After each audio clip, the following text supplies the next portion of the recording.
ideally keep it around, but the bulk of their comp is still there. As I say that, they might be losing that Pontifex finally that was able to hold. It does go down. That's really, really big. They need that, like those links, if those do fall off for a significant amount of time, potentially It Worked in Testing can pull this one back. Yeah, we see the other Pontifex is the immediate next target. Lynx massively improving the survivability of both teams, and yeah, so we've got damage coming out of Pontifex, damage coming out of Vexor. Looks like the carries of Zaryak, Quiffen is the other target, just trying to take out this E-War that's keeping their high end alive.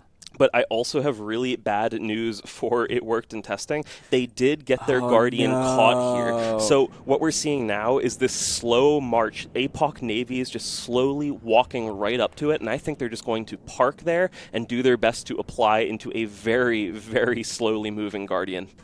Yeah, the Guardian, with the prop off, it's got a very low signature. It can be a little bit hard to hit, but if you just stop your ship and shoot, that can do quite a lot.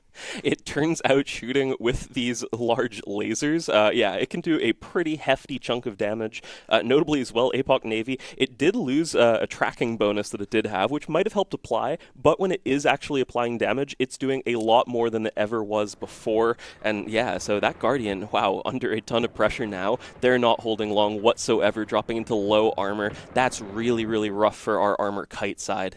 Yeah, Guardian... With the Guardian down, that'll mean that It Worked in Testing is going to have to try to pressure the logistics of Doro Sweetpunch in order to finish that trade. But it's going to be tough to do so. They've got 2 Deacons. Those are hard to hit with your Bargus. The Orthrus might be able to get some good application on, but we can see the damage falling onto the Quartermaster and the Bellicose. That's the ship that is going to bring the application to get the Deacons down. So if that Bellicose goes down, it's going to be really tough for It Worked in Testing to finish this Logi trade. Yeah, that's completely true, and these Deacons have been essentially unmolested the entire time as well. They've been very comfortable indeed, and notably, this Curse, it has been tracking disrupting the entirety of this top end from Doro, but I've just been really impressed to see how at the right points in time, they've been able to essentially just volley off the low end that they need to, and then eventually know that at some point, someone will be slow enough while turning along the edge of the arena, will be able to catch something, and at that point they've been doing a great job of just pincering them down. Yeah, this is one of those things that's just absolutely important, is having that awareness in these kind of comps, because you have to, basically you're just looking for when is someone going the wrong direction. When is someone, maybe they're, like you said, they hit the edge of the arena, they've got to turn around. And if you've got that, and if you've got someone watching that, you can capitalize on those moments. And as you say, I think that's what we've seen here with this style showing us, Octo. People might have said it's dead. It's not dead, it's just evolved. Orthrus of Carl O'Neill does go down now as well. I don't even think they were tackled or webbed or anything. My guess there is that they might have burnt their prop out, at which point they were dead in the water, and still, yeah, just these battleships just coming down to catch them. There will be no relief there, and yeah, still just the bulk of this Doro comp just totally fine, just chugging along. They're off to try to find their next target. They're trying to potentially see if they can catch a Magus that's turning now, who's eating some drone pressure. That's Captain Tuban over there. Otherwise, yeah, this Barghest flag still just chugging along as well, but the rest of its support has just fallen one by one. In the Barghest flag, it is definitely going to have a good time kiting. We've only got 2 minutes left in the match, so while this is a flag versus flag match, we are not guaranteed to see the flag falls. If It Worked in Testing loses this match but keeps the Barghest alive, they'll be able to feed that Barghest in their lower bracket match to hopefully bring it back. Bjorn Barehands has fallen in the Curse, as we just see ship after ship here, and Basilisk still just coasting around, free and clear in the Barghest. Well, we were talking about the potential of fielding that Barghest in the lower bracket if they are able to have it survive, but the problem is with that Curse dropping as well. That's really what that Barghest was paired with, that made sure that the Balgorn, these Navy apocalypses, would not be able to apply to it. But look at the chunking that's going into the Barghest now. I'm not sure. It's entirely possible, I think, that Doro might be able to get a flag kill here. That would be huge. Yeah, the Barghest, they can fit, clearly we can see that there's the little like purple in the bar there, so the Barghest is actively armor repairing, but wow, it is falling very quickly. This may be very lightly tanked. As you say, the Curse tanking for the Barghest. 1 minute, 10 seconds to go, and the Basilisk just absolutely sweating. Yeah, I think they're both sweating. They're heating all of their modules that they possibly can, trying to stay alive. I'm sure this is a blingy Barg, and you do not want to lose it. You would love having that advantage in the lower bracket, assuming, of course, at this point that they are almost certainly going to drop here. But yeah, the Barg is now dipping into Hull. It's looking really good for Doro's chances of potentially snagging some sweet purple loot. Yeah, and that's I'm just catching up to the Barghest here. I don't see any of the Doro teammates in range, so it might be that like Captain Tubun could scoop it or something like that. Looting your own flagship is very real, and with that, Barghest down. Huge. Raced to find out how big it is. I look forward to the desk telling us how many officer modules were on that. With good fights out in local, Captain Tubun falls on the way to loot. Star Harrier in the Vexer might be able to pick it up. Zaryak falls as well, giving a perfect, or not quite perfect, but 220 victory for Doro Sweetpunch, who will be advancing in the upper bracket. With that, we'll send it back to the desk. Take a look at that shiny, shiny kill mail. It seems in this instance it did not actually work in testing. Or maybe it did work in testing, to be fair. We don't know. But it didn't work in practice, at least, as it worked in testing. Lose the match. And their flagship, Barghest. Interestingly, at the end, we noticed as the Barghest goes down, so when the Barghest goes down, it's a flagship, it has expensive modules on it, 100% guaranteed it's expensive. I'm pretty sure they still have money left, even after giving away all their Alliance Tournament ships. When that goes down, it's a 90% loot drop running right now. You are entitled to go in, scoop the loot, and upgrade your own ships. But the rest of the It Worked in Testing team just immediately boundary violated to end the match quicker so that the other team couldn't loot. Bad karma. I love it. I think it's great. Yeah, you know what? You might as well, right? If you're gonna be mad, you might as well be mad and get someone else's. Be mad and make it so someone else suffers a little bit. Which obviously, like, oh no, we lost some spaceship loot. I don't think they care that much. Let's be real. Well, that was an interesting matchup. We saw a lot of damps from those two carries. Theron, tell me a little bit about the execution there and what happened. What were It Worked in Testing doing? They brought 2 carries, which is a lot of damps. Unfortunately, they did not spread those dumps initially very well, I believe. Most of them seem to have landed on the Balgorn, which is a flag, which is a scary thing. So you might want to dump it. But at the same time, there is a module that is called Remote Sensor Booster. And most likely some of the guys on the Doro team, they had 1 or 2. And a flag Balgorn, if you have an officer SIBO, which is legal this year, and you've got a couple of re-SIBOs, you're not going to dump that thing. So I think there was a better use for those 6 carries or a different ship that could have maybe enabled easier kills like a Hyena, something like that. What do you think, Bart? Would you swap out one of those 2? Yeah, 1 carries is actually really good. Yeah. I don't think we've ever seen 2 in like kind of the modern times be super great. And there was a Mollis on the other team too, so there's a lot of like the damp war going on. Mm-hmm. So it initially. The Balgorn was damped out, which is why we didn't see everything instantly get webbed, that was actually a really good call. It stopped mattering very quickly. And then, I think one of the carries actually rammed into the Balgorn. You're not supposed to do that. You don't want to actually get closer to the ship that can't lock you, so then it can lock you. Yes. But hey, wise. It is what it is. Yes. But yeah, no, it was a very scary setup though to be going up against. Napocs are very powerful, especially after their recent ship rebalance. So pretty much have infinite range in regards to the confines of the arena. Obviously, the Curse was doing a great job keeping them all tracking Disrupted down. But as soon as those Napocs got close enough for the Scorch to do what Scorch does, stuff just started dying, and it was gross. It was just poor little guys. You tried to fly a control Barghest setup. It's not. When was the last time that was useful? Like 2017, 2018, maybe. Good skin though on the Barghest. Oh, the skin was amazing. Lovely skin. Actually, that first shot. Yeah. Just with the skull is like That's a good job. Good job, camera guy. Good job, camera guy. Good job, Basilisk, on your skin sound game. guy. Yeah, and sound guy. Always good job, sound guy. Yeah. All right. Our next match is going to be Ragequit Cancel Sub versus a small, independent, farm-grown organic alliance, Goonswarm Federation. I think they go by. Let's learn a little bit more about those 2 teams.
All right, there we have it. So let's look at the bans for Ragequit, Cancel Sub versus Goonswarm Federation.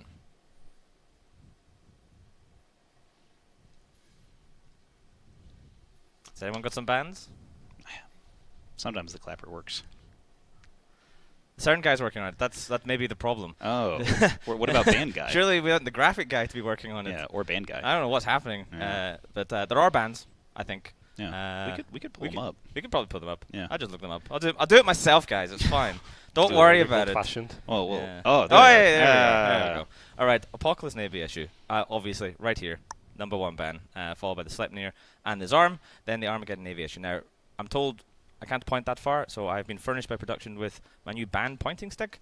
So we can see over here, we have here the Zenithaph, and then we have the Sentinel, and finally the EOS over here. So again, we see the Zenithaph, very popular ban. It's been banned every single time. But tell me, Blackbeard Pirate, about the Sentinel ban. Well, the Sentinel is probably one of the best tracking disrupting ships, and they also, if you pilot it correctly, keyword if, pretty much hard counter your logistics frigates, because the Sentinel newts cycle so quickly, and they newt for so much that on a ship with a very small capacitor, you can basically dead cap a logistics frigate. In fact, you can dead cap 2 logistics frigates with 1 Sentinel. So you'd have to get a little close for that, but they're very strong, especially in this kind of, I say, with the small amount of matches we've had so far, what seems to be a very armor-heavy meta, which generally leads to a lot of armor logistics frigates. You have a ship that basically shuts them down completely. And then tracking disruptors are crazy good. We saw how good they were last game. If you were wondering why stuff took so long to die, a lot of it was because of the curse.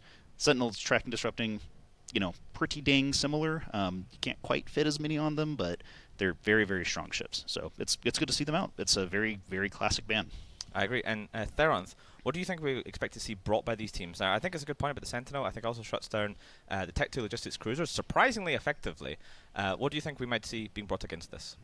On a Ragequit Cancel Sub, we see Geddon ban also, which is a little bit unorthodox, because this ship is it's not exactly like the Navy issue version. It's more of a newt and drone focused. So maybe with the APOC Navy and the Sentinel and Armageddon Navy, we can see actually a Technology frigate, or Technology frigates or Technology cruiser. It could be either way. But as Bart pointed out, Sentinel is extremely good at dealing with Logi frigates. So maybe it was the last moment ban, because now we can also play mind games with those bans. We haven't touched upon that yet. And I wonder how many times it came out already, the order of the bans. But here maybe it's a little bit of a fake out, the double Armageddon ban, and there will be some sort of a comp that does not want to deal with Logi frigates. So yeah. Well, it's time to find out, so let's head over once again to the arena for Goonswarm Federation versus Ragequit Cancel Sub.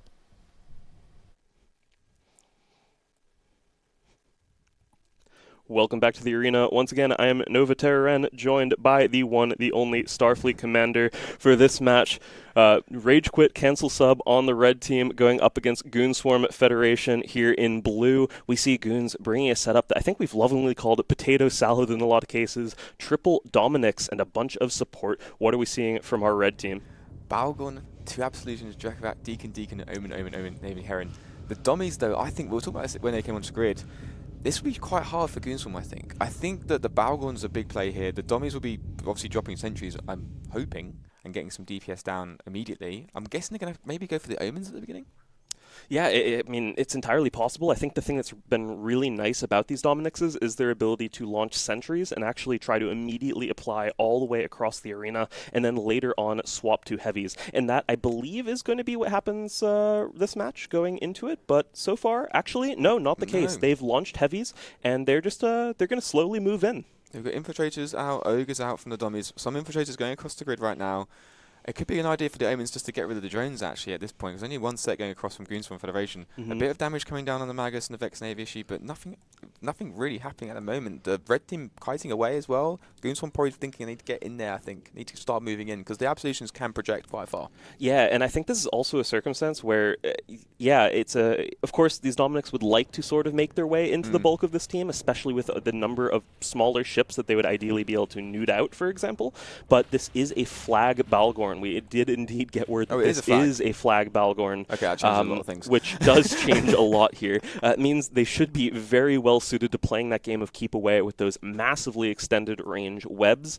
And yeah, for the time being, it's really just damages essentially completely stalled. Yeah, I mean, Debug doing the correct thing right now, the positioning. He is out in front of the team. He's there to protect the entire team with the webs and the projection and stuff, so he's going to keep them back. We do see some webs now landing on the Dominics because they are out in front. The Vex Navy issue was taking a bit of damage, but I think they might switch to Dommies, maybe.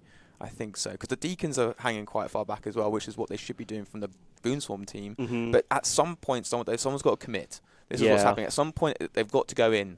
Both teams need to get in to apply their damage. Although currently Ragequit are kiting around at the moment really well. They are, but at the same time, I think the team from Goonswarm has actually gotten a pretty reasonable formation with their Dominixes where they might actually be able to pincer something down. For a little bit there, I was a little bit worried for Major Jenkins in the Absolution, actually, from the Ragequit side. It did look for a moment like they might actually get caught on the side by one of these Dominixes, but it was timely webs from that Balgorn that did indeed prevent that. But now, yeah, we are starting to see a lot of damage come into the Vexor Navy issue. Loose mucus, holding fine for the time being. But yeah, they're taking more and more pressure here, dropping down to about 60% armor. I think he'll be okay. He's done the correct thing. He's actually pulled back now, back to the Deacons, go and get some reps, and he's holding far away. You can see now he's actually kind of holding nicely. This is one of those games where you get one wrong move, and it could catalyst into something else. A bit of damage now on the Omen, but Goonswarm have got a tough job on their hands to try and lock something down. They're trying to go for the other Vexor now. Yong is now, he's right in the center of the entire Ragequit team, so I think he might be the next primary. Yeah, there were actually a myriad of E-War effects, mostly, of course, these neutralizers from Dominixes, but there were, I actually believe temporarily at least, webs that went off onto some of the Ragequit ships, but at this point they've all now fallen off as well, which is a really good sign for Ragequit here. They're pressuring Yongi so well in the second Vexor Navy issue. Of course, it looked like at first they were going to choose Loose Mucus as that first initial target, but no, it is indeed Yongi, and finally we do have first blood here going in favor of Ragequit cancel sub. He's just too far away for the Deacons, and to be honest, if the Deacons went in to save him, they then put themselves at risk anyway, and that will completely put the whole comp at risk. So Goonswarm not out of the running right now. They still have a good comp. The next Vexor is tackled though. Oh no, he's not tackled, he's neutered, and he's being rep, he's TP'd. He is moving away again. I think he knows what he's doing. He's trying to get back now. He's got loads of drones all over him. Ragequit doing a great job of just like kiting around, pushing things back, getting kills if they can. But it's one of those games where Goonswarm now needs to play very carefully now. They can't afford to lose something else. It really did feel for a moment like Goonswarm were getting into the thick of things and starting to land tackles. There was a moment where there were 4 or 5 different neutralizer effects going all the way across the Ragequit cancel sub team, and I was really worried for them at that point. But the fact that it seems like they've slipped all of that tackle is a massive deal. The longer this goes on, all of these like mid-end ships, especially from this from the Ragequit team, are just going to be able to keep chunking ships as need be. And otherwise, they can just win a prolonged game of keep away. These drones are not really catching up easily either. A couple of webs on the Deacon though. That's a bit sus right now. He's not where he got a bit too close. That's the problem. That's the power of the Balgorn. He did get a bit too close, but he turned around and got out of the web range. Obviously, we see the Celestis obviously dampening the Balgorn, which is probably the correct thing at this point until maybe they can switch to the Deacons to do some damage. But I think the problem is the Dommies are having an absolute hard time getting in. They just can't get in because the Balgorn's webbing them off, and this is a real problem for Goonswarm. And if the Vex Navies go in, or anything else goes in, they're going to get killed. So at this point, they could try and do some jump driving on the beacons. Bit of a risky play, but could work. Yeah, I mean, I don't know what else they have as potential options here, given that they've struggled so hard to actually catch up to the rest of this Ragequit team. The Drekovac did actually get tackled down a little bit ago, but there is no scram or anything as well. It's just, I believe, an extended range grapple that's really holding them there. And what I've been noticing as well is that they've been holding for a while, which makes me think potentially Ragequit are just fine with the Drekovac being this target here. I guess they just put everything on it. Maybe it's overloaded with a lot of additional tank and resists, but Yeah, you never know. It is under a lot of Newt pressure, though, as well now, with these Dominixes getting closer. Loose Mucus on the Vexor Navy is going to ensure that that Drekavac is very well tackled. I don't think he's going to be going anywhere, and we might see him drop here. But ton of damage being traded onto Lord Jackson's Dominix. I think it's a good if they can get the Dommy down for the Drekavac, I think it's a good trade. But the Drekavac is dying a lot faster. The damage is really hitting it now. From as soon as those dummies get their drones on, the damage really does hurt so much. I think Ragequit need to actually now probably commit on something heavy and get some of the DPS down at this point. It's now coming into the point where, okay, I think we're locked in here. Let's just go in. Yep, and I like this choice as well from Ragequit, immediately realizing that they're likely going to lose that trade, and they said, okay, your Vexor Navy got close enough to tackle down our Drekavac. We're going to trade for it and then be able to continue this prolonged kiting game that was otherwise going really well for them. And yeah, we do see that Drekavac finally drop here, but I do think they're trading this Vexor Navy for it. It's not the best trade for Ragequit. And it was too late. Yeah. As well, like they should have done that. As soon as he got tackled, they should have just switched to the Vexor Navy issue because it's such a. Now he's gone now, so now there is no real tackle now for Goons. That was the last thing.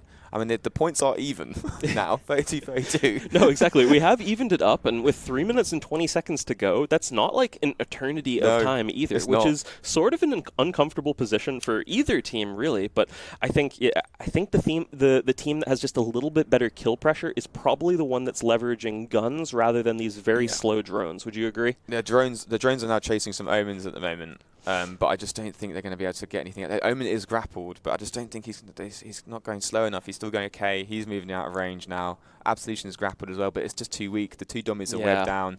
Like I just think I'd be surprised when the Maga's taking a bit of damage. Actually, the Deacons need to be. The Deacons are the most important ships on the Goonswarm side right now, and the Magas is potentially about to go down. That'd be huge to get some links down. But he has got reps on the Deacons. He is going into structure. If he does go down, that's huge. No, he's bouncing back now. Deacons doing a fantastic job keeping him up.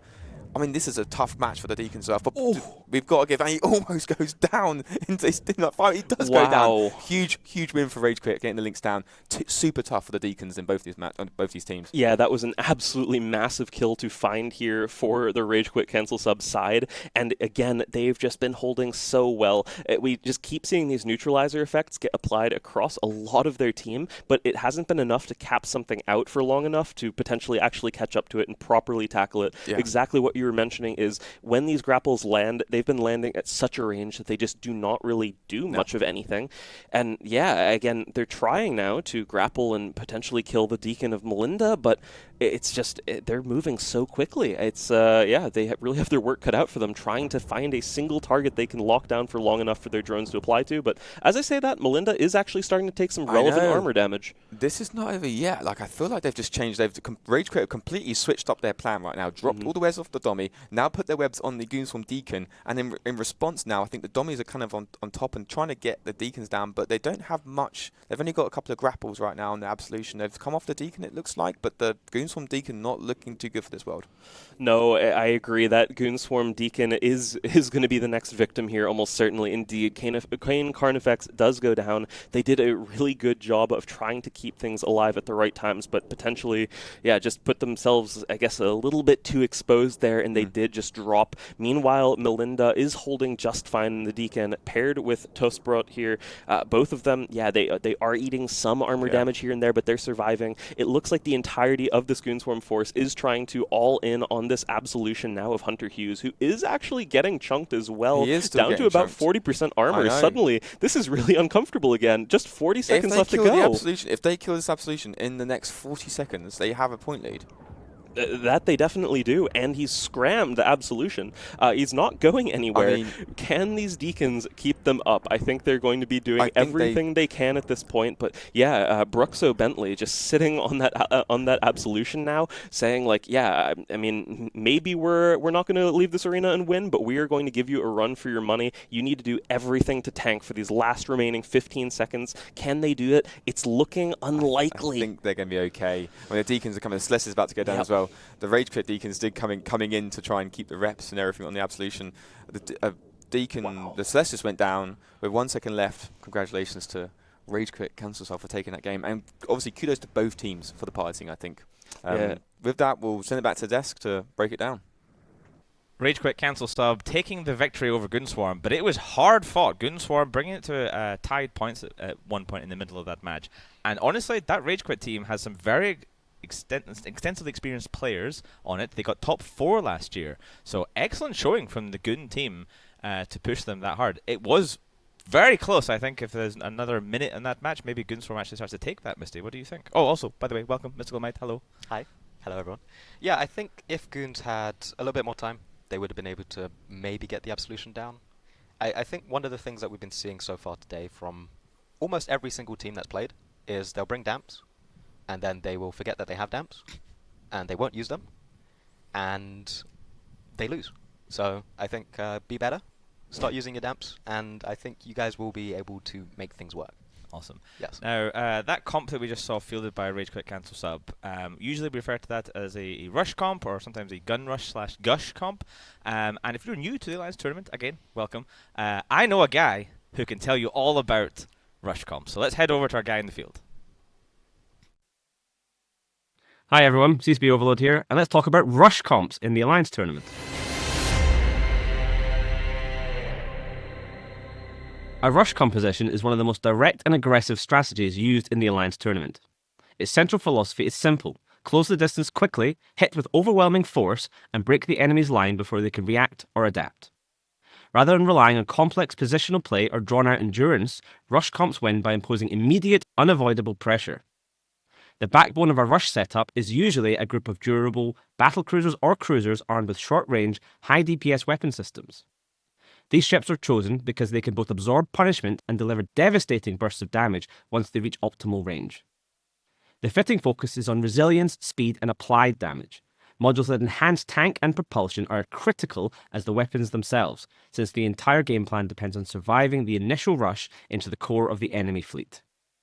Once the charge begins, execution is everything. Rush teams coordinate closely, using webs and scrams to lock down key enemy ships and prevent them from escaping the brawl. At the same time, target calling becomes a critical factor. Eliminating the correct ships first, whether that means hostile logistics, fragile high-damage platforms, or disruptive control elements, determines whether the rush snowballs forward or peters out. The momentum gained from each quick kill compounds, creating a cascading effect that can collapse an enemy team before they can react. Compared to other archetypes like kiting or control comps, rush comps thrive on decisive confrontation. They accept that damage will be taken, often heavily, but the gamble is they will kill faster than they are killed. This trade-off gives rush comps a psychological edge too. When a team is suddenly under immediate crushing assault, mistakes and panic are more likely, feeding into the rush team's advantage. Ultimately, rush comps represent the purest expression of aggression in the Alliance Tournament. Straightforward on the surface, but layered with tactical nuance in execution. They succeed not only through raw firepower, but through careful planning, precise coordination, and the ability to sustain pressure long enough to tip the balance of the fight irrevocably in their favour.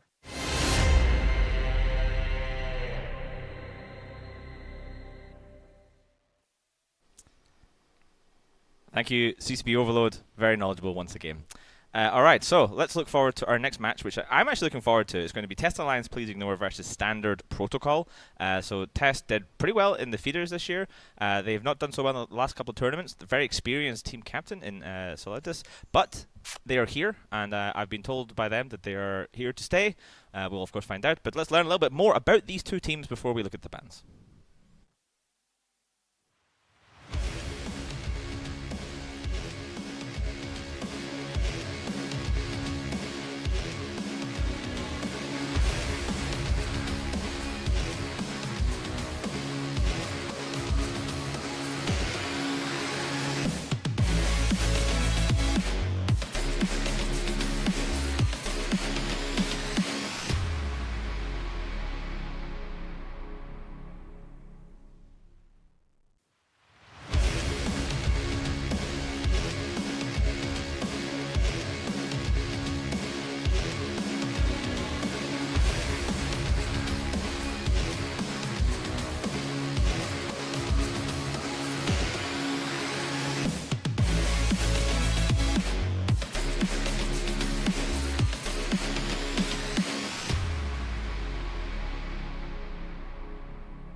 And there you have it, Test Alliance Please Ignore versus Standard Protocol. So, let us look at the bans.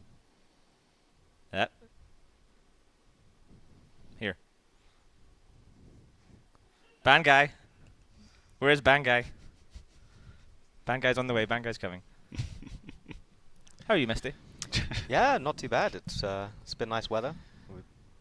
I mean, you know. Has it been? It has been lovely. It's nice. Oh, It's not too bands. bad. There. Look at that. Yeah.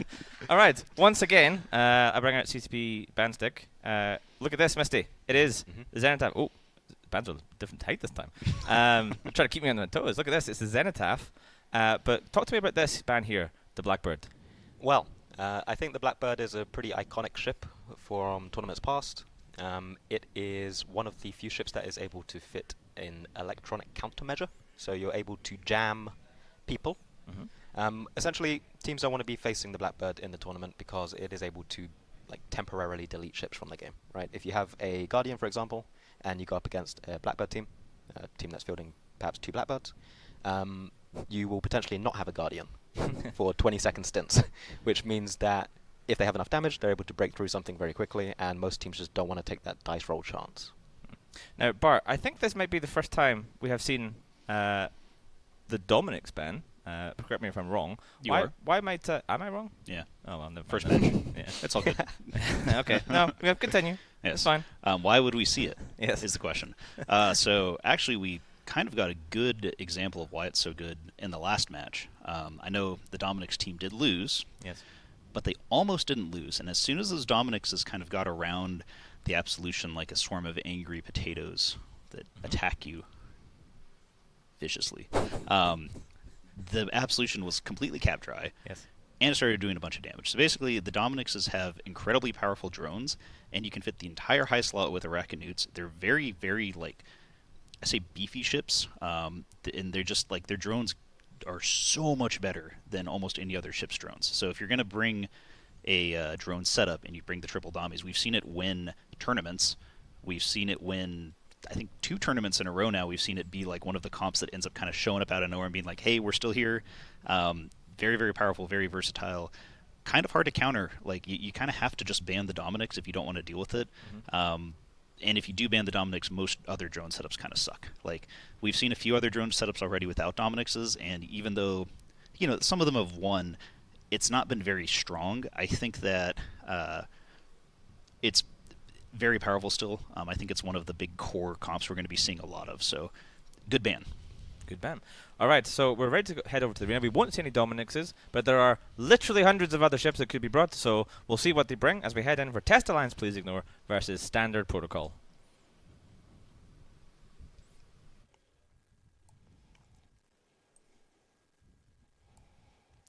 Welcome back to the arena for Test Alliance versus Standard Protocol, and what do we have on the test side at the moment? Yeah, this one looks like pretty much a classic Kingslayer, at least classic as far as this Alliance tournament is concerned. Triple Armageddon navies with those rapid heavy missile launchers. Interestingly enough, they're reliant on a pair of Ashimus for webs. And how about from the blue side, Standard Protocol? Standard Protocol, as we saw, is a flag. Protocol. So flag, Navy Armageddon. We're seeing a lot of flags in the first day, aren't we? And a lot of die, which is awesome. 2 aces as well. The match gets away. I do think that I do like the Ishimu is a bit weird, but the triple battleship's nice. Web straight on the Navy Armageddon for the flagship right now. This could go either way, I think. I do like the Hyena as well from the Standard Protocol side. But I think the target call will be so important here, as Test just opting to go straight for the flag. Maybe I'm again. I love that. They said, Kingslayer is the name of our comp, and we are going to do our best to slay your king, that being this Armageddon Navy issue of Levon Bedros. Notably, from Standard Protocol, it is a primarily drone-based comp, but that Armageddon Navy issue is also rapid heavy fit, at least with some number of them trying to... Inquisitor just dies right off the bat from our Test Alliance team. But wow, they might just be trading an Inquisitor for a Flag-Geddon Navy. I think Levon needs to hold out till the clip runs out, but can he hold out till the clip runs out? Second Inquisitor does go down. I don't know. I mean, it's a good idea for them to get the Inquisitors down, but the trade for their most important ship of their setup, I don't think it's worth it. Levon needs to hold on as much as possible. Going for the Shimus now, probably a good call, trying to get rid of the lower ends maybe, but maybe they actually should go for the Navy Armageddon, but he is pulling back a bit. If he can survive, long enough, this would be good for him. But he's going into structure. He's pulling back as well. He has got 2 Dahlias. They are webbed as well, so they're going to be and neutered as well. They're going to be struggling to rep him. Do you think he can hold it? He's pulling back now. He's holding. I think he just survived the entirety of the clip of these rapid heavy missile launcher Geddon navies on that Test Alliance Please Ignore side, and that's so important. They've traded their Logi wing for trying to get that kill. They were able to successfully get them into hull, but not enough to take them down entirely, and we can see it now. I'm sure that is almost certainly officer reps there, and 100%. they are repped all the way up to a very comfortable, at least 75% armor, and there we go. It's all the way at this point. Armageddon Navy issue surviving there for Levon, and now, okay, at least though, Test Alliance are finding another target. They are going to kill a Thalia here, looks like. They trade an Ashimu for it, however.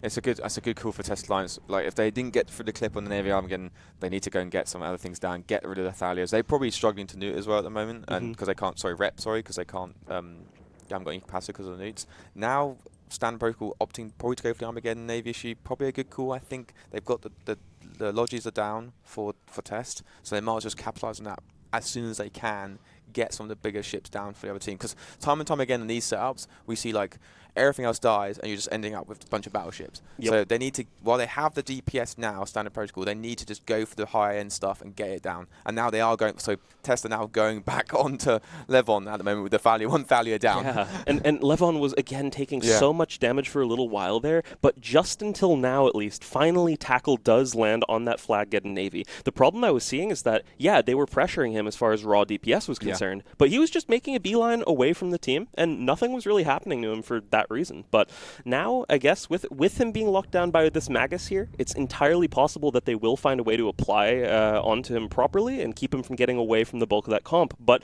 as I say that, again, Levon tanking totally fine there, and they do lose yet another logistics frigate there in the second Thalia, but they're applying so much damage into the first Armageddon Navy from this Test Kingslayer. I think it was a good call for Test to get rid of the Thalias, because now that, I mean, to be honest, at this point in time, it's still pretty even. Even though, so all the Logi figures are gone. Obviously, Test have 3 battleships. One's about to go down. The flagship for Standard Protocol is actually full health right now. They're switching to the Ishtars now. They've actually decided we're going to get rid of the lower end stuff, which is probably a good call, clear it out. But this could end up being, this is now a DPS race. Yeah, and we do see a Ishtar now fall as well from our Standard Protocol side, and that is actually a really nice ship to get rid of. That's a lot of DPS. It's potential tackle, but wow, there goes the Armageddon Navy, the first one of that Kingslayer, and the potency of that comp is really reliant on having all of them together. That's your ability to break through potential armor reps, which, I mean, I guess there aren't the logistics frigates to rep anymore, but at least that flagship, I think you're feeling a lot safer when it's only 2 rapid heavy ships coming into you. Getting the Purifier down, just a quick and easy win, get that DPS off the grid. Hyenas going down as well, the webs get them off the grid at the moment, but to be honest, at this point in time, this is now like a DPS. Both teams now need to get the EOSs down or they have to go for the battleships. Standard Protocol needs to go for, they're going to go for the Sebastian straight away. The EOS is now in low armor at the moment, so he'll definitely go down. I do think that Test still have a slight edge just because of the amount of EHP they've got. You can see the defense bar on their side is way bigger than Standard Protocol, but I don't think that Standard Protocol are out if they can try and chew through, but that's going to be an uphill battle for them to get to win it. But both teams here being completely logiless, what does that do in a circumstance like this? I mean, you have to just go for you need to go for the top end DPS, basically. Like, the reason why the Armageddons on Test aren't going for the flag is because they just think it would take too long to chew through. And if they get rid of the EOS, I think they're going to go for him now. Yeah, they are going to go for him now. They could definitely do it now, but they probably want to get rid of more DPS. But if they can chew through him and trade 1 Armageddon Navy issue for theirs, I still think they can get it. They've still got an Ashimu, and they've still got their links as well, which is very important. It definitely is. I was a little bit worried for the links. Like, sometimes when you send out a ship like that to go and tackle down a flagship, it's likely that at some point they just sort of eventually glance that way and think, okay, I'm just getting rid of this. I'm done with it. Easy. And so I was worried for the Magus there for a little while, but it seemed that the Armageddon Navy was very disciplined with the targets it was going after, just following the primaries at the right times. Then, notably, the flag, though, he's about to go. It could indeed be a dead Flag-Geddon Navy here. I was going to say the good thing for them is that Flag-Geddon does still have those rapid heavy missile launchers on it, so they are able to apply some damage still. It's not just full newts, but it's gone. That's a great kill for Test Alliance. Please ignore to find. And wow, I think Test might have done it in this match. They've definitely secured it. You saw the drop on the bars from the defense, the attack, and the control completely drop off as soon as the flag down. I'd love to see how much money that is worth. So many flags dying today. The first day of the Alliance tournament, flags dying left, right, and centre. It's absolutely incredible. The Test Alliance doing probably. I was actually going to think at the beginning of the match, they obviously went for the flag. I do think that was the right choice because you got the clips to do it, and they had to try. They probably could have killed an EOS definitely through, but they still got the TT resist. So I still think that going for the battleship was probably the correct choice. I don't think Sebastian's going to die. Actually, I think he's probably got enough EHP to hold on for now. But the clips are they probably don't have much in their clips at the moment. But I think Tests have done a really good job to try and close this back. But kudos to Standard Protocol. They still got a lot down. No, they definitely did. And I think it's entirely possible that they will actually find a second Armageddon Navy issue kill here, even if it's too little too late. The drones from this EOS and Ishtar do a respectable amount of damage still. And so they're likely going to be able to, at this point, trade for yet another Armageddon Navy issue. But I think that's going to be pretty much all of their potential that they have still left to actually kill ships off this grid at this point. EOS very well locked down, and I think you hit the nail on the head when you were saying I think it was still a good choice for them to go after that flag-getting Navy to start with, largely because it pulled those Thalias into them. And at that point, then they were vulnerable. Like you have to, you could pull them in, lock them down, both ships trading for each other. You were right, I was wrong.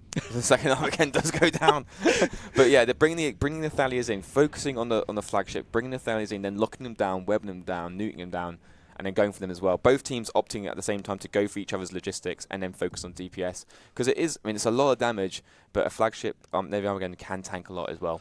I remember, especially during the feeders, that there was a lot of hate about this Ashimu ship choice in a lot of cases. I don't like the Ashimu. You don't like it either? Yeah, I don't think it's very good. But at this, gotta say though, I think it was really a good choice for exactly what they ended up needing to do in this match. Finding a way to lock down those Thalias then at the ranges needed. I don't know about that. You're not so sure? I'm not so sure. I don't know. There are good fights in local, which is awesome to see.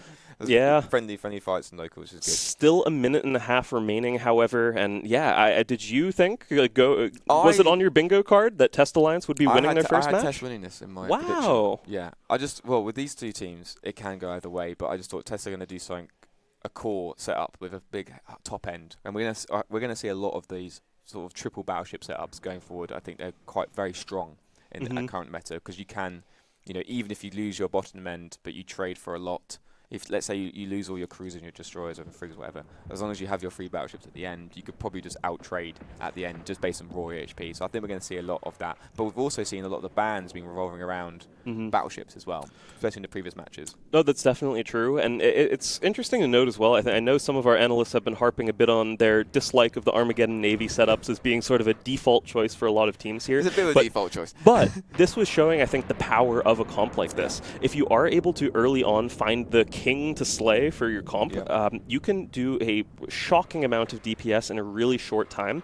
And then the moment that you find any weaknesses, in this case it was being able to find those Thalias and web them down, then you can just switch and apply as long as you still have the missiles left in your clip. And they had it at the right times, it seemed. The thing is, they have the two Mortises as well, Standard Protocol, and they're probably having like a very small effect on the match, I feel like, because everything was very much on top of each other. They were very close, so I don't think they were having that much of an impact. One does go down, Cable Undan does go down at the end with 6 seconds left. Yeah, and I'm wondering what sort of purple modules might be on that Armageddon Navy flagship. But hey, Test Alliance, please ignore. They know what those modules were. I'm pretty sure they were looting them. And with that is the end of the match. Well done, Test Alliance, please ignore. And stay tuned. Check out what our analysts have to say after this. Test Alliance, please ignore, taking the victory and killing a flagship as they do it. Now, I want to shout out Test Alliance with their matching skin line. They told me that the skin line is called Test Victory, is their Alliance tournament skin. And I've also heard that basically printing all those skins for all the ships they wanted to use in the tournament has effectively doubled the cost for the Test Alliance, please ignore team in this particular tournament to get matching skins. So great use of resources. I fully support it, and I would like to see more of this. But the good news is they can easily recoup a lot of that money because they just killed probably the most expensive flagship we have seen so far. 2 Tobias webs, which are usually about 60 to 80 billion each. Ignore whatever Zkill is saying. Those values are not actually correct. It is about 60 to 80 billion each. Estimel's top racks. Blackbear Pirates. That's so much money. That is a lot. Yeah. That is probably one of the more expensive flagships we're going to see. Just the two webs alone is actually insane. Yeah. You don't do that because officer webs have they actually have a power grid requirement, where most webs, it's okay, one is a requirement, but one is a very small number. Math. So fitting 2, they kind of had to do some sacrifices, I think. And we were looking at the fit, and you spent a lot of money on your top rack. Everything there is pretty much, okay, cool, perfect. You spent a lot of money on your mid slots. Excellent. I'm a little confused why you did all that, and then you went with a relatively low-tier damage control, and also Tech 1 hardeners? Yeah, 2 Tech 1 armor hardeners, prototype compact explosive, and kinetic hardeners. Yeah. So you spend potentially north of, let's just ballpark it, 250 to 300 billion for this ship, and then you spend an extra 459,000 ISK on your armor hardeners. Mystical Might, wise choice, or? To be fair, the worst part about the fit is that it's an Armageddon Navy issue. Yes. So, here I we mean, go. okay, look, listen, all right? Team, you have the Balgorn as an option, and you have 2 Tobias webs. Yeah. I understand that you have SML launchers, and you would maybe like to make use of that. I think that there are other ships that can make better use of SML launchers than an Armageddon Navy issue. And I think there are other ships that can make the best use of Tobias webs that is not an Armageddon Navy issue. So, I mean, a Balgorn, I think, would have probably been a more effective choice here than the Armageddon Navy issue for a flagship. Yeah. Yeah. I think I agree. 100%. All right, so what we saw there, ladies and gentlemen, I don't know which camera is on because it's that one. Hang on, if I just squeeze in. Hello? Oh, no, just in time. So what we saw there is sometimes what is referred to as a Kingslayer. And as it happens, I know a guy in a field who could tell you about Kingslayer. Kingslayer. Hi everyone, CSP Overload here to talk about Kingslayer in the Alliance Tournament.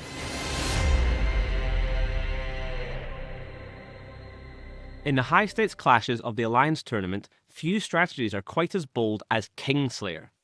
In essence, roll out a fleet where the lion's share of your points rests on a few battleships, trusting them to crush the enemy's structure swiftly and decisively. Kingslayer fleets often devote a significant chunk of their points to battleship-sized hulls, usually rapid heavy missile and cruise missile platforms such as Barghests, Typhoons, or Typhoon fleet issues. This front-loaded investment is a high-risk, high-reward gamble. If those battleships land their alpha strikes cleanly, opponents' mainline anchors can be vaporized before they can fully react.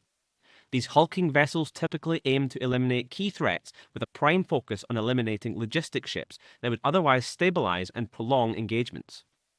Because the bulk of points are locked in just a few ships, support options like logistics or control platforms are often minimal or absent entirely, sometimes limited to just frigate-level logistics, or devoted instead to stealth bombers or destroyers delivering backline assistance.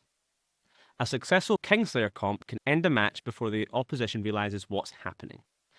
The sudden elimination of their backbone can shatter coordination and morale, but it is incredibly fragile. Without adequate support, those battleships may burn out if the enemy survives the opening onslaught. Effective counters to Kingslayer often lean into control doctrines, deploying ECM, sensor dampeners, or guidance disruption to neutralize those massive threats from a distance, while taking advantage of the generally weaker support wing, which the Kingslayer team was forced to cheap out on, owing to blowing their budget on a battleship core. In short, the Kingslayer composition is the embodiment of all or nothing in Alliance Tournament strategy. Put maximum firepower into a few cards and hope they're the right ones. It's spectacular when it pays off, but unforgiving when it doesn't.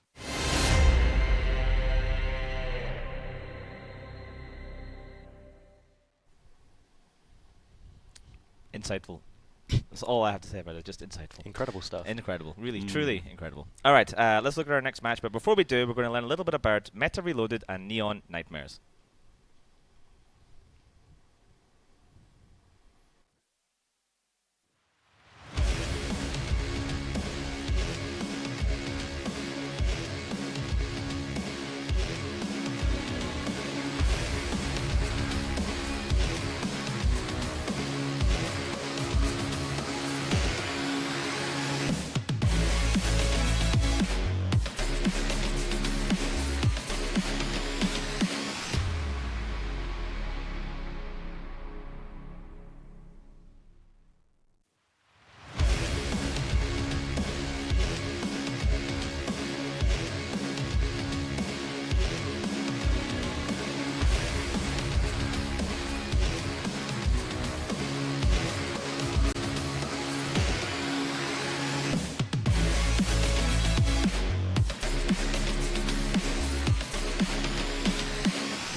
Right, and now, once again, I'm asking for your band guy support. Bands, behold, here they are. Yeah, there we're talking. All right. Let's see what I can point at this time. So, the Sleipnir Mystical Might. Oh, wait, hey, bring that band. Hey, hang on. Hey, whoa. I want to point at the Sleipnir. There we go. This is the one. Mystical Might. Tell me about this band here. Yeah, I think that the Meta Reloaded bands in general, not just the Sleipnir, but also the Nighthawk and the Cenotaph, all looking to remove some of the battlecruiser holes that we typically see in different versions of Rush. You have the Nighthawk for Ham Rush, Sleipnir for Gun Rush, and the Cenotaph for Cenotaph things. And then the Apocalypse Navy issue has recently received a buff, which means that it can shoot out to ludicrous ranges. It's basically like an armor rogue, which I think is also one of the reasons we see it banned here. It's a pretty good ship, does good damage, pretty good volley, and it's really hard to avoid being shot by it. So it kind of makes sense that Meta Reloaded here has just removed some high damage setups. Yeah, I agree. I mean, we just have so much of like the big battleships have been banned in this particular one part. I mean, Typhoon Fleet, Geddon Navy, Apocalypse Navy, and Dominic's all being banned here. So I'm expecting to see a bit more mobile comps. What do you think? Yeah, I would expect that too. I mean, there's ways to kind of try and force setups, but this probably isn't the opportunity to do it. However, the actual traditional Kingslayer is still open, so we could see the Typhoon Fleet setup. We could see a Typhoon setup. Wait. Oh. Oh. Well, you didn't point to it. Yes. It was moving too fast for me to right see here. it. Look. Okay, Typhoons. Yes. Typhoon. Well, Typhoon was the traditional, so we could see that. But I think we're going to see a lot more smaller stuff. Maybe see some medium gushes. See if people can try and make that happen. And we haven't seen a heavy missile kite setup. And though the Nighthawk is gone, there's a lot of other ships you could use for it. True. I mean, the Loki's still available, obviously. So, I propose we just head to the arena and find out. That's a good idea. All right. To the arena. Welcome back, Capsuleers, to the arena. This time we are here, Meta Reloaded in the red versus Neon Nightmares in the blue, and we do have another flagship on grid, this time fielded by Meta Reloaded. Another flagship, shock horror. every game is a flagship. Meta Reloaded bringing their flag, obviously. Armageddon with no guns, as we saw on grid. It's got to be full nuke. Nearest Prophecy, Ponty, a couple of Confessors and Vexers. And what have Neon brought? Yeah, they're showing up with also a lot of drones, but that is triple EOS, triple Svipple as well, which are going to potentially try to go after some low end, but I'm not seeing a bunch of like super squishy small ships that they're going to have a super easy time getting through. But notably as well, Chadwick, our Armageddon Navy issue pilot from Meta Reloaded, that is our Flaggeddon Navy, and of course, that is not the Geddon that is full newt. They are, again, fielding rapid heavies, likely making use of those potential officer modules in those slots. Those launchers are going to be a little bit better than our typical rapid heavy missile launcher. Warping's quite interesting. The Armageddon and the Prophecy out in front for Meta with the flagship just behind. Obviously for Neon, they need to be quite far away, but they are moving a bit in. There are some ogres out right now. I really think it's going to be really hard for Neon to get anything down. They don't really have much projection for webs, so they can't really lock things down from a distance. They've got to send the drones in right now, and they are sending them in straight onto the Prophecy, it looks like. Yeah, indeed. It looks like Neon Nightmares are going to be going after that Prophecy first. Notably as well, we did see Meta Reloaded. They launched a ton of sentries, actually. And I think they were going to try to go after something from the low end, but enough transversal, I guess, was picked up there by the Neon Nightmares ships that they were able to avoid anything getting blasted right off the bat. So took a while for damage to come in, and now it looks like, Meta Reloaded going after both this EOS, but also a Svipple of Kaldari Daddy 69420. Fantastic name. That's a great... He got the memo for the sponsors, isn't it? Absolutely. Kaldari indeed sponsoring the event, maybe sponsoring that username as well. But again, Prophecy holding just fine. And it looks like it is the Svipples that are going to be the initial targets. But as I say that, more damage coming into the EOS from that Neon Nightmare side. But everything's pretty stabilized. I do think that Meta Reloaded do have an advantage here, though. You can see like the amount of E-War that's across the board. Obviously, the bigger ships on Meta Reloaded are web, but you can see the TDs on the Sveeples, there's Grapple on the Ishimu, Newts on the Ishimu, there's obviously Scrams on both the EOSs. So the Meta Reloaded team have a lot of choice in terms of what they can do in terms of damage. But obviously, they have a clip they need to be wary of. So they can use the clip once, and they've got to make sure they can get the target down. Both of these teams, though, are looking to make use of drones for the bulk of their DPS, so the clipping is not quite maybe as big of a deal as you would see in other matches where a Kingslayer, if they run out of the clip, suddenly there's no more damage. That shouldn't be the case for either of these teams, but especially not the meta-reloaded flag Geddon Navy. Meanwhile, though, I think as things slow down, I feel like this is going to favor the team that has those bonused neutralizers in a lot of cases. This Armageddon full Newt Geddon plus Armageddon Navy, where you assume there's probably some Newts on there as well. Rye taking a lot of damage right now. I see all the drones from the Meta team going onto the Valkyries and Infiltrators onto him straight away. He is dropping down very low. Will he be kept up by the Hyenas? He will not. First blood, go to Meta Reloaded. Actually, a big win as well. Get the points on the board. Probably switch to another sweeper as well. If they can get one down, they can get the others down. Yeah, I mean, you'd very much assume so. Ria Melko was first to drop, but I think Dragon Lord is going to be the next target here for Meta Reloaded. Meanwhile, again, Neon Nightmares trying to find a target. It looks like they are finding a confessor of working class man that they're trying to trade for here, but Dragon Lord is under so much pressure, like virtually all sorts of E-War effects going on to them, and his webs. He's going to definitely go down here. The reps won't keep it through, but he is holding it. The Nearest is doing a good job keeping him up, even though he's being neutered very heavily. And I've been in that situation when you have Geddon is the last thing that you want, or the heavy newts onto you is such a nightmare to rep, but he's doing a fantastic job keeping them up. But I'm not seeing Neon putting any pressure onto Meta at the moment. Yeah, no, you're right on that. There's very little pressure from them, and again, we have to assume that's going to favor the team that's better able to cap out the opposing team. Both teams fielding Oniroses, but the one of Neon Nightmares hasn't been able to keep up these Fipples. Dragon Lord dropping as well, and now we're seeing Scram Web go onto the Oniros. There were newts that had rained onto them for a long time as well. They might be a little bit capped dry. Maybe that's what let the Scram Web hit, but otherwise, if they're able to keep them neuted out, I can imagine that just more and more low end is going to keep dying for Neon Nightmares. The Vexor of CA4 went up and got the Aeneas tackled right now, but I think there's another Vexor now coming in from the Neon team, neuting him out as well. They've come out to save him at the moment, but Neon need to pressure something. They need to get something down. They do have webs and scrams across the board for everything, but I'm not seeing the DPS coming through. It is only 3 years after all, and this is why this setup I had a bit of a problem, to be honest, because it's not.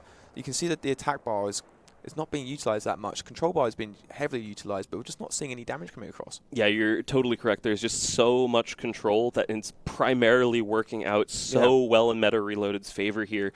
We've seen these EOSs as well. They've sort of just split amongst themselves and have just parked themselves on the biggest target that they can find, but they're not really doing anything. They're keeping those things stationary, but in a lot of cases, they're just waiting for these drones to slowly trundle their way around the arena, at which point the Oniros will just swap reps over to that thing. But what we are seeing now that's a little bit different is that Oniros is also fully tackled from Meta Reloaded, so potentially that's a victory condition for Neon Nightmares. I mean, the Neon have got drones all over the place right now. Some are going down to the Oniros, some are coming back to the Oniros. They need to just focus on something small. Look how far away the Oniros of Meta is, so far away from everything else. They could easily switch right now to maybe the Confessor or something. He's miles away. Put the drones onto Confessor, get some T3Ds down, get some points on the board, and just free up some of your ships to do other things. And you're totally right, and Meta Reloaded did realize as well the threat that getting their own Oniros locked down by some tackle was, so they themselves burned over this Confessor and a Pontifex duo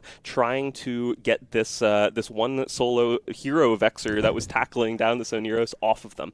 If that Oniros is able to free itself, I think you're feeling very comfortable if you're Meta Reloaded, but if you're not able to get that Oniros free, it's under a ton of pressure now from all these drones. There's a lot of battles going on. There's lots of little battles going on. We've got like a Vexor taking a bit of damage from Neon, we've got a Confessor taking a bit of damage from Meta, the Oniros is in low armor now for Meta Reloaded. If they lose Oniros, and now obviously the Neon Oniros is taking a lot of damage as well. Oh man, the Oniros battle is absolutely crazy. The one for Meta Reloaded did manage to barely slip Scram, and is barely out of the range of the Ashimu webs as well, making a beeline for a micro jump unit. Let's see if they're going to activate it. I don't think so. The angle is a little bit awkward if they were trying to. If he's going to do it, he needs to turn right now, but he's still webbed right now. The drones are still on him at the moment.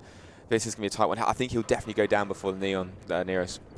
He is jumping. He is going to jump. He's going to go out. He's going to go out the arena. Whew, I think so too. He's not going to. He's going to he couldn't turn around enough. He's not long for this world, unfortunately. Yeah, guys. I mean, I guess at that point when you're dropping into Hull, may as well try to make it work, but there is the boundary indeed as the meta-reloaded Oneros does go, and suddenly we do have a points lead for our Neon Nightmares team. That being said, of course, their Oneros is next to fall, I believe, and yeah, there it goes as well. I mean, this match, I do think Meta still have a big lead right now. They still got their flag get, and we can't ignore that, and a normal again, and a prophecy as well for DPS. They can probably start to maybe try and shoot in Navy Arm again. It's probably their only bet is to try and kill it, but I don't think the 3 Aneoses are going to have enough to do it, and I think Meta Reloaded can just whittle down, get rid of the Feeple, which they're doing right now, which is a good call. Probably get rid of an Eos, and I think that's it. I think that Oneros from the Meta Reloaded side lasted just long enough before getting tackled that it's probably still okay. Of course, the Oneros would much rather have just not gotten tackled whatsoever and continued to just walk around essentially repping everything as need be. But, of course, that wasn't going to happen that long term. Finally, Meta Reloaded did lose some relevant ships in this match, but I still think, as you said, I think they're in a pretty good spot here. But still, Neon Nightmares doing their best to try to trade for whatever's left. It looks like they're going after a Vexor of CO4. And to be honest, at the beginning of the match, Meta Reloaded looked like they were basically ahead. And to be fair, the Vexor still goes down. Neon's still fighting to the end with only around 2 minutes left. And I'm really impressed that Neon Legacy even got the Oneros down. He did jump out, and I think he probably shouldn't have done that. He did die earlier than he should have died. He was not. He was just going into structure. He probably could have survived a bit more, but he probably just thought, you know what, I'm just going to try and do this and get. If it works, I'm going to be good and I'll be far away from the drones. But it is what it is. The Eos now for Neon taken into half armor as well, and the Ishimi as well.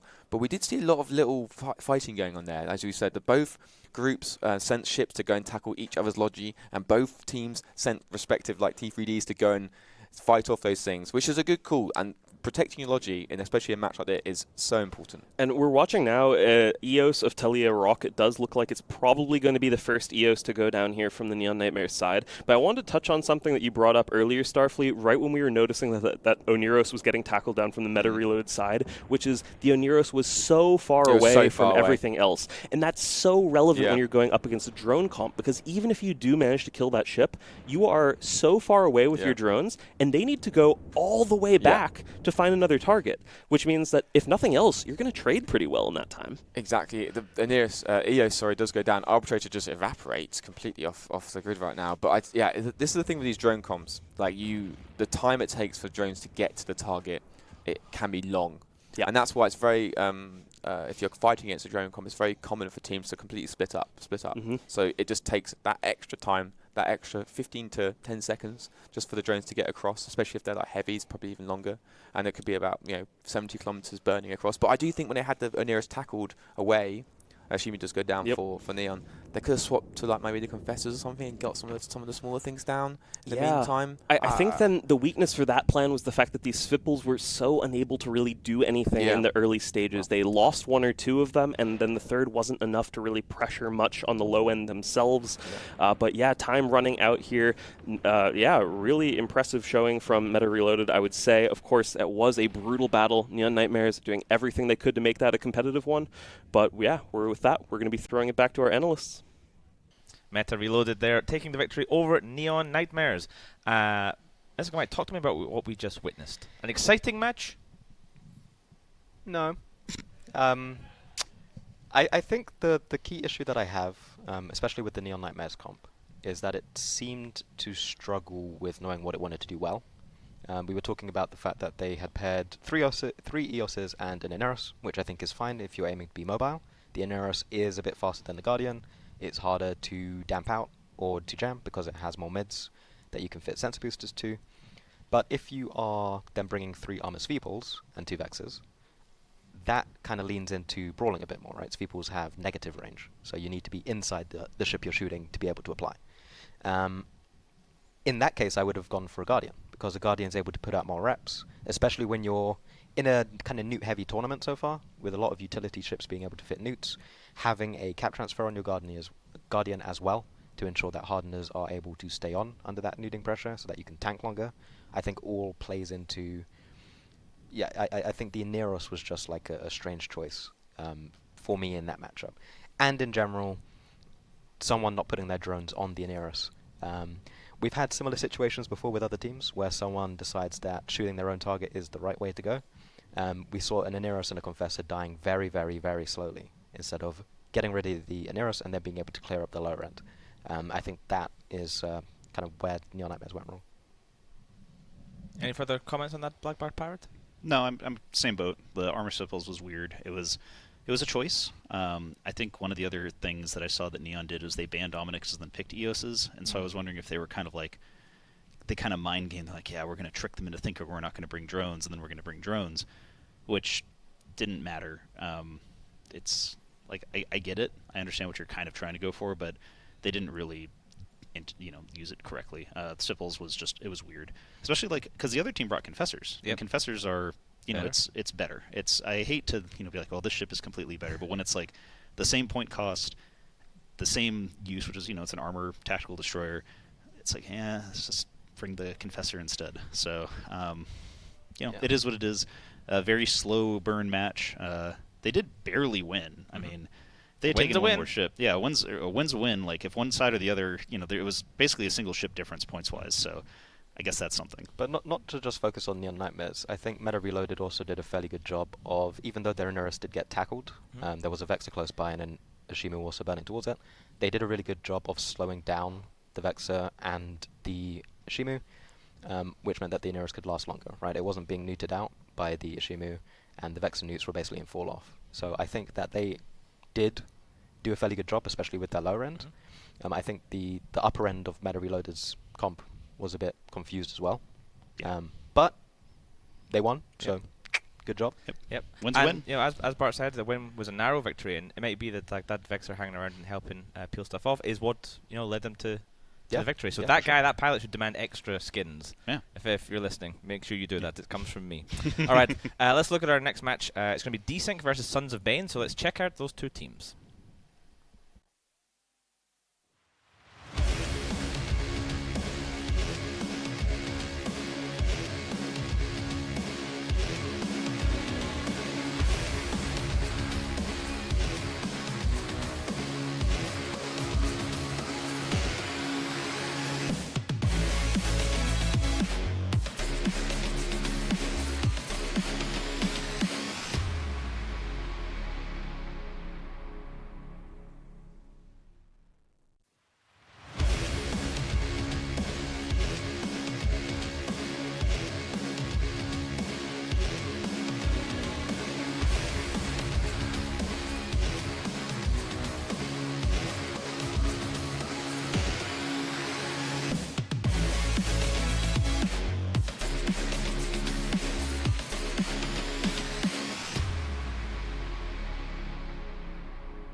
And there you have it. That's the teams. So let's move on to talk about the bans for Desync versus Sons of Bane. Now, I will point out, the screen we see the bans on is not working.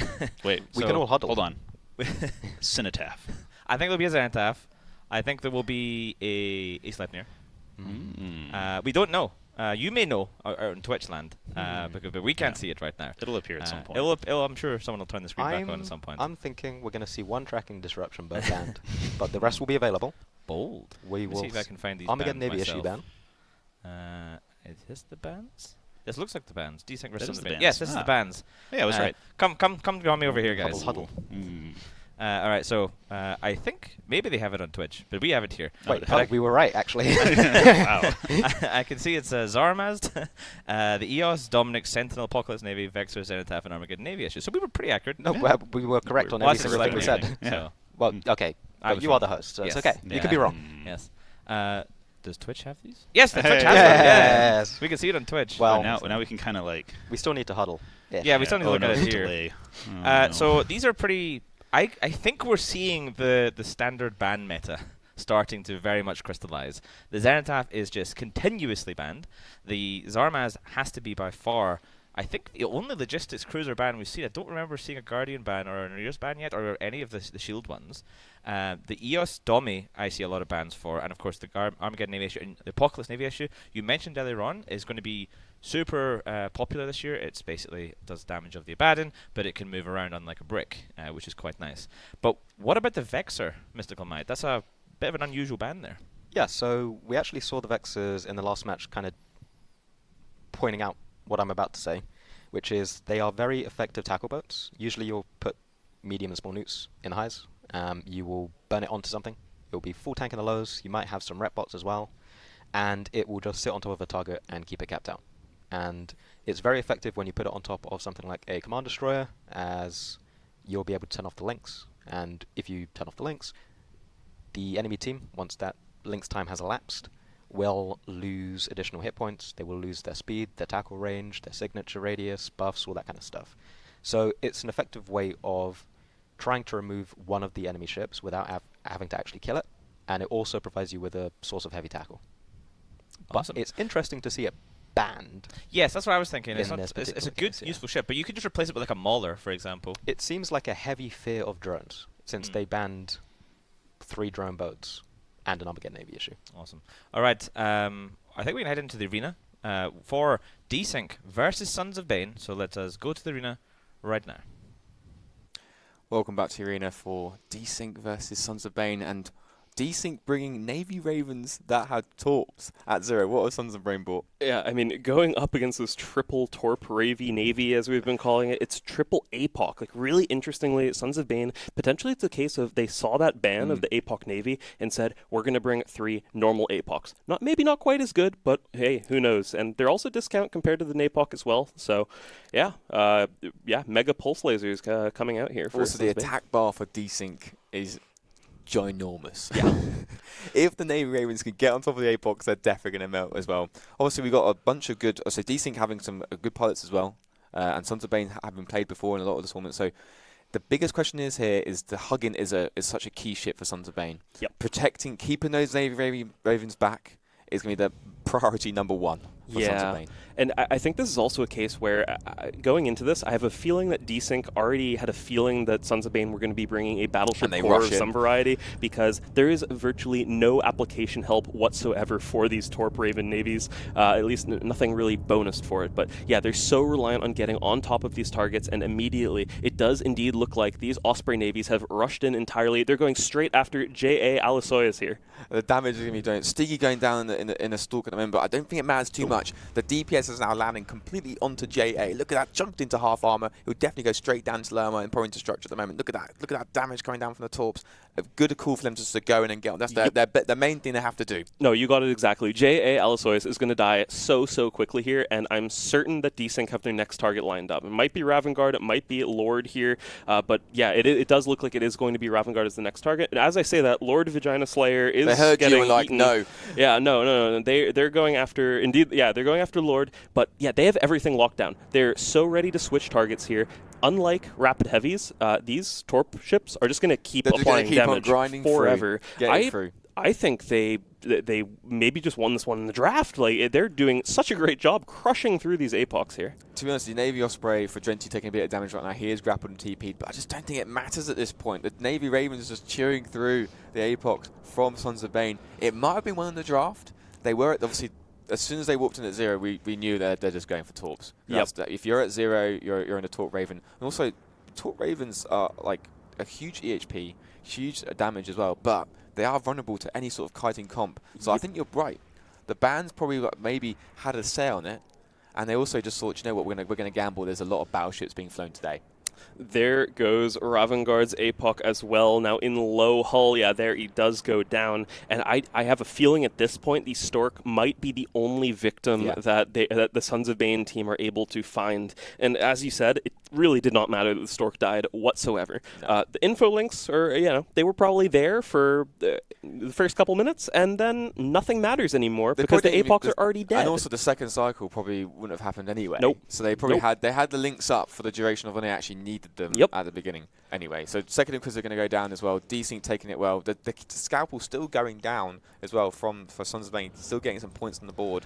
But it's definitely a clear win at the moment for Desync. I think the most hilarious part of this, though, is that we might be here for a while to actually wait and try to watch these Ravy navies apply into the much smaller targets that are left over here. Ishtar, Navy Ospreys. Yeah, exactly. The Osprey navies, they're definitely going to help, and they're definitely going to at least able to find tackle, which they were. I mean, that was, I think, the linchpin of this. It was actually less the fact that the Raven navies have a ton of attack bar potential. It's the fact that they were so reliant on just finding those initial tackles before they could get screened off, at which point they were going to be totally fine. Yeah. They needed those Osprey Navies to do their job, and they just zoomed directly into the bulk of those APOCs, caught everything before they had a chance to break away. Good fights in local. One thing I want the analysts to talk about is why would they ban the APOC Navy issue? Yeah. Why would you bring the APOC? I mean, it's just a worse version.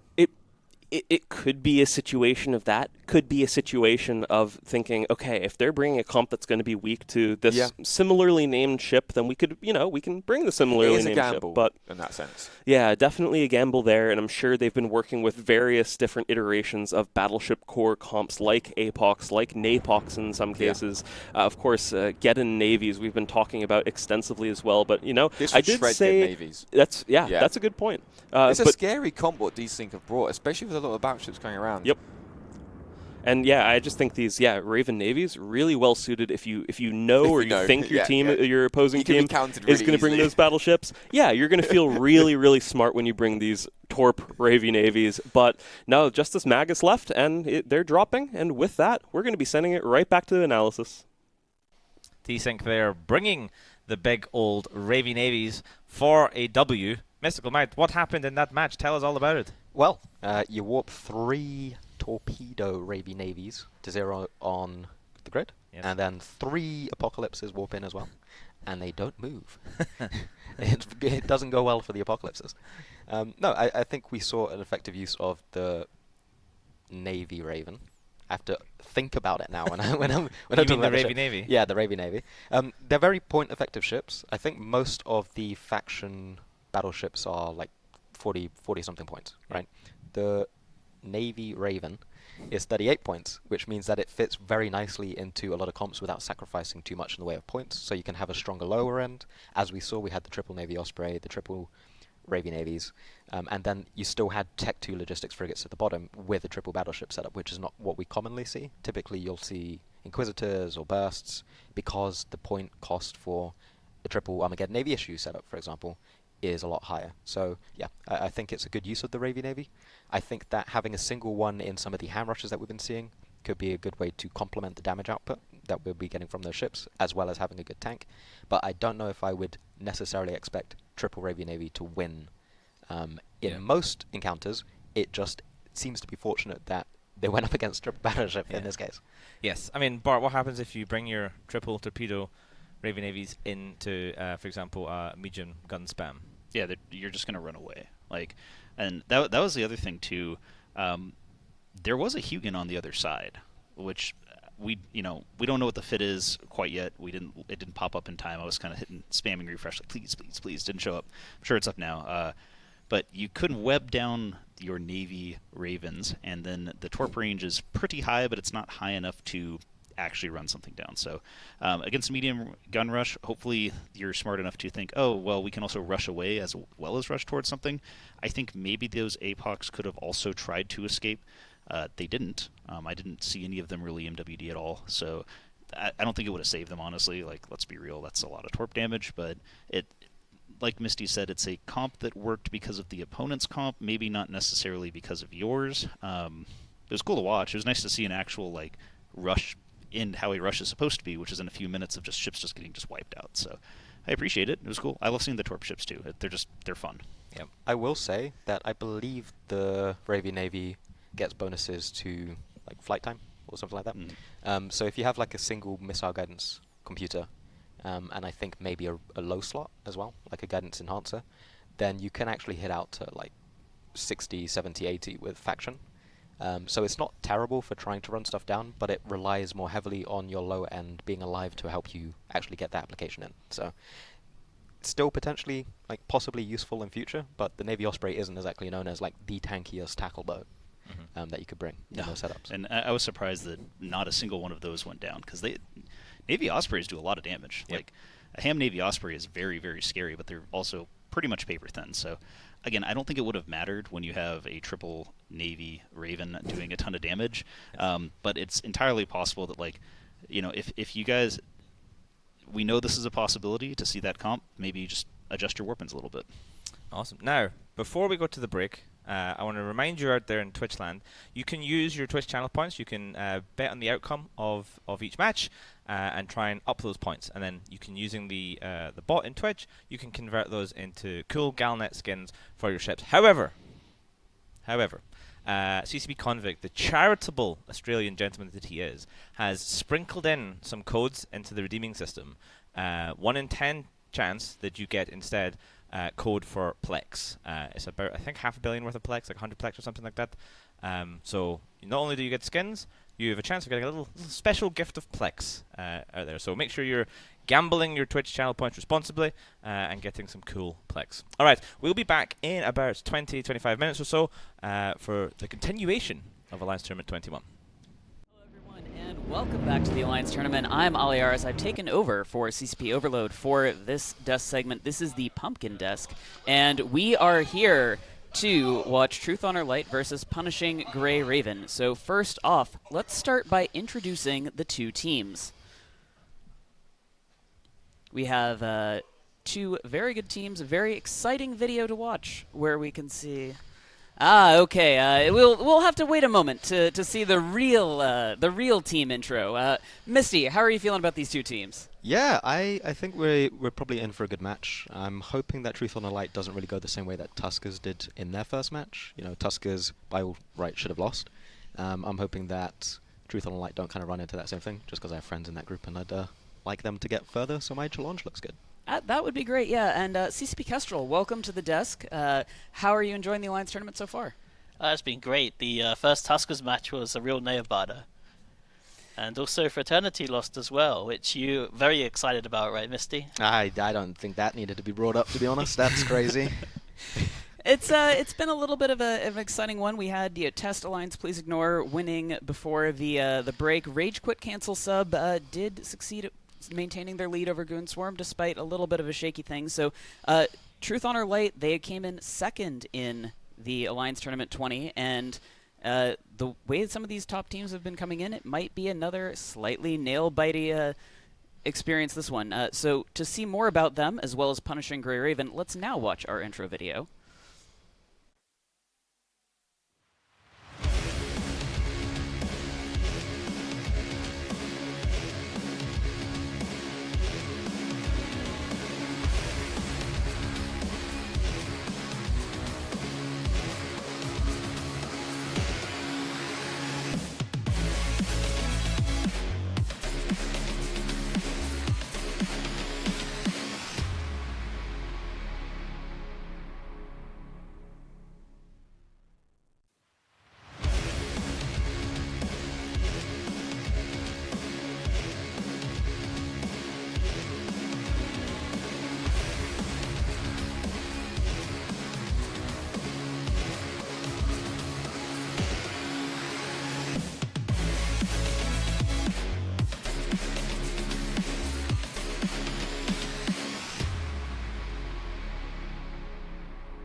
Should be a very exciting match between those two teams.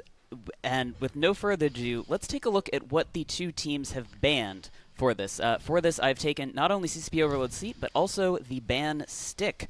So we have some very familiar bans with some somewhat exciting ones right here. CCP Kestrel, why would Truth Honor Light want to ban the Rapier and the Hugin? Well, the Rapier and the Hugin have bonuses to long-range webs, and so this could mean that they want to fly a rush setup, since the Hugin and Rapier are very good at stopping them. But it could also mean that maybe they want to also kite as well. Yeah, it's definitely a bit of a interesting one there. That said, Typhoon Fleet issue banned, maybe Kite's not quite on the menu, and Cenotaph left for last. Misty, what do you think about these bans? Yeah, it makes sense to leave the Cenotaph to last. They have the final pick when it comes to bans, so they leave it so that they can see whether Truth on the Light want to remove it. Truth on the Light either taking the gamble that the Cenotaph will be banned by Punishing Grey Raven, or deciding that if it's open, then they'll be happy to bring it, right? I think that's the calculation that a lot of teams make, is if you want to bring a heavy core, you usually ban the Cenotaph since it just does so much damage, and you need to be ready to either field it or counter it if it's left open. I think the Jackdaw band's interesting, actually. I think it's just down to the points. It is the cheapest Tech 3 destroyer you can bring, so it probably throws some of the comps out of whack. We have seen it be quite effective in the tournament before. We do have both teams on grid, so we'll be able to see what both teams have brought. With no further ado, we'll send it to the arena. Ladies and gentlemen, welcome back to the arena. I'm Starfleet Commander, joined with Moderator here for Truth on Light versus Punishing Grey Ravens. What have THL brought, Moderator? So THL has gone with an APOC core supported by an Ishimu for webs to really make those long-range lasers to really apply here. Meanwhile, we see that the Armageddon Navy issue was banned, and we see Geddons instead. I don't think they're quite as good. No, I think we were talking about that before, weren't we? They're not. It's a bit of a weird pick. I mean, Navy APOC in this matchup, I definitely think is a lot stronger than the Armageddon. Do you think the Punishing Grey Ravens still have a chance, or do you reckon they're just going to lose ships immediately to the APOCs? Really, if I'm THL, what I'm going to be looking to do is use the long-range tracking really to apply to those Inquisitors off of the jump, really get some of the Vexors, get the Pontifex out. I don't necessarily want to have to chew through the Armageddon or the Damnation, but maybe they can. Already off of the jump, we're seeing the THL side is going to be painting the Inquisitor, very likely the primary of Lu. I'm liking that call a lot. Yeah, the APOC's moving away as well, trying to get the range as well. I think that's a good call. Trying to keep some distance from the Armageddon Navy issues. There's no point in them sticking around them. But again, they need to be careful if they're transversal for the APOC Navy issues. They can overshoot quite easily. And it looks like they're doing a good job. Going to go straight for the Ishimi, probably realising they won't be able to get the Inquisitor down. I do think these first few seconds, because the Armageddons will get in eventually, but they are being webbed.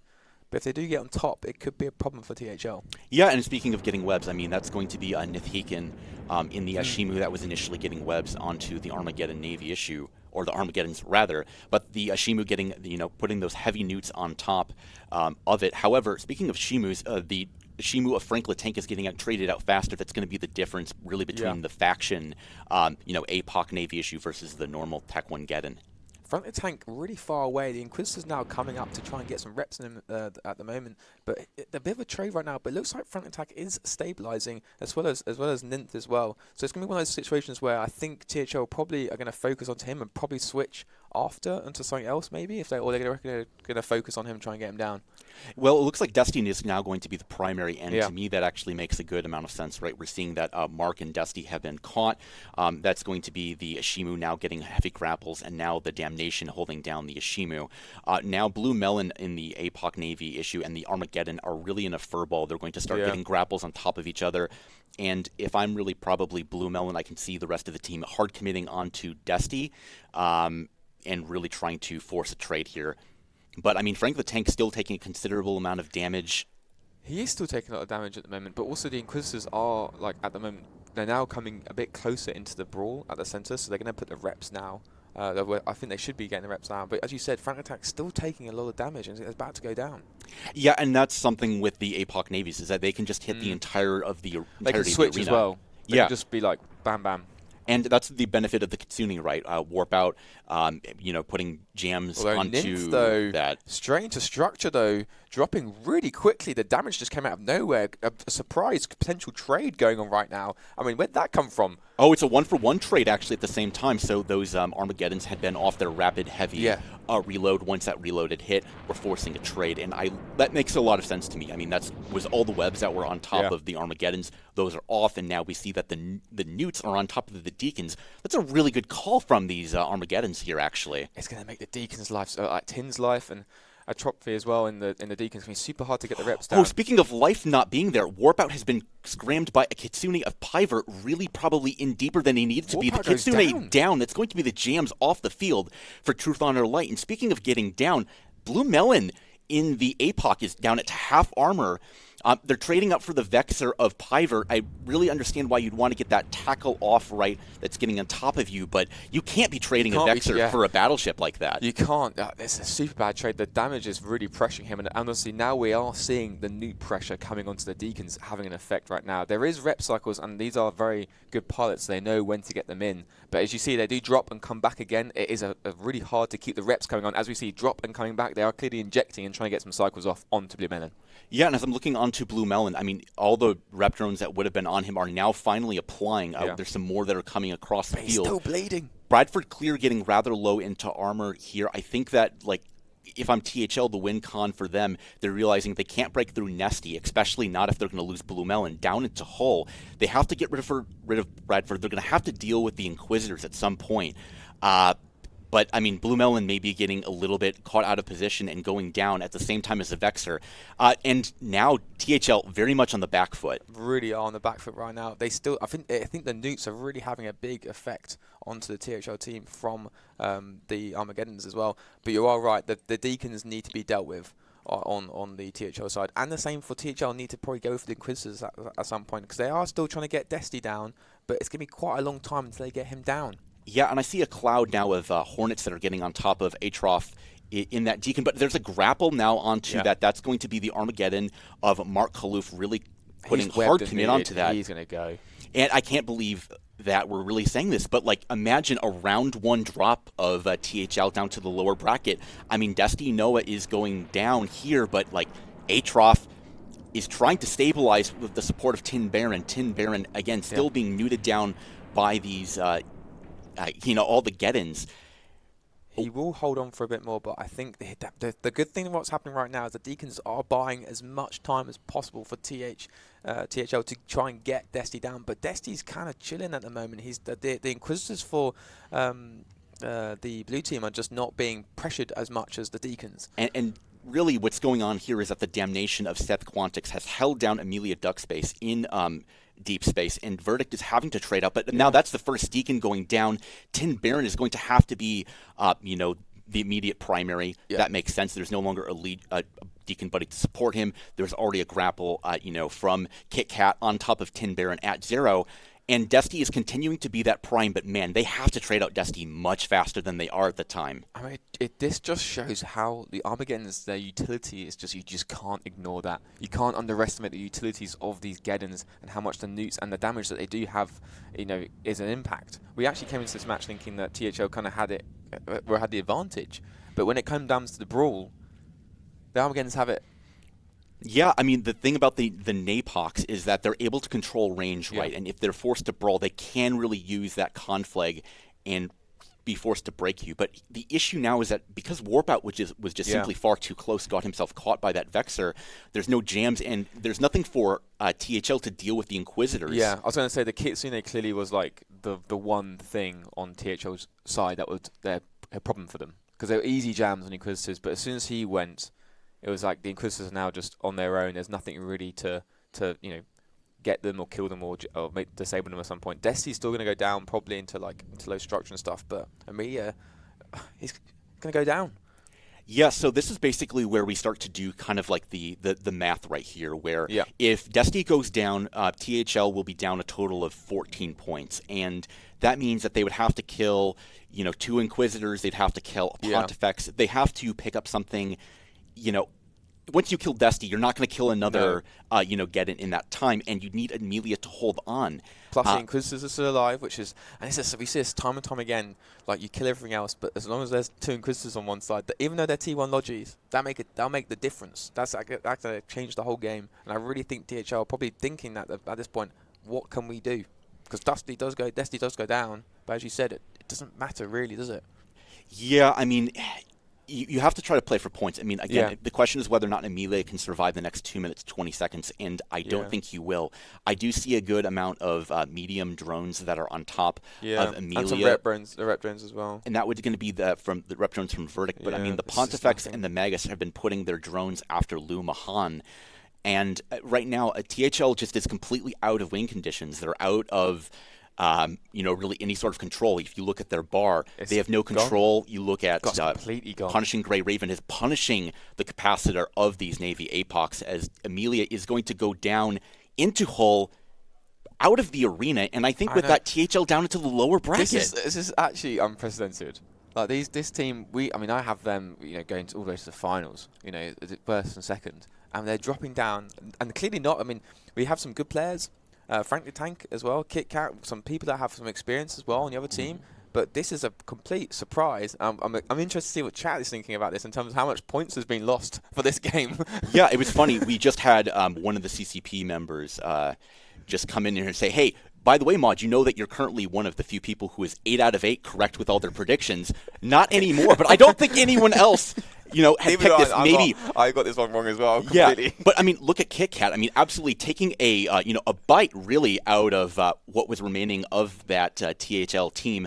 I don't see anything really from THL maybe falling in the next minute, but we see good fights going across the team from Verdict. We've got some good fights. A good fight. The first good fight now, I think they know that there's nothing they can do. I mean, what really could have THL done differently? We saw that the Hugin and the Rapier were banned out. Those would have been kind of maybe better than the Ishimu, but both teams choosing to bring the Ishimu. Yeah, I do think that it's super difficult because if they get their whole base is like if they need to kill like the Vex of the Ponti at the beginning, like Kaitwe, and try and get those things down, but they just got they're good trade for the Ishimu. Both teams train the Ishimu, but I feel like Ninth and Ishimu just 1 minute he was fine, and next minute he wasn't. He just completely evaporated. Yeah, and it's the power of those rapid heavies. Yeah, you think you're good, and then after 35 seconds they come off a reload. I'm just like timing it on like the watch, being like, oh, now they're gonna come off.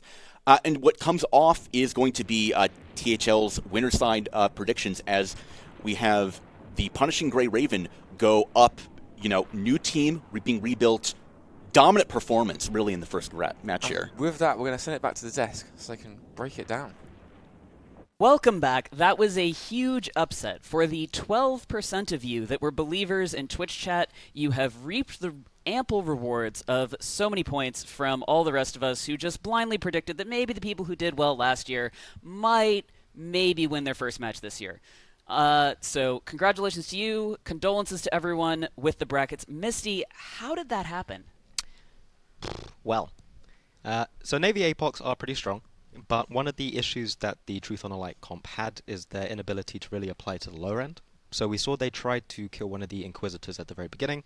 They correctly focused their jams on a single Inquisitor, and then target painted and attempted to shoot the other one. Unfortunately, because they only really had their mega lasers, their mega pulse lasers, to do damage, they I think found it difficult to try and match transversal and get that damage off. And eventually they had to swap on to some of the bigger targets, like the Ishimu and then the Geddons, to try and get some of that damage and control off grid. And it just was unfortunately not enough, especially when they're a very energy intensive comp and they're going up against 3 somewhat bonused neuting ships. Indeed. And it's you mentioned the Ishimu. The Ishimu is a ship that we've been seeing a little bit more over the course of the last couple tournaments. CCP Kestrel, what was the Ishimu doing for both teams in that match? Yeah, so the Ishimu is an interesting ship because it's a Blood Raider ship, so it has a bonus to webs and newts. So it's really good at it can screen things. It can also latch onto something, like you get onto the logistics cruiser and then you just web it, you catch up to it, then you just sit on it and newt it out completely. Yeah, it's very effective, and it's particularly effective in a world where you've got Hugin and Rapier both banned. So if you want long-range webs, either you're going to have to take a Hyena, something light, or maybe an Ishimu. And people have been favoring it more and more. We have a lovely graphic to see how that Ishimu has been fielded in tournaments. It fell off for a while, and now it's coming back. Misty, why is the Ishimu popular? I think a large part of it is just down to the fact that oftentimes, the Rapier and the Hugin aren't especially tanky when in armor comps. I think the Ishimu is probably one of the tankier armor webbing cruisers that you can get. It doesn't have quite the same range, even as a Hyena would, necessarily. But I think it's also just really points efficient. I think it's 18 points, which means that you're not sacrificing much in the way of the rest of your comp, right? It's something that can easily be fitted into the triple battleship comps that we're seeing. So you're still able to bring, the Tech 2 logistics. You had the 2 Deacons. So, it's a very easy choice to make without having to sacrifice anything. And it's done well. It's done well. It's also been blown up in this case. Both Ishimus died, but the teams were able to continue on. We will be continuing on. Our next matchup is going to be between Polaris Mercenary Alliance and Seker Matar. And as we have been doing, we will start off by learning a little bit more about each team.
So two teams that have both did fairly well in the qualifier feeder tournament that we've seen. Misty, how has the feeder tournament been affecting the quality of the matches we're seeing in the main tournament? Oh, wow. Okay. So we had a very long conversation about this in a pub garden. There's a couple different trains of thought. My belief, at least prior to watching some of these matches today, was that the general competition level, if this was the ceiling, this was where the top teams are, the general performance of other teams is kind of crawling up there. I think in general having to play into the tournament instead of being able to just pay your way in has meant that teams have to actually take it semi-seriously if they want to get far. It means that the competitive level of all of the teams has massively improved. And there's, as we've seen, Truth on a Light, one of the teams that consistently has finished within that top 4, has already been knocked into the losers bracket, right? So I think it has made the tournament more exciting as well, and also more accessible. You don't have to be mega rich space trillionaires to get into the tournament. You just have to be good at the game and have a group of friends to play with. We've seen a number of teams succeed with that. In order to succeed, of course, first you must ban ships. So, ban guy, some bans please, and ban stick, por favor. Thank you very much. We have the classic ban of the Armageddon Navy issue. We have a Zarmazd. What's up with this Arbitrator, CCP Kestrel? Why would someone ban that? Well, the Arbitrator is a drone cruiser, so it's very flexible. You can put newts in the highs. It has 4 mids, and in particular it has bonuses to guidance disruptors and tracking disruptors. What's really interesting, though, is I don't see a Cenotaph there. That is a good point. The Cenotaph, the beast of this tournament, is not there. Misty, do you think we're going to see one? Yeah, I mean, it would be insane to have the Cenotaph unbanned and then we don't see it. It'll just be interesting to see whether teams are planning to just center rush into each other, which may explain why we've seen the Ishimu, the Rapier, and the Huguenot banned out as ways of controlling these kind of rush comps, or whether a team is leaving the Cenotaph open and then intends to kite around. Since the Cenotaph only has about a 12-kilometer range with the pod, which is probably the strongest part of the ship, and if you fire outside of that range, or even like 10 kilometers from something that's moving slowly away from you, you're still liable to miss, right? So it is easy to control somewhat, as long as you remain out of its clutches. Indeed, we've seen teams in the feeders both succeed with the center rush. We've also seen 2 teams show up and both decide to ignore the Cenotaph completely. How many Cenotaphs will we see on grid? Let's go down to the arena and we'll find out.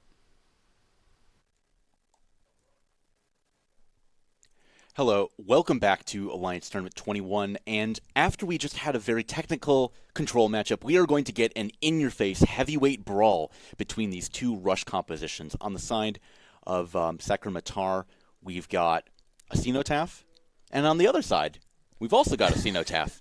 We're getting a lot of dots going around, I think. Yeah. We were kind of joking that a lot of teams, either you're going to be bringing the Cenotaph, your comp doesn't care about it, or it's banned. And this has been one of the very first matches we've actually seen the Ceno be open, and no surprise that with both teams having a rush, they're going to have that Ceno inside the core. We're seeing the Sleipnirs whooping at 0, and I was just saying when they came on grid that I always think whooping at 0 is a very risky move. It can be good and it can pay off, but usually going at range just helps you have a bit more of a decision to what you want to do. Because if, let's say, you camp against another brawling setup that's stronger than you, you're in a bad spot.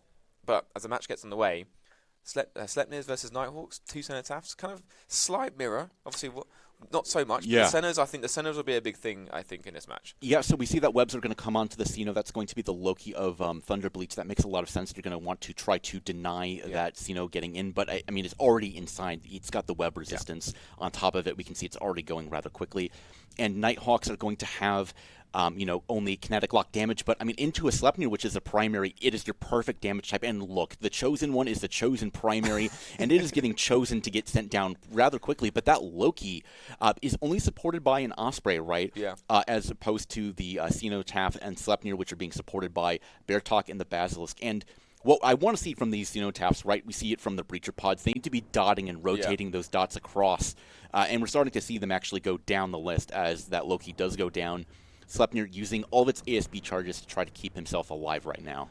PR in the Cenotaph going straight from, literally going, as you said, from top to bottom on the list, getting as many dots as possible. Same for Atticus as well from the Cenotaph, trying to get many dots as many ships as possible, spread the DPS across. But the Sleipnir still holding on, and now the Cenotaph taking a bit of damage, probably from the dot from the other Cenotaphs. But the Navy Caracal does go down off next. I mean, the blue team taking it on. Yeah, I mean, I actually really like the call of getting some of the Navy Caracals out. The amount of damage they do relative to the HP that they have on like the Nighthawk, it makes a lot of sense. But that Sleipnir, I believe still even taking damage from dots as it does finally go down. The Osprey of Credit Card is about to get swiped out of the arena as Code Earth and Cody. I mean, just from those dots, they're about half shield each. And, I mean, again, half damage across both from Havoc's Fist and the lore that's going to be the dots. And Tyson taking a lot of damage, but Tyson punching back Cody Earth as he will go down. It's such a nightmare to be a Bassi when you have these dots around or any sort of Logi. Just having to juggle all the DPS going on. The nightmare of Lemony, but going to go down in a second. I mean, Seker, Matar, doing a fantastic job. Still got a Sleipnir alive, still got a Senna alive, the Bassi as well. I do think the Bassi, having a Bassi over the Osprey was a huge, huge factor for this. Even though they are losing a Navy Caracal, I think that was a massive difference because the Osprey's so weak and will just die immediately. Yeah, 100%. And now, I mean, like, PR, it's just a Sino versus the entire world. And then you've got Squalls, which I understand you had to downgrade going from, Navy Caracals and, like, your Raptor, which the Raptor has done, frankly, nothing this entire match, versus the Spiples, which do have selectable damage type, right? Yeah. So they could just load whatever they needed to get on top of the backline of that Osprey, just push him out. And I'm really liking the side of the Sleipnirs actually a bit more. We were talking, even though the damage is good for the Nighthawks into the Sleipnirs, look at that like pink, purple, like fuchsia looking, someone will correct me on the color, active repping bar. And that's going to be like the massive output that you have from the Sleipnirs, right? In terms of the local tank and that and sort of shield booster. What do you think about the 4 Sweeples as well? I always think they are good to have them for lockdown. Do you reckon it could have been done for something else? Well, 4 Sweeples, are you saying that Volta members can't count the number of 3 legal destroyers that you're allowed to have? But yes, the Sweeples actually really love in the shield comp. They make a ton of damage. In a rush where you just want to get on top of something, you just want to dump like 1,200 damage from the 3 of them. It's perfect. And, I mean, we're already 3.5 minutes in. That's it from us. We'll send it back to the desk. Welcome back from a blisteringly fast match. Rush versus Rush, Cenotaph versus Cenotaph. Misty, what happened there? So, I think what it really came down to, and we were talking about this before, is the application of the pod went really well on one side, not so well on the other.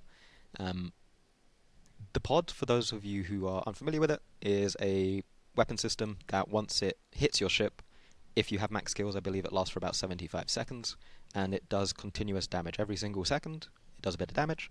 If you have active reps or you're getting remote reps, you're easily able to deal with the damage that's coming in. So it's more of a penalty against buffer tank ships, which is often what we see from things like Nighthawks. They have an extremely large buffer, so it works fairly well against them. Whereas the Sleipnir, for example, will often have an extra large ASP, which means that it has a smaller buffer and it also has some local sustain, so it can deal with the pod damage that's coming in a bit more effectively. I think that the target selection as well, from I believe it was Seker Matar that won, right? I think their target selection, getting rid of that Osprey and allowing the pods to do their job, is probably what helps swing the match in their favor quite quickly.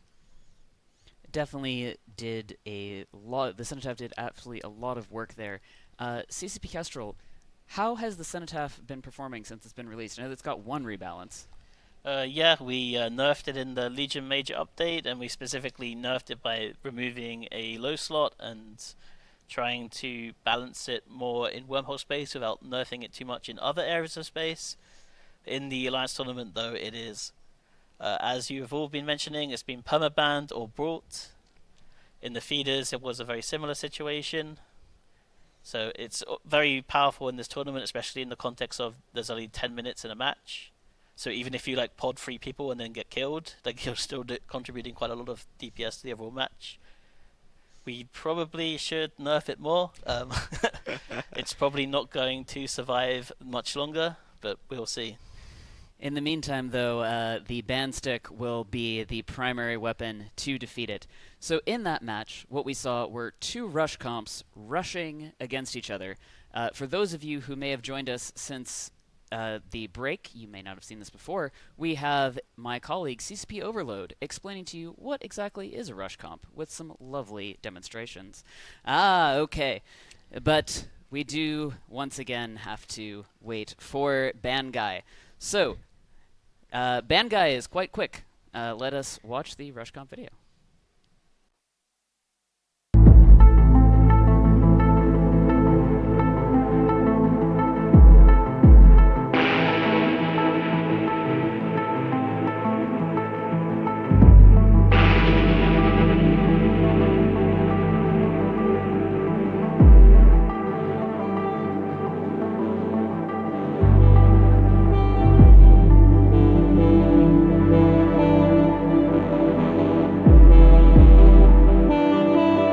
everyone, CCP Overload here, and let's talk about rush comps in the Alliance Tournament. A rush composition is one of the most direct and aggressive strategies used in the Alliance Tournament. Its central philosophy is simple: close the distance quickly, hit with overwhelming force, and break the enemy's line before they can react or adapt. Rather than relying on complex positional play or drawn-out endurance, rush comps win by imposing immediate, unavoidable pressure. The backbone of a rush setup is usually a group of durable battlecruisers or cruisers armed with short-range, high DPS weapon systems. These ships are chosen because they can both absorb punishment and deliver devastating bursts of damage once they reach optimal range. The fitting focus is on resilience, speed, and applied damage.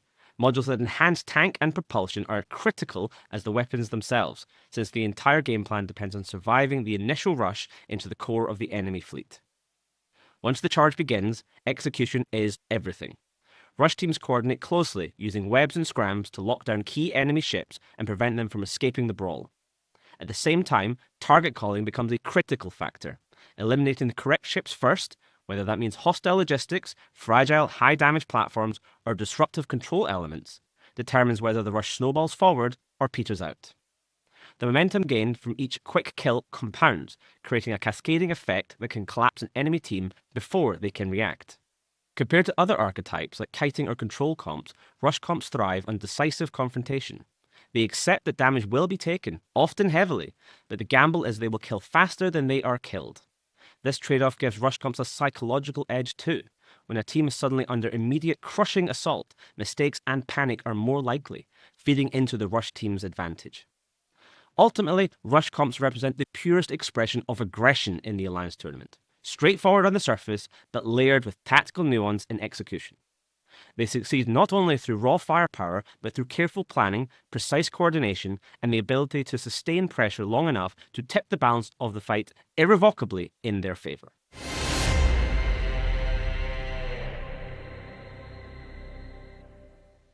Thank you, CCP Overload, for that wonderful introduction to Rush. Now, what we saw there was the Rush mirror, Rush versus Rush. Misty, when you find yourself in this position, how do you actually win a rush mirror if both sides are the same? Oftentimes, it comes down to, surprisingly, you may not expect it to be this way since it's just two high damage comps crashing into each other, but it comes down to making the call of when to go in. Oftentimes, if it's a missile mirror where both of you are in hams, one of the teams may try to burn away and force the other team to burn into them, giving them a bit more range advantage since missiles have a flight time. If you're shooting at something that's burning away, it effectively reduces how far your missiles are going to go, whereas if you're shooting something burning into you, it's a bit better, right? So sometimes you'll burn away instead of rushing in to give you the ability to control how quickly some of these ships get through. Sometimes you'll screen off one or two of the damaged ships so that not all of their damaged ships are sitting on top of you. In this particular case, it seems like both teams did kind of crash into each other, but the Seker Matar team, I think, had an easier time of applying its damage to the same target, along with the pods obviously doing a lot of work against the Nighthawks too. And target's priority is really the second thing. Target priority, knowing what you need to kill in which order, how tanky something is. You probably want to remove the high damage, high tanky ships at the very beginning while you have all of your DPS ships alive, because as you continue to trade, your outgoing damage is going to be reduced much like theirs is. And if you're leaving tanky and high damage ships towards the end, it means that you're probably not going to be able to break through their tank before you yourself die. But you also have the targets of opportunity. If the logistics cruiser or a frigate gets into range and webbed down and nuded out and everything, you can probably snap and kill that really quickly just to reduce the amount of reps that are coming out. So there's a lot of in-the-moment target-making decisions that you need to make, combined with good piloting, good overheat management. There's quite a bit that goes into it. And it makes for an exciting 2 minutes before everyone's dead. Yeah, that's the amazing thing about rush matches is win or lose, you are in the arena and then you are out of the arena very, very quickly. In terms of logistics, we did see a lovely bonus explainer video about logistics. Logistics are important in most comps. In rush comps, they tend to get a little overshadowed by other things. CCP Kestrel, which of the logistics options would be your favorite for if you were going to find yourself in this type of brawl in the center of the arena? I think traditionally we tend to see like dual logistics frigates, mostly because they're effective for the points. Because in a rush comp, you normally want to put like a lot of your points up in front for DPS. You can sometimes see things like they bought the Osprey as well, the Tech 1 logistics cruiser, because that also costs less points, and that way you can maximize your like DPS per point in your comp. It's definitely a important balance with that in Rush, since any points you're not spending on, as you say, DPS per point, that's the metric that you really, really have to get into there. So we've got our next match coming up soon between Psychokids and Of Essence. Let's take a moment and introduce both teams.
Thanks for that information about the teams. It's always very interesting seeing a team that's new to the Alliance tournament come in and really try and make their mark. And we've seen a number of those this year. Misty, is there anyone you particularly want to watch this year? Ooh. I'm excited to see how teams like Nerve and Platinum Sensitivity do. Platinum Sensitivity because Plat has the indestructible Mark Bridges. And Nerve because they have some of the winners from the previous Fraternity team taking part with them. So I expect that they might do well as well. And usually their matches are pretty exciting to watch. Indeed, indeed. And Psychokids bringing in a number of experienced tournament players means that while this is a new team, 2-0 in feeders, nothing to shake a stick at, and honestly, they could do quite well here. Speaking of shaking sticks, BANE guy, if we could please get the bans forward to shake our ban stick at. This is looking like a fairly standard ban line for the most part, although the standout here is Barghest. CCP Kestrel, have we seen this ban before? I'm not too sure if we've seen it before or not. It is an interesting ban.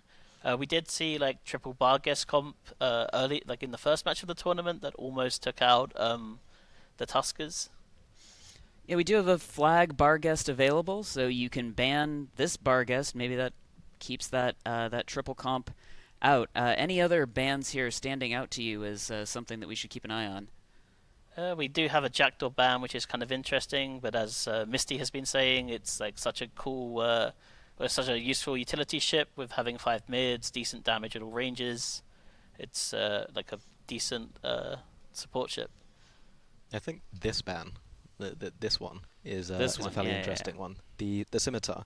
I believe we were saying earlier that we haven't really seen many logistics cruiser bans. The Zarm has then since popped up a couple of times, but it is probably the only logistics cruiser that we've really seen banned so far. I don't think we've seen any of the shield logistics cruisers banned yet. So it's interesting to see the Scimitar banned. The Basilisk is still open, but one of the benefits of a Scimitar over a Basilisk is that it has a much lower sig, so it's harder to hit, and it's a lot faster.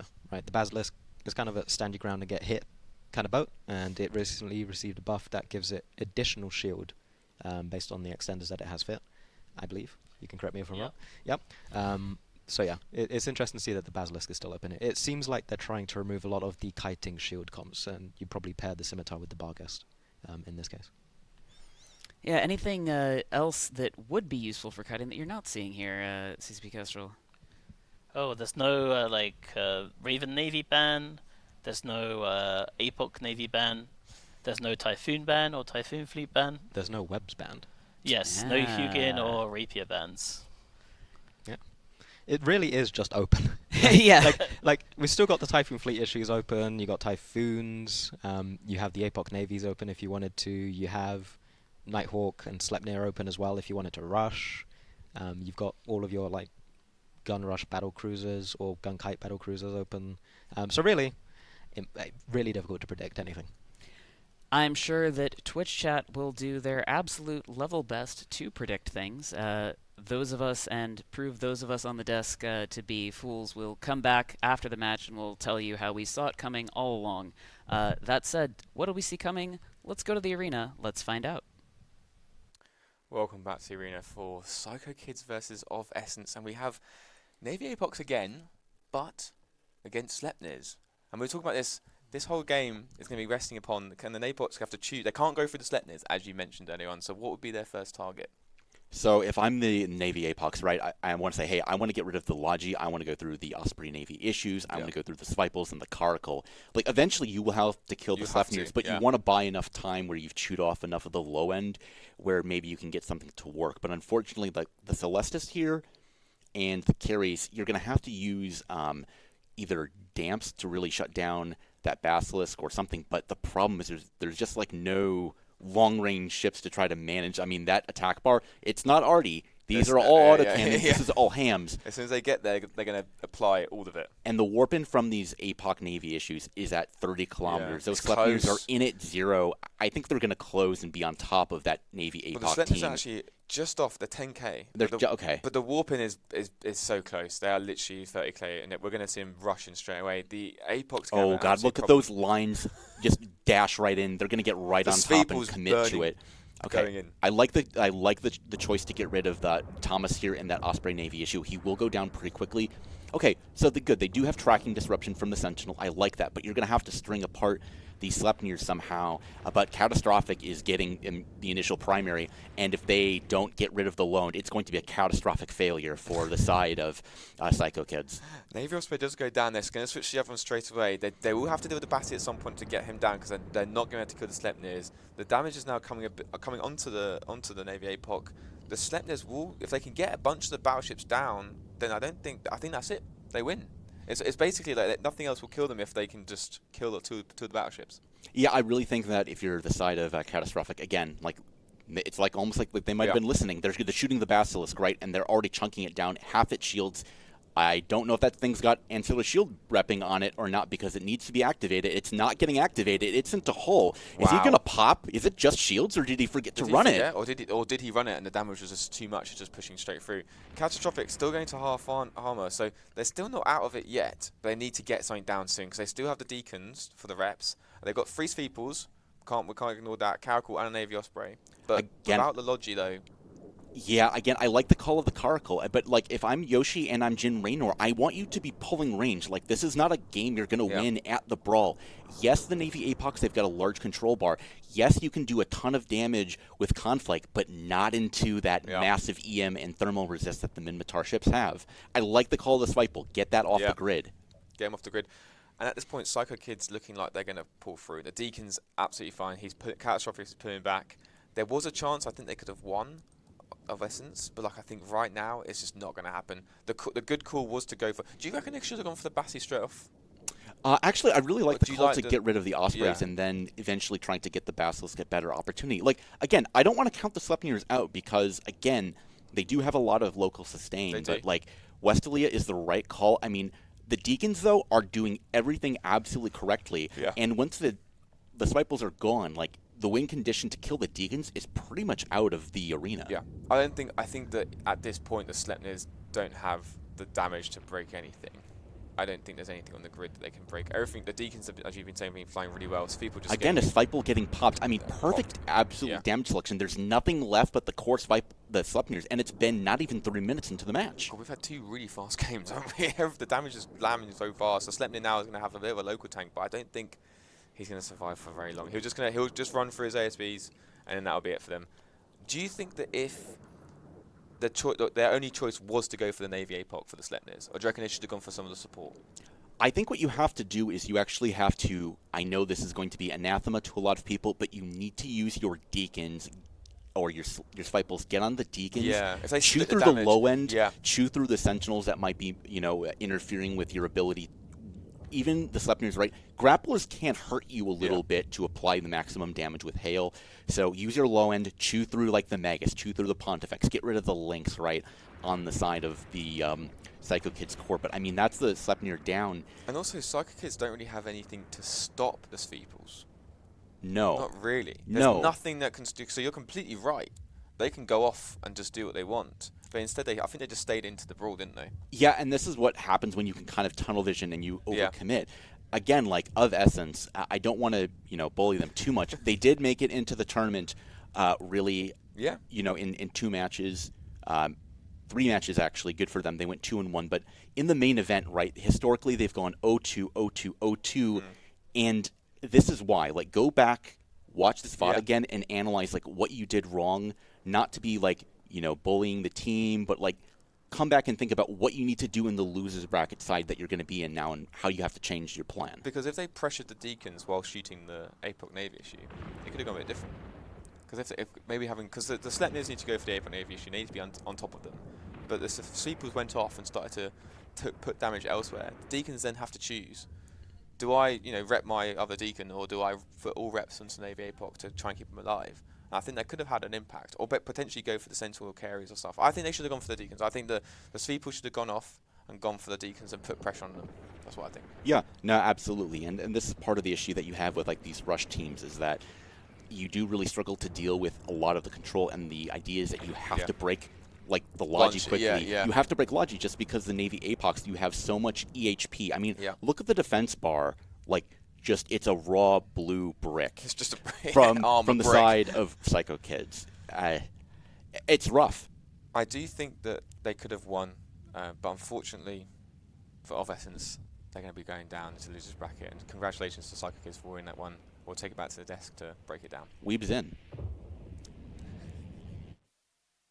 Welcome back to the Pumpkin Desk, where we are joined by CCP Pumpkin, our newest orange member of the team. Great job, Psychokids there, taking the rush and just letting it break on the rocks. Misty, you were looking something up right before this that might explain why that Navy APOC survived so well. Yeah, actually, Kestrel mentioned it, but, with an armor ship, you have the ability to fit something called a reactive armor hardener, so the more that you take, a certain type of damage, the stronger your resist against it will be. Right, it spools in that direction. I was just checking all the lost mails from the Of Essence team, and it was basically just ticking off fusion, fusion, hail, hail, hail, fusion. So essentially they were all shooting primarily explosive ammo into the Navy APOC, and eventually those reactive armor hardeners will be able to spool fully towards it, so the resist was probably like 85%, 90% or something like that, towards the very end there, which would explain why they basically did no damage, but it doesn't really explain why the attack bar was so small for a rush comp there. Yeah, we were theory crafting that maybe they burnt out their guns. Also, I think when we see like rush versus rush and these type of things, normally you'd probably want the Sepals to go after the Inquisitors and just like kill off the low end. And that didn't happen this time around, and just that Navy APOC survived. It was the team captain, I believe, and it's like potentially possible that he was like slightly in front of the other APOCs and he baited them with like a full tank fit. Yeah, the absolute meme of just sending team goes for the headshot and you're like, just kidding, extra plates. Yeah. I think it's also important to note, just for the record of the deaths so far, that every single ship I think we named just prior to the match appeared on grid. So calling out the fact that Scimitar's Banbazi was open, we saw it. Sleipnirs were open, we saw it. Navy APOCs. It's interesting to see that a comp that was very similar to what Truth on a Light brought, right?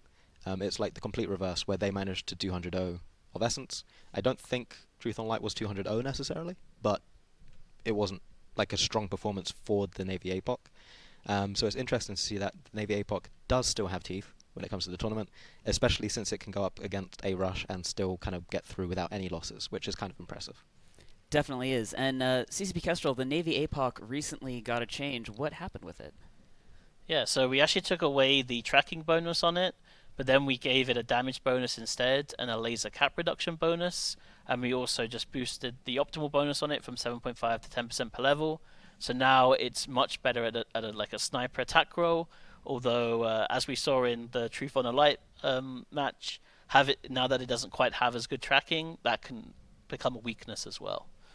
Indeed, indeed. And speaking of tracking, we've talked about this quite a lot in this tournament. We've talked about it with the ship. We talked about it with these. And we do have a lovely explainer video for you for how does weapon tracking work. It's much easier to see it on the graphic than it is to just hear us yap.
There you have it. That is weapon tracking, specifically the kind of tracking that the Navy APOCs are doing, as well as weapon disruption. We saw some weapon disruption going onto those Sleipnirs.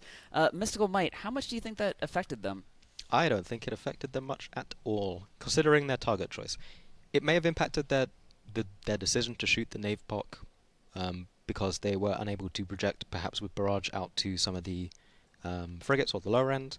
But I think that the entire intention of their rush at the very beginning was just to shoot the NAPOC, and once they're on top of it, you're not missing the NAPOC that's sitting still, and you are very unlikely to be out of range of it. So. Yeah, and is there any way that we saw the Sleipnirs using it, and obviously they could have done that. Is there any way that might have maybe caused them some difficulty? There were damps on the other team with the Celestis and a Carius, I believe. So it's very possible that they were maybe spreading the damps across the Sleipnirs to delay how much damage they can do. Sleipnirs probably should have been able to get on top of the APOCs within about 20 to 30 seconds of the match, given that there wasn't really much screening support on the other side.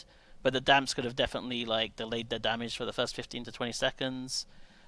Taken the Basilisk out of the match as well, if the Basilisk wasn't willing to brawl in with the rest of the Sleipnirs.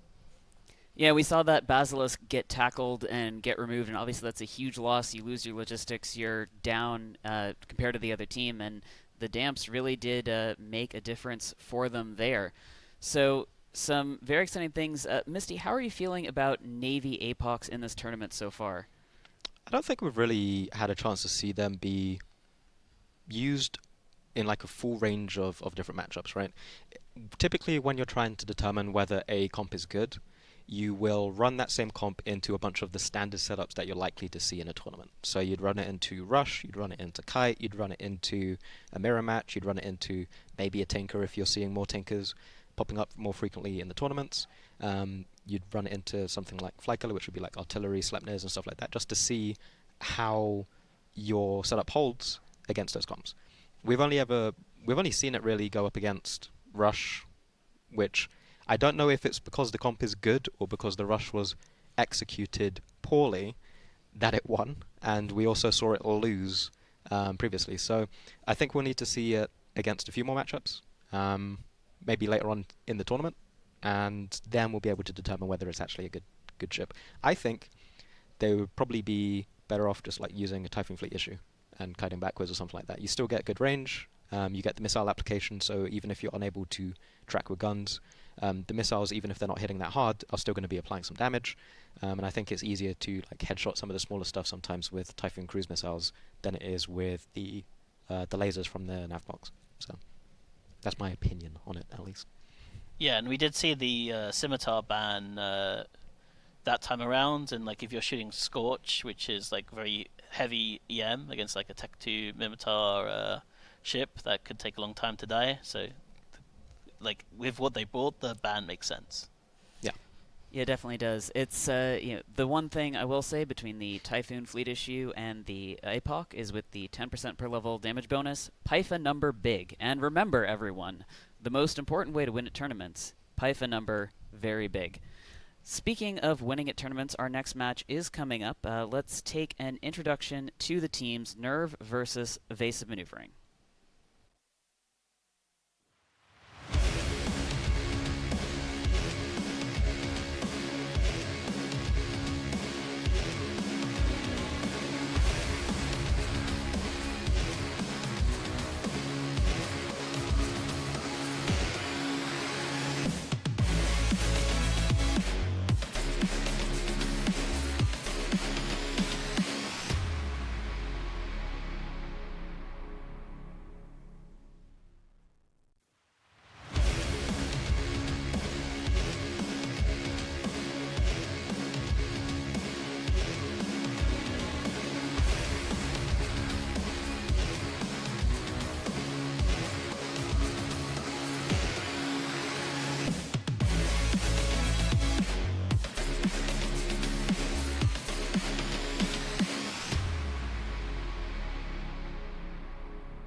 Should be an amazingly exciting match to watch. We've got two teams that have both done very well in the Alliance Tournament before. Misty, you mentioned Nerve is a team to watch.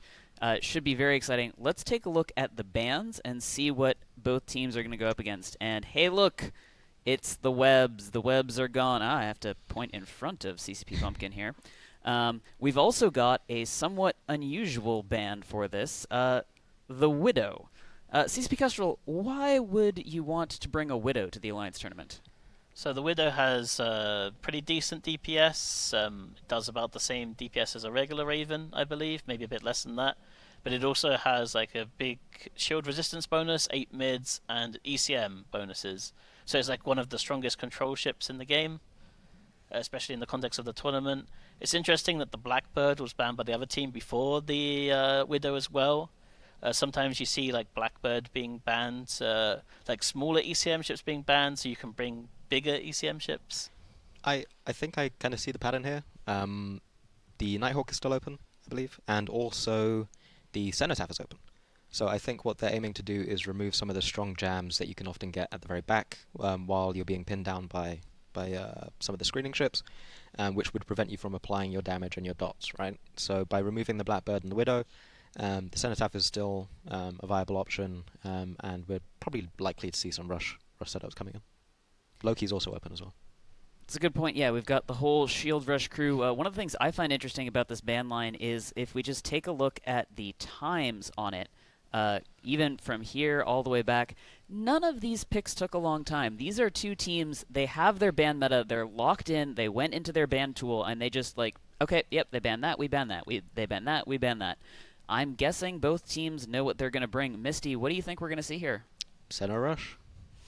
All right, CCP Kestrel. I mean, I pretty much expect Center Rush as well, but there are a lot of armor ships open. One of the good armor ships is taken away, but we still have like Zarmad available, so we could actually see like maybe a bait into like some big tanky battleship comp with a Zarmad. Yeah, could be. You know, if you gotta keep your ship alive through the pod, what better way to do it than with the Triglavian spooling logistics? But we will go to the arena. We will find out what the teams have brought, and we'll see you back here after. I'm pretty sure it just like as if you just started again. It doesn't stack. Yeah, you can't stack them. Oh wait, okay. If it goes green, I'll go here.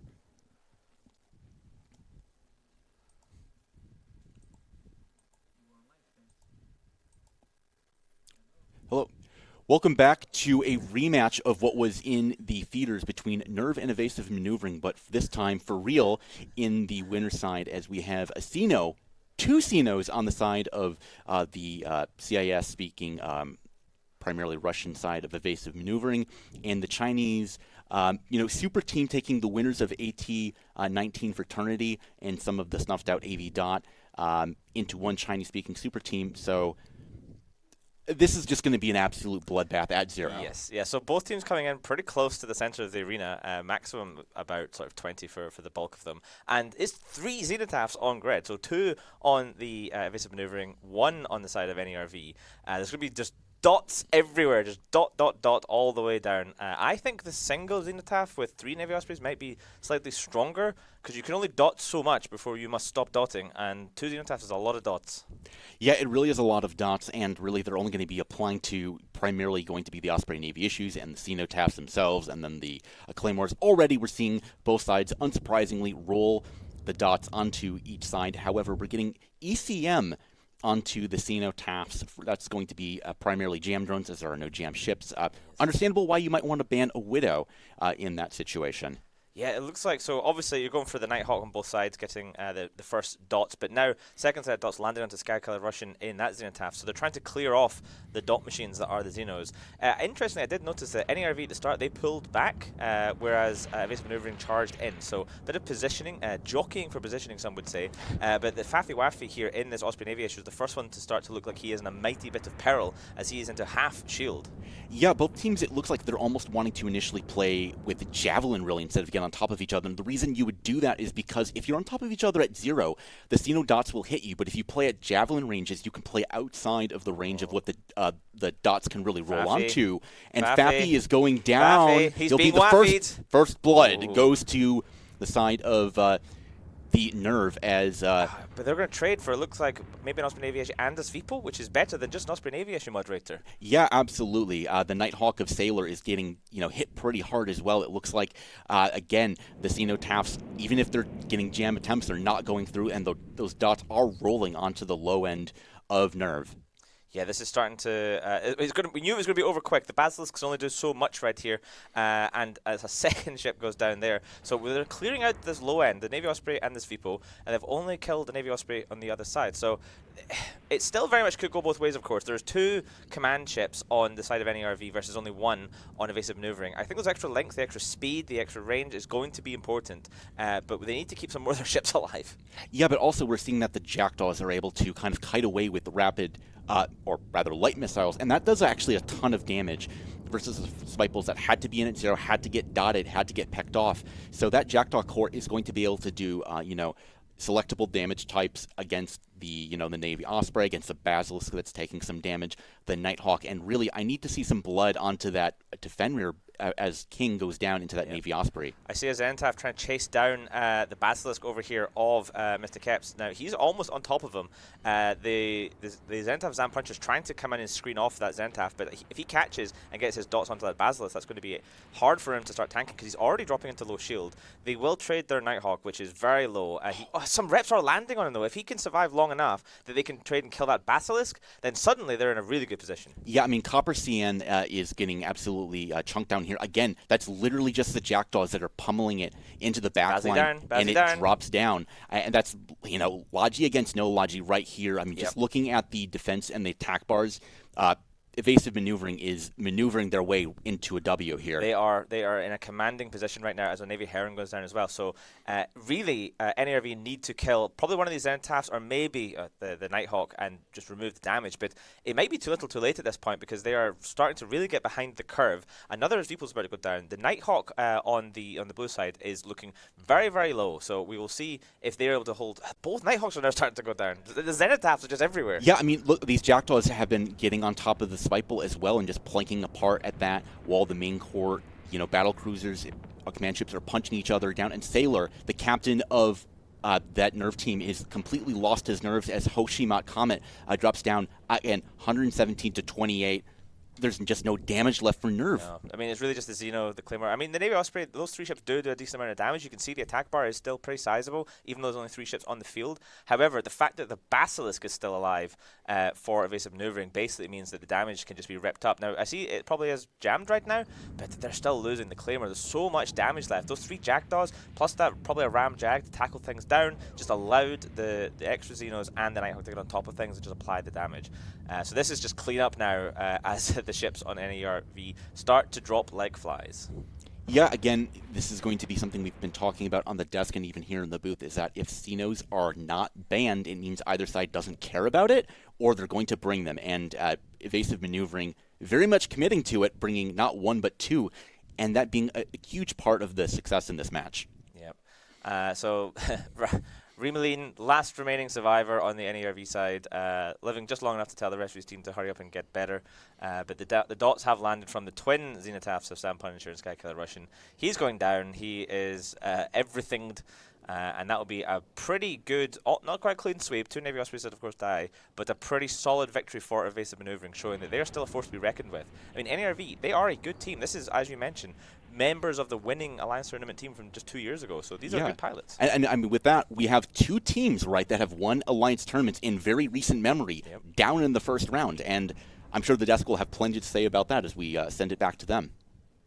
Welcome back, and congratulations to Evasive Maneuvering for taking the win over Nerve in that last very exciting match. CCP Kestrel, you brought something up very interesting that we saw right off at the start. Why don't you tell us about it?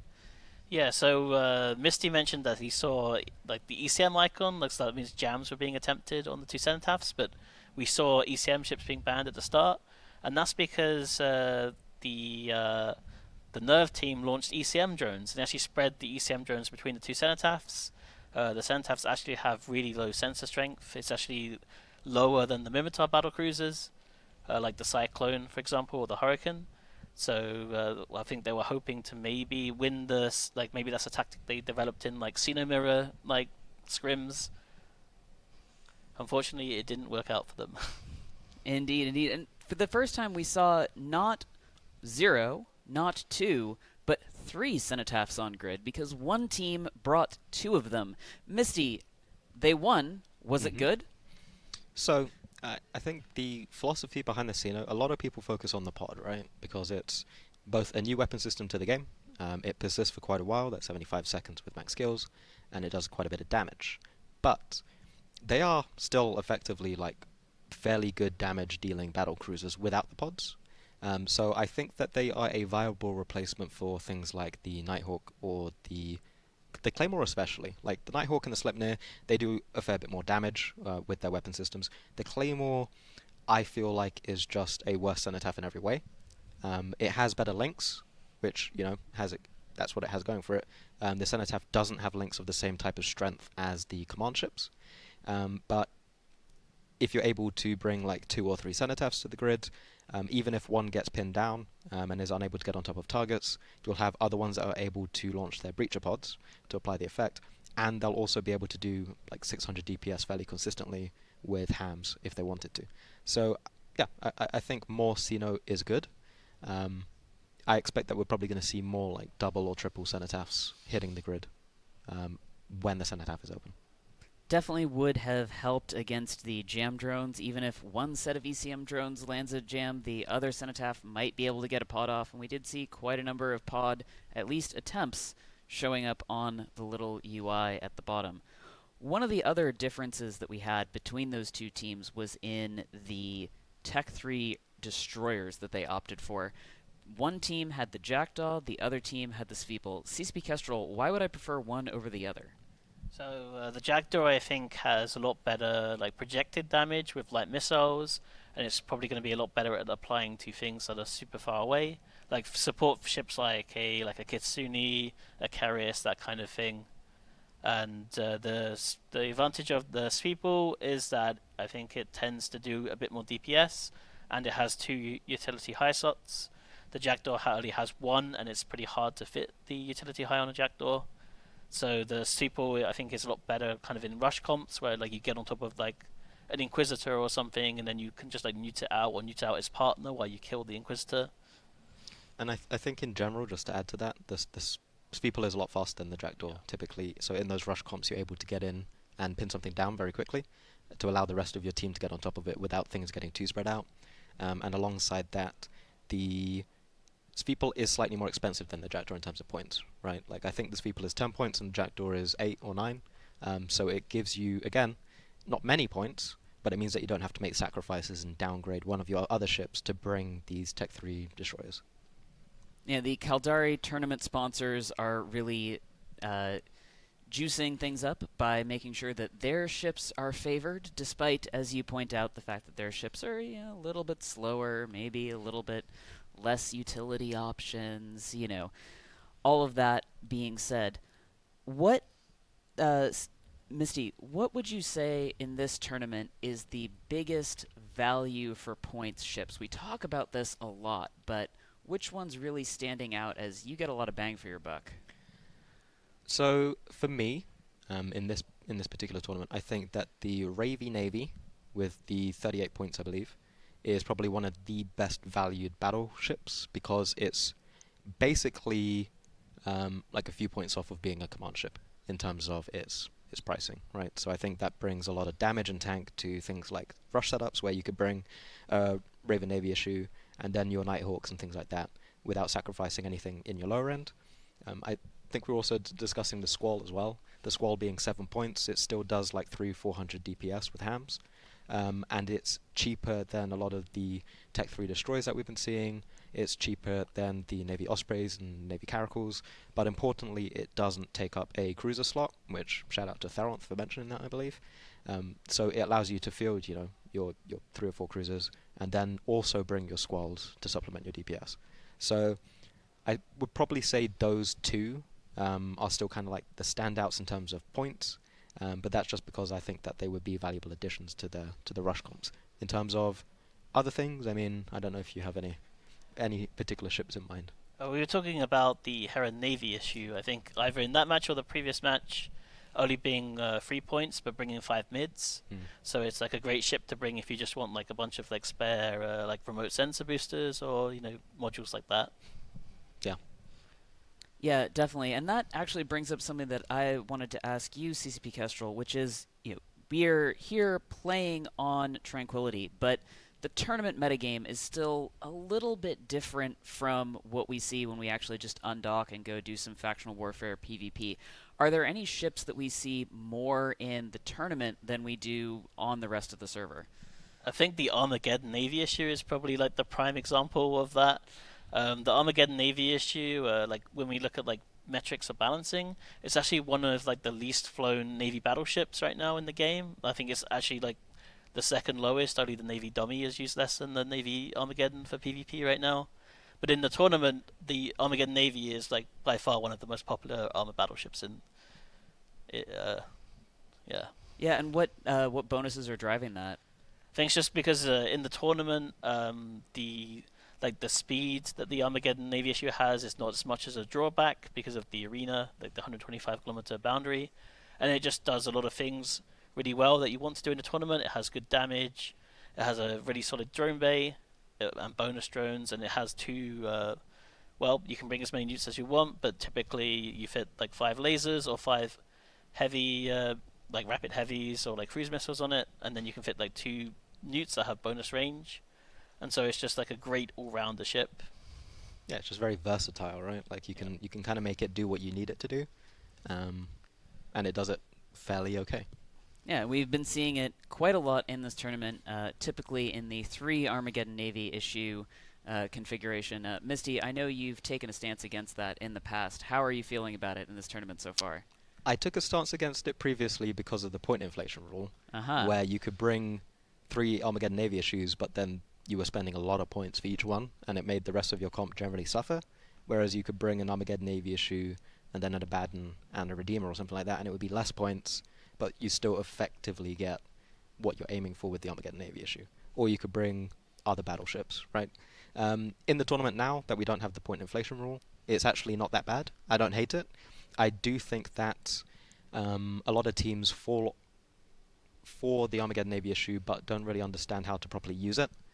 So we often see what could almost be described as like Kingslayer setups, which are just like triple battleship with rapid heavy missile launchers, but they try and headshot like something that's big, so they end up running through all of their missiles, and then they have to wait while they reload so that they can try and finish off the ship that they were shooting. Whereas a properly flown Kingslayer would aim for the lower end, right? Like every single time that you have missiles reloaded, you would delete 3 of the smaller ships. Like you could get rid of the logistics, get rid of the support, the command destroyers, to remove the links. You can get rid of all the squishy stuff, and then you leave the battleships for last. So I think if people were bringing Armageddon Navy issues and applying the correct approach to these matchups and the target selection, they would be performing better than they have been so far.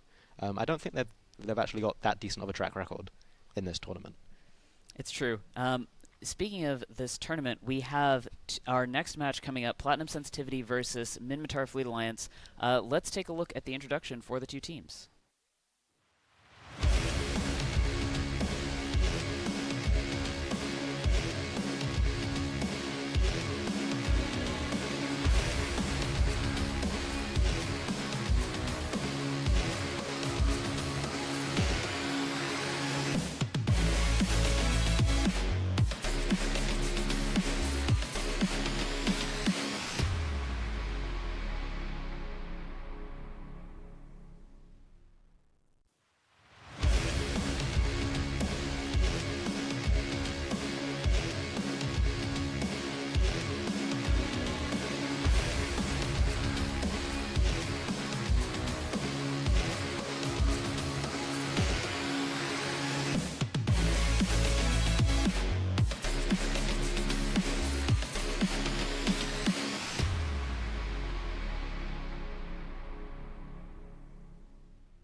Great. Thank you so much for that intro to both teams. Yeah. I was just saying, Twitch chat, I don't know who workshopped this particular support fleet line, but you go back to the drawing board and find something else, because you're shitting up my chat with...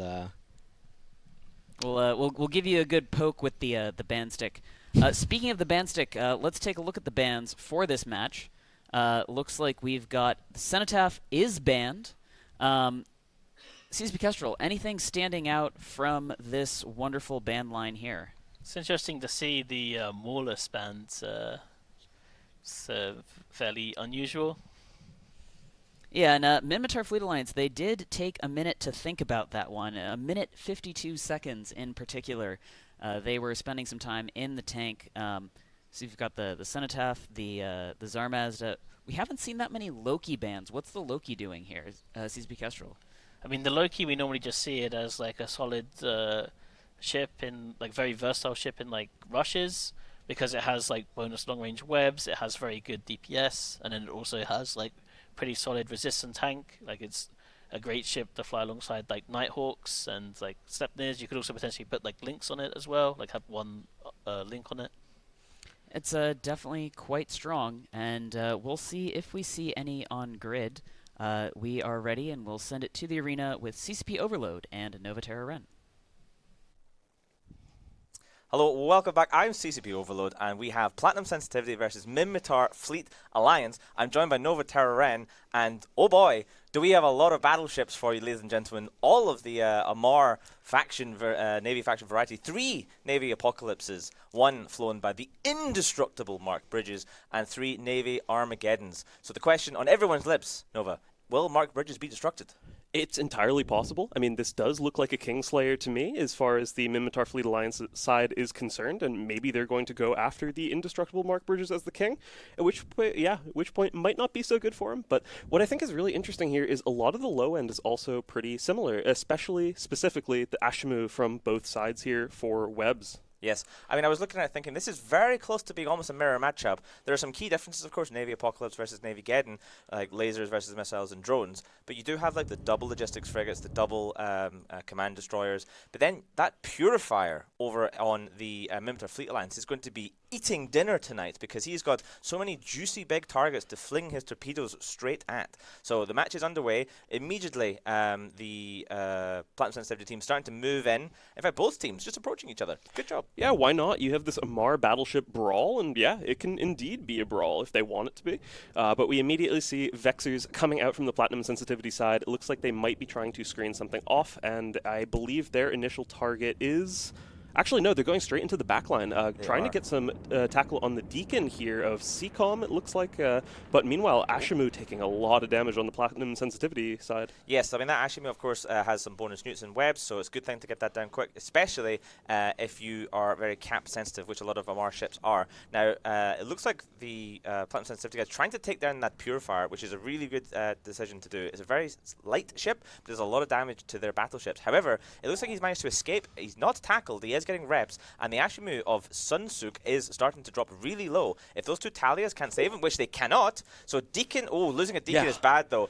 Deacon for Ashimu, that's a hard one to say. So the second Deacon webbed and scrammed as well, so you're trading basically your webs and control for logistics frigates. I'm not really sure which one wins here. Yeah, those were the targets that those Vexers from the Platinum sensitivity side were diving for. They made it look like they were going to potentially go after that Purifier, but recognizing that the most important thing, if they can get rid of it immediately, would be these Logi frigates. That's going to be, massively undermines the potential for the Minmatar Fleet Alliance side to really make use of a good long game, ideally, for Platinum sensitivity. They are now the team who's going to be able to leverage that logistics advantage.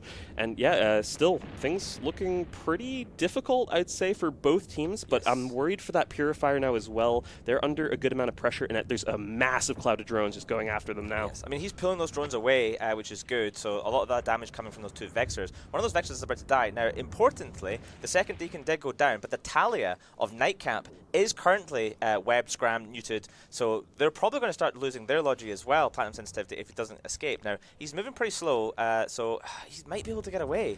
Oh no, he's getting chunked now. Okay, here we go. But I mean, they're going to trade Navy Armageddon for it. Blob. Exactly. The Thalia is getting chunked, but I think Platinum Sensitivity did a really good job of recognizing the moment that they got rid of those Deacons, they could easily just toss the drones onto the Purifier and go after that top end. Bobbington under so much pressure from these APOC navies, and again, more trades coming out now, but I still can't help but feel like this favors our red team, and I do think that Bobbington is about to fall here, and when they do, that's going to be a lot of this damage potential for this battleship core. Yeah, indeed, and he isn't a half structure. He's sitting basically at 0. He's everyone's hit control space, so everyone is listening to Blackmark Pirate's School for How to Fly Your Battleship, which says you must hit control space and just shoot your guns into things. Don't be moving. But now they started to move again, so they weren't paying attention in class. Okay, so we are trading a lot more ships now. This is starting to sort of wrap up very much in favor of Platinum sensitivity. Mark Bridges currently slightly being destructed, not destructed yet, so we don't have to worry about it. But this is really starting to tilt very much in their favor. Yeah, I think this is sort of the snowball going, and at least at this point, still, our Minmatar Fleet Alliance team should be able to take down another couple ships. This Vexer and Thalia should die very, very quickly from here, but the real problem is their top end is dying much faster than the top end. Mark Bridges, you were saying that maybe a little bit destructible. I don't think so. At this point, it's going to be so difficult to try to break through with rapid heavy clips onto these Navy apocalypses. Nah, they're pretty tanky, and just 2 battleships left that can potentially deal enough damage. I don't think Mark Bridges is going to get destructed. I don't think so. The only thing that could potentially swing it for the blue team here, Minmatar Fleet, is the fact they're actually still alive, so that will be putting quite a lot of nuke pressure. Navy Apocalypse is, of course, very sensitive to cap pressure, so they could get shut down. But you see here, look at this, ladies and gentlemen, 3 battleships, all at 0 or 1 meters per second, and another one at 6. This is battleship piloting at its finest. 0 meters per second, completely stationary. Why move when you can shoot? You don't need to transversal match. You can just sit there and say, hey, my tracking's going to be pretty good. Everything that I'm going after is a pretty sizable size.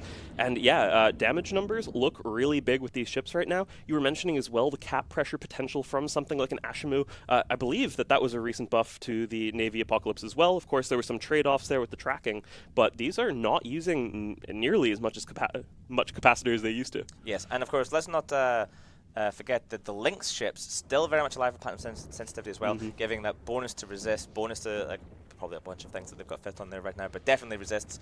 That's doing a lot to help keep Mark Bridges indestructible. The Navy Armageddon of Sycamoria is going to go down pretty soon. He's taken a lot of damage from these 3 Navpogs, and then it will just be the Ashimu. So a pretty handy victory from Platinum Sensitivity there. I don't think they could have done much else here, Minmatar fleet. This is a very tough team to go into, and they flew their comp pretty reasonably well. The scoreline will say that they lost quite badly, but I don't think it's actually quite like that.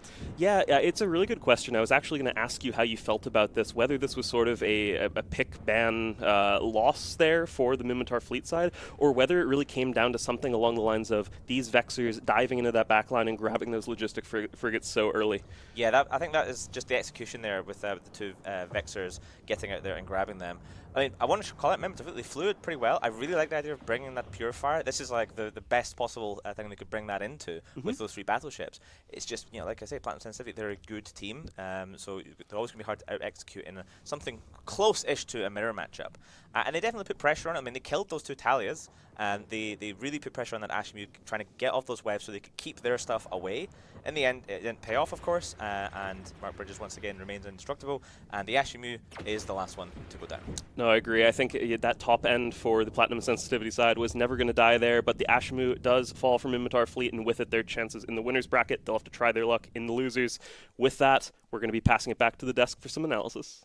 Welcome back, and congratulations on the victory there. And as Twitch chat pointed out, we had Minmatar Fleet Alliance fielding an entirely Amar comp. Who knows, perhaps this abandoning their faction is part of what led to them abandoning their victory. We'll see them again in the lower bracket. In that match, we did see the Navy Apocalypse. Misty, how did it look? Yeah, I mean, again, I think it performed fairly okay. It seems to have been flown well. And again, this is just all feeding into running the Navy APOC into a bunch of different matchups and seeing how it performs. So far, I mean, seems to be doing fairly well. We'll see how it continues to perform over the weekend.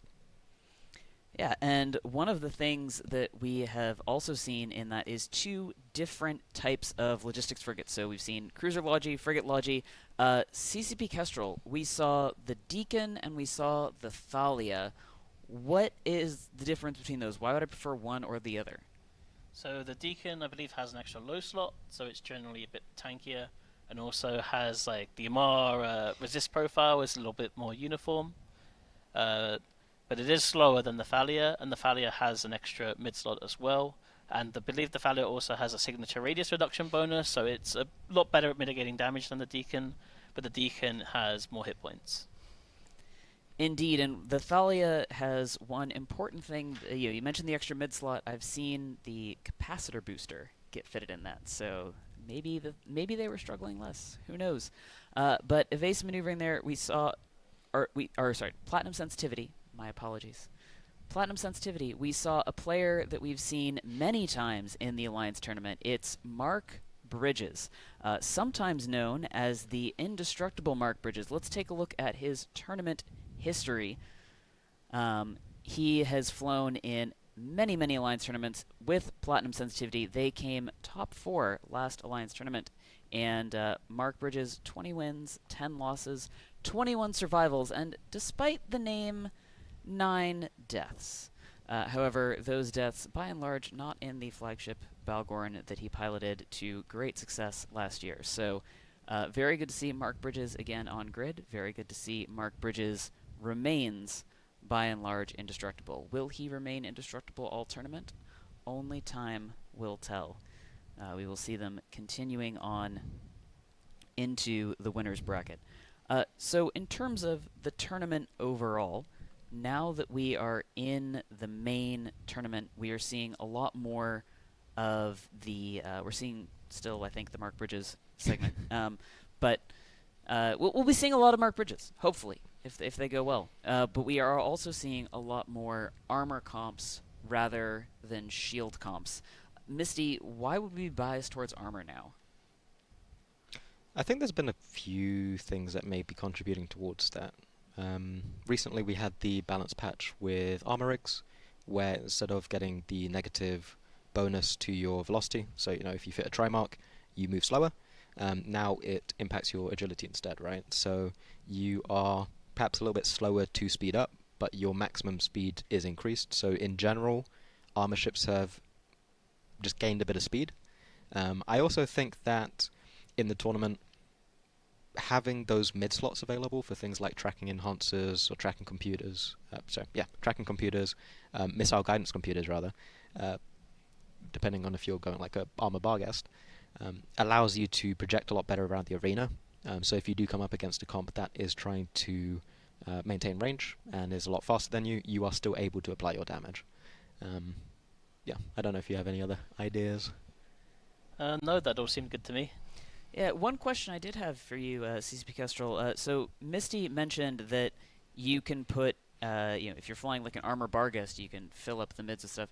How much does that factor in with design? Do you look at these ships when you're doing the game balance and you're going, oh, what if someone decided to armor tank that? Yeah, we've definitely designed a lot of ships with that in mind, especially some of the factions that are kind of in between shield and armor, like Minmatar, for example. We've added like armor and shield resistance bonuses to some of them, or armor and shield rep bonuses to them, like the Varga rebalance that happened a few years ago. Yeah, it's definitely always exciting to end up with a situation where you see a ship that is usually shield tanked, but normally armor tanked, and we have seen quite a lot of that in the tournament, haven't we, Misty?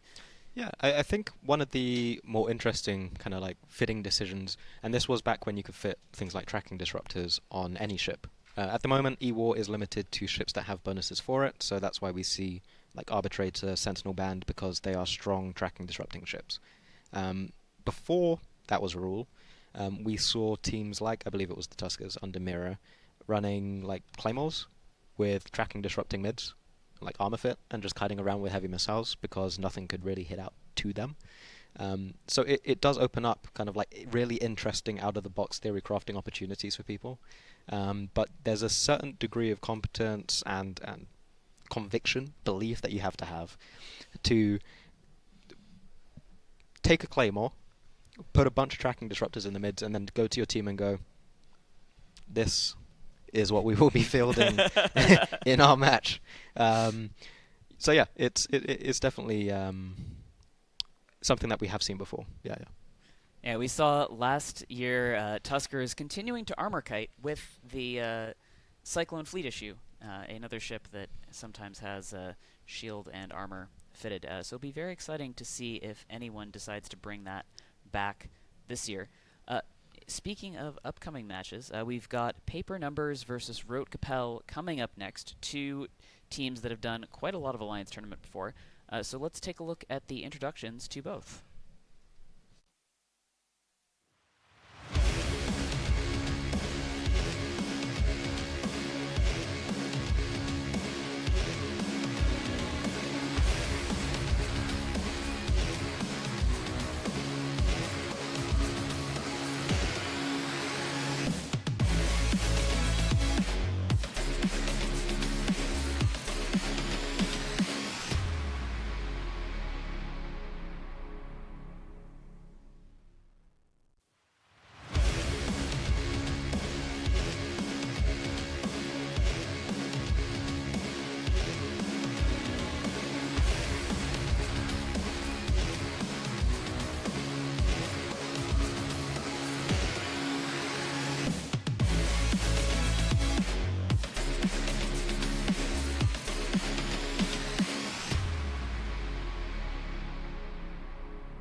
Great, and thank you for that introduction. Rote Kapelle, as mentioned, merged with Tempest Calcif. They have still kept the Rote Kapelle spam, though. We are watching lots of Mademoiselles going through Twitch chat.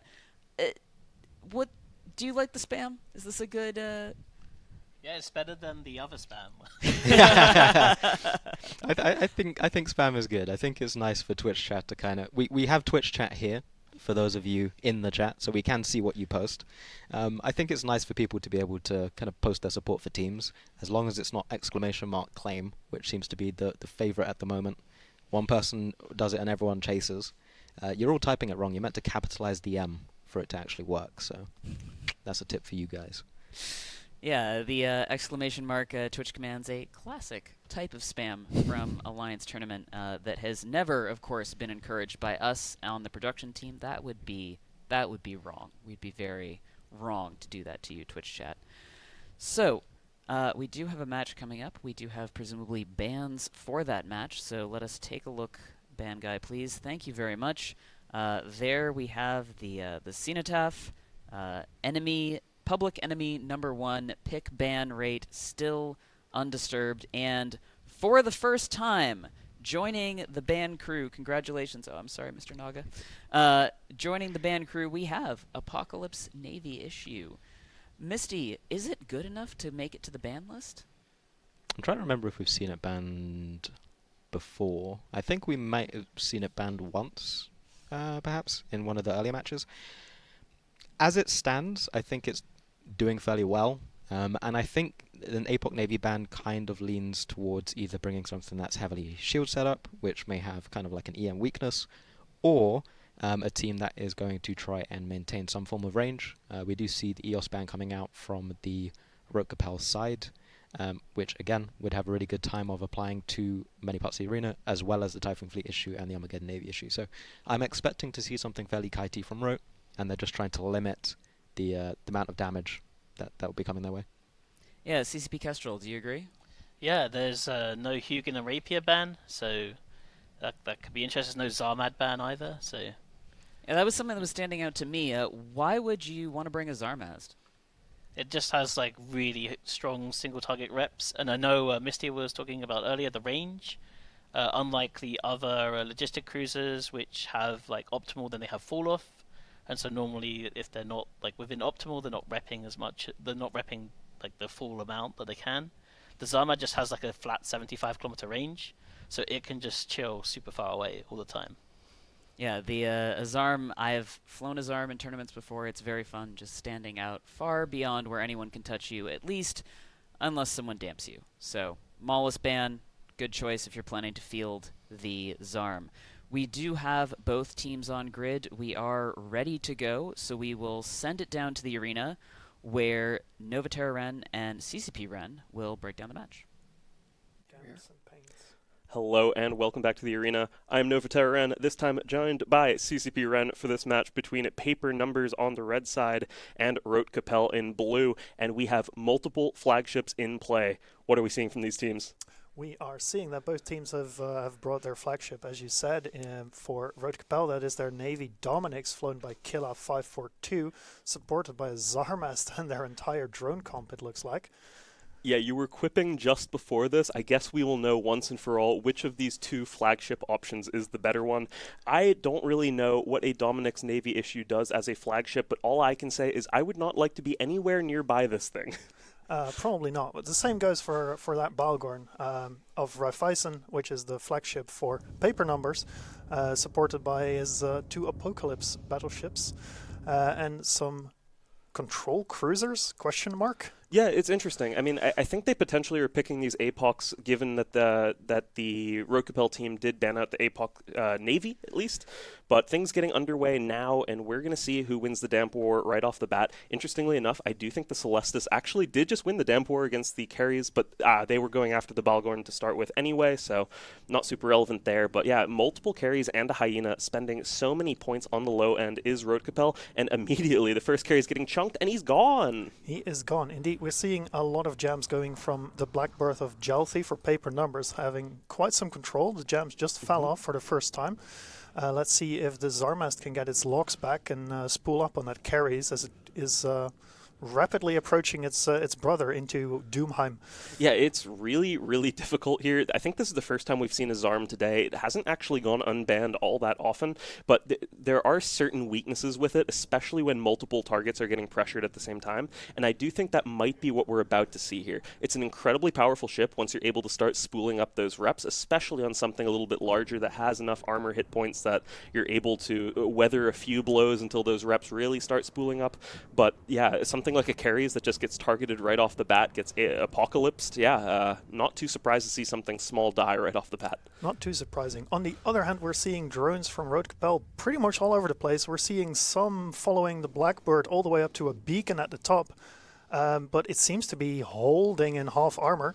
And there's some other drone flights still approaching or following targets. I am feeling that Rote Kapelle's DPS is all over the place. It is indeed, and I think the other critical thing here is the fact that this Balgorn can likely just maintain webs on this Dominic's Navy for a long, long time, if not really forever. Their comp would ideally like to play keep away from this thing and not let it get into a range where it can apply anything particularly scary up at close range, but yeah, Balgorn just so good at that, able to stay a comfortable distance away and web everything off. But yeah, definitely still, it's a very menacing ship just trying to make its way over towards the backline of the Paper Numbers team. We are seeing the Ishtar of Rotan Oscald go down. The Zarmaz not getting reps off at all or in time. He has been jammed, but we don't know if that actually goes through. The jam is on him, but we don't know if it's activated. The Blackbird is still alive somewhere in the back there.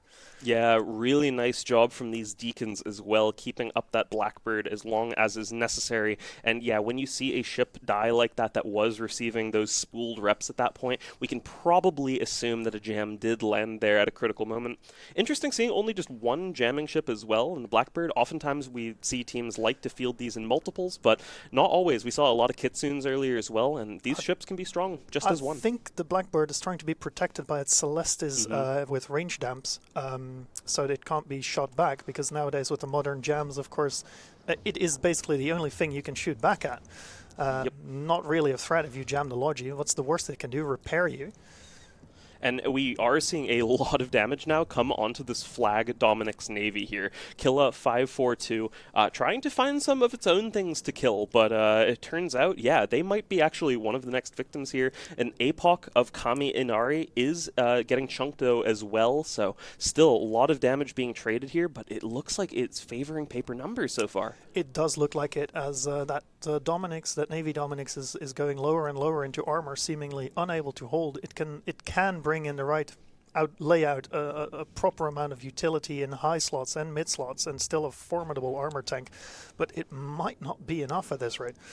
Seeing some webs now, and paints as well, landing on Deacons now from the Paper Numbers side. That is a potential way that they can come back in this if they are able to get rid of these logistics frigates. But if they're able to find a way to break that tackle and stay away, then I think they're just going to be totally fine. But yeah, Navy Dominic's now repping up. Wow, that was a massive amount of armor that just got repaired. I think I saw some damps go off on that Balgorn, and maybe that was enough to get a injection cycle of cap off, and some repairs, some local repairs of possibly officer repairs. Who knows? Yeah. And that is one of the nice things about a Dominic's Navy like this. You have a massive bonus to your armor repair amount, so you just go from, looking like, hey, maybe I could actually die, to full armor, like nearly instantaneously. That was like 2 really full fast. reps. Ship is totally fine. Might have even been bait tanking in an AT match. Who knows? Meanwhile, we see the Deacon of Young Renegade of Paper Numbers take some damage, but also wrap back up. There's still damage all over the place. Right now, Kibit Kalinikov is taking damage, and we see no reps going out, so we must assume that the Zarmaz is damped and or jammed, or both at the same time. No, that Ishtar is going to be the next thing to die, almost certainly at this point, and so critically, the Deacon slipped the webs. The one Deacon that was actually sort of caught there, it was likely by the Hyena. The Hyena, I guess, got forced off just enough. The Hyena, by the way, has been caught by the Pontifex of all things, just chasing it down and saying, nah, get off our Deacons, we need those to win. Blackbird finally does drop, so maybe those reps are going to have an easier time landing from the Zarmazd, but hey, I think the Blackbird maybe has already done its job. The Blackbird did a hell of a job surviving so far. The pilot being Jalthi. Shout out to him, I guess. He did his job. Right now we are seeing still some jams, apparently some jam effects at least on the Navy Dominics, but as a drone boat, does it really care? I guess we'll find out. And all of the E-War has also now died for Rote Kapelle. Those both carries the Hyena, and all that's left is sort of either these top-end ships, Navy Dominic's, that flagship, or, this logistics. Logistics is now the thing that is caught, it seems, and yeah, a lot of damage starting to come out into that Zarmazd. I think this is looking so good for Paper Numbers here. It looks very good for Paper Numbers. They are well ahead on points. They're not really at risk of losing anything at the moment. I would say that Deacon of Young Renegade is quite comfortable being repped by Jinx or Varus, as we see the Zarmaz just drop lower and lower, slowly but surely, but it is going down.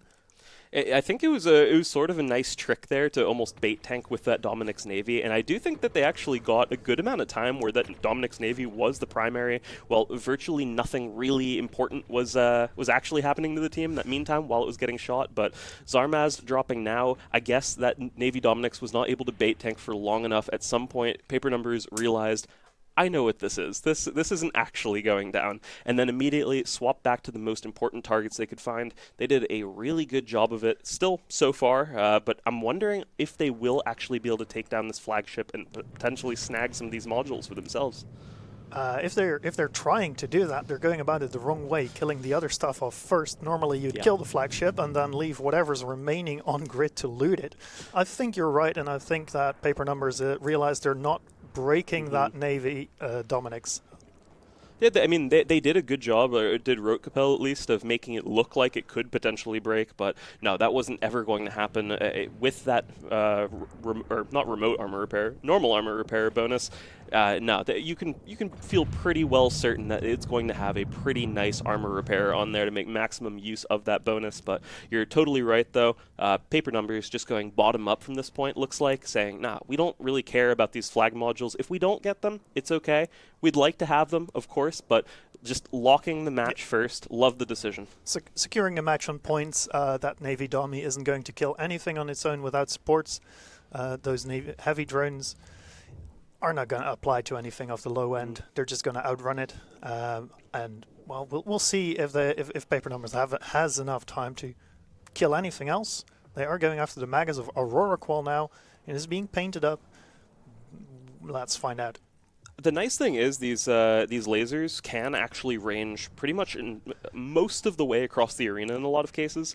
Dominic's Navy issue flag has indeed realized what the situation is here. They want to keep that alive for a potential losers bracket run with it. Having your flagship around, so nice. It's so important. So they did bring it over to a micro jump unit at one point, but it looks like now it might actually be back into a brawl. It is currently scrammed. I'm wondering if it can take out anything on its own, or whether it might be the next victim to fall. 55 seconds remaining. What do you think? 50 seconds can be a very long time. On the other hand, it is a Dominic's which has had the time to maybe even get a reload off if it had an Ansel rep. Somehow we see a remote repair icon pop up, so maybe are there still remote armor drones out there? Yeah, there's Ishtar and a Magus. I think it's gonna be very close. If it dies, there is no time to loot it for Paper Numbers, I'm fairly sure. No, I would agree with that. Yeah, very smart there. Ishtar and Magus, I believe, likely putting out those armor maintenance bots, trying to keep it alive, realizing how important this is to their potential that they will still have to make a run in this tournament. Yeah, 12 seconds to go. I think that Dominic's Navy is probably fine at this point. That Dominic's Navy is going to live and take its flagship modules and abilities down the lower bracket run for Rote Kapelle. Hey, good for them keeping their flagship along for the ride, but even better, well done to Paper Numbers taking that one down. And with that, we're going to be passing it back to our analysts. Welcome back after that very exciting match. I am joined now by Black Bart Pirate and Theronth. Theronth, welcome to the desk. Good to be back. Yeah, and Black Bart, welcome back as well. Black Bart Pirate, before we, on the previous segment, CSP Kestrel was talking about the Navy Dommy. It isn't flown much on TQ, and unlike the Navy Armageddon, it's also not flown much in the tournament, but it was flown here. You wanted to talk about it. Yeah, I don't understand why you would pick that as a flagship. And I feel like we just were vindicated in being confused as to why you'd pick that as a flagship. So the Navy Dommy used to be known as the ship that had like the highest potential DPS. That obviously we've had a little bit of damage creep, and we have, you know, Marauders and things like that nowadays. But it's still like it doesn't do the things that a Dominic's does as well as a Dominic's does. So I really was hoping it would die, because I wanted to see how they fit, because I was kind of watching it ram in, and I was like, okay, we need to see this. What's their plan with this? the pilot actually did a great job. They were bouncing MJD beacons. They survived all the whole time. The self-reps on it was actually crazy at the end there. Like, we saw that giant purple self-rep bar going. But I don't think it brought anything to the team at all that you couldn't have picked literally any other ship for. And they invested that as their flagship choice. So, yeah, I kind of wish they had won. It would have been really cool to see, like, okay, be like, oh, you guys are actually geniuses. But they didn't. So now we can just sit here and be toxic about it. They are going to get another chance in the lower bracket, so we might see either of them win and see them get vindicated, or we'll get to see the Navy Dami fit, which would be pretty cool. So actually, bring your Navy Dami the next time. We have to see it. All right? Cool. It'd be very exciting on ZCall board. And Theronth, one of the things that we saw in that was a damp war, damps on both sides. Tell us more about what that means. I wish that the damp war that we've seen in that match was actually a little bit more robust, should we say, because one carries was very quickly eliminated from the match. So the damp war itself did not. I'm being elevated to match my esteemed co-cast heights. Previously we had orange desk. Now we have tall desk. Okay with that. Yeah, this works. Now I'm the short one. This is weird. Exactly. All right, so tall desk, back from orange desk. Damp war. Sorry. Damp wars. All right. So -1 carries. On the other side we have Celestis, probably Receiveboat. Damp war, kind of established, lost. If we had 2 carries, maybe it would have been better, because then 1 carries can dump the other team's dump ship first. It is not able to dump back. You're cruising. Sadly, we didn't see that in that match. First one died too quickly, first carries, but maybe next one. Yeah. So in terms of damps, we've talked about them. We've seen them at play. We do have a very helpful explainer video for all of you out there to show you how damps work in the tournament. So if we could just watch that, excellent.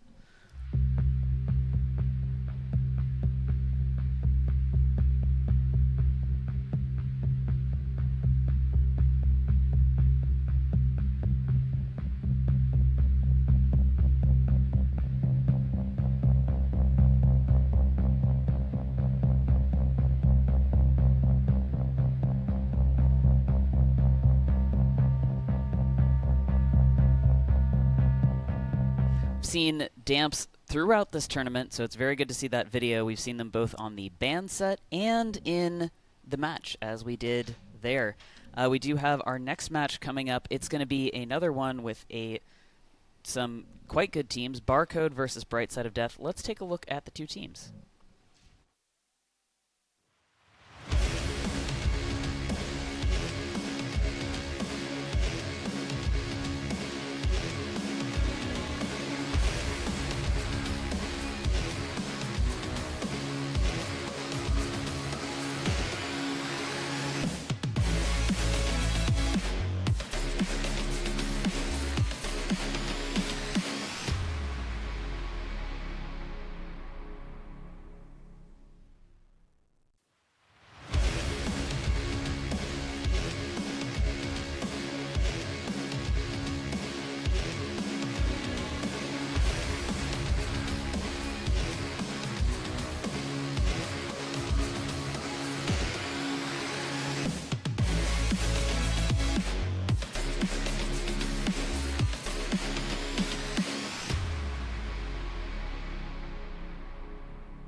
Should be a very exciting match between those two teams. In order to have a match, we must first have bands. So if we could please see the bands. And my new height has given me an advantage with the band stick here. I'm just gonna point. We've talked about the Navy Dami. What's up with this Dominic's band, Theronth? Why are they banning that? Dominics have been proven to be very popular in feeders, and people who field drone comps and specifically the drone comps that also have a lot of heavy units, apparently are able to slay down the giants. Even like THL got slain by the Armageddon. So maybe Dominic's, who is sort of doing similar kind of thing, but is more damage oriented. Maybe that is scary for the Barcode team. Could well be. Black Bear Pirate, anything standing out to you in this lovely array of bans? I think the only thing that I would really look into, so Arbitrator ban is just a really good one, just because of the way the points work this year. We're not seeing a ton of curses, which we used to see as like the key ban. I think somebody in Twitch chat was like, oh, this is the first year in like 10 years I haven't seen a curse ban every other game. So Arbitrator ban's a really solid one. Tracking disruptors are actually busted if you can apply them correctly, though it does require a little bit of a gamble. Absolution ban's weird. So we haven't seen, I think we saw an Absolution team, which they did win, maybe not because of the Absolution, but that's such an interesting ship to pick because it's like, yeah, conceptually it makes it hard to run a medium gun spam comp, but that's also a comp that's hard to run anyways due to the way the points work this year. So I don't really get it. I think it's cool, but Brightside of Death has always kind of had their own way of playing the game, and I think that's just a very good description of them, so I can understand why sometimes the things they do look a little weird to the normal populace of EVE Online tournament enjoyers. I will say that that Absolution ban, it did have quite a long thinking time. We've got 1 minute, 56 seconds before they pushed the button on that. What were they thinking? We will have to go to the arena to find out with the two Wrens, Novaterra and CCP. It's you. Welcome back to the arena, where we have, for both our teams, I'm sorry, where we have Barcode in red versus Brightside of Death in blue. We can see that Barcode has brought a missile comp. Surprisingly enough, with the Claymores are heavy missile, but the Cerberuses are heavy assault missiles. So they have a split weapon system. What are they up against? Yeah, pretty interesting. They are actually up against another Flaggeddon Navy issue. A bunch of drone support as well, specifically EOS's. It's definitely a sweet armor setup, but the thing I keep noticing about this Flaggeddon Navy issue, unlike some of the ones we've seen earlier today, this one's cruise fit, interestingly enough. I guess we'll see how that applies without the support of like a painting ship, a vigil, hyena, other stuff. We see the match is underway. The Barcode Hugin of Striker Eriker was positioned forward to screen off any of the Brightside of Death team rushing forward, but it doesn't seem like there's much rushing happening on either side as they each approach their beacon. They retreat. Yeah, I like this. Both teams just moving away from one another, saying like, this is fine. Like we're both happy staying at long range. But notably as well, this Armageddon Navy issue has now started shooting its cruise missiles, and it looks like it might actually be trying to pressure a Jackdaw here. Looks like Wild Things getting some shield damage here and there, but of course getting topped up perfectly fine by the Basilisk, at least while it's, just taking the pressure from a single ship. But I'm really wondering now what is going to happen at these beacons. Yes, we will have to wait and see. If all of the Barcode team had been heavy missiles, we might have seen like a kiting setup where they might try and feather around the ranges of the jump beacons. But we can see them now jump from one beacon to the next, while the small stuff is just moving between the beacons.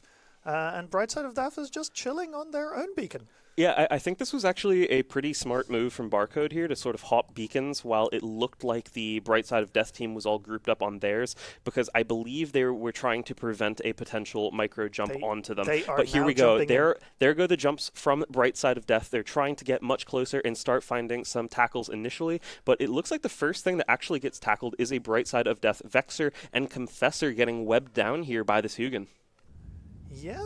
The jump might not have gone off as they wanted, as we can see the Armageddon of Midas Bartholomew jump as well, activate the beacon and jump as well in the middle of the fray. Maybe he has some grapplers, maybe he has some newts to throw into this mix. He's deployed his drones, and let's see where he puts them. This has turned into absolute chaos so quickly. We had massive ranges to open it up, but now things have closed substantially, and there's players from each team behind each other, past each other, to the left, to the right, any which way. We are in three-dimensional space as well, so very hard to tell exactly the positioning here, but notably, that makes it really hard for a team to kite as a group now, is what I would say. But tons of pressure, actually, especially from Barcode. It feels like they're really doing a good job of pressuring down ships from the Brightside of Death team. Originally, Guardian was struggling to keep up this low end and potentially got outpositioned himself in the meanwhile. Currently webbed down in so low armor now, we might lose a Guardian right off the bat. We might indeed, as we see the entire lower end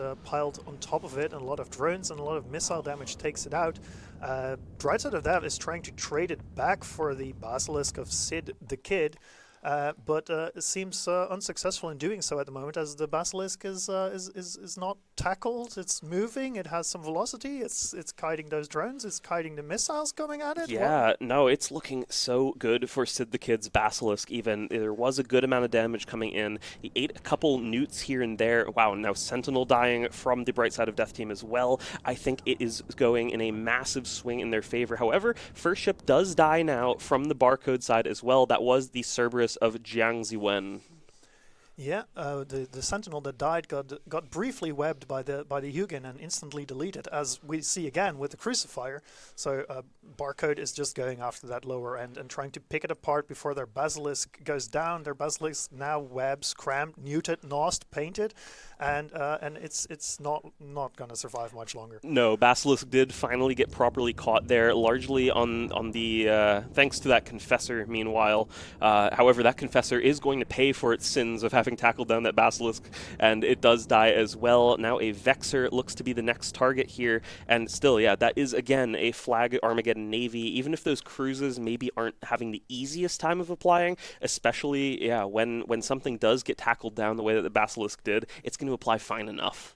It will definitely apply something, as is the way with missiles. We see Barcode go after Purifier. That will be a chunk of damage. I personally love the Stealth Bomber choice always for some cheap points and huge damage to the top end. Mm-hmm. The top end, of course, which Barcode didn't really have. Yeah, meanwhile, like Barcode just going sort of just bottom to top now. They got rid of that Guardian pretty much right away after that whole micro jump play from both teams sort of there.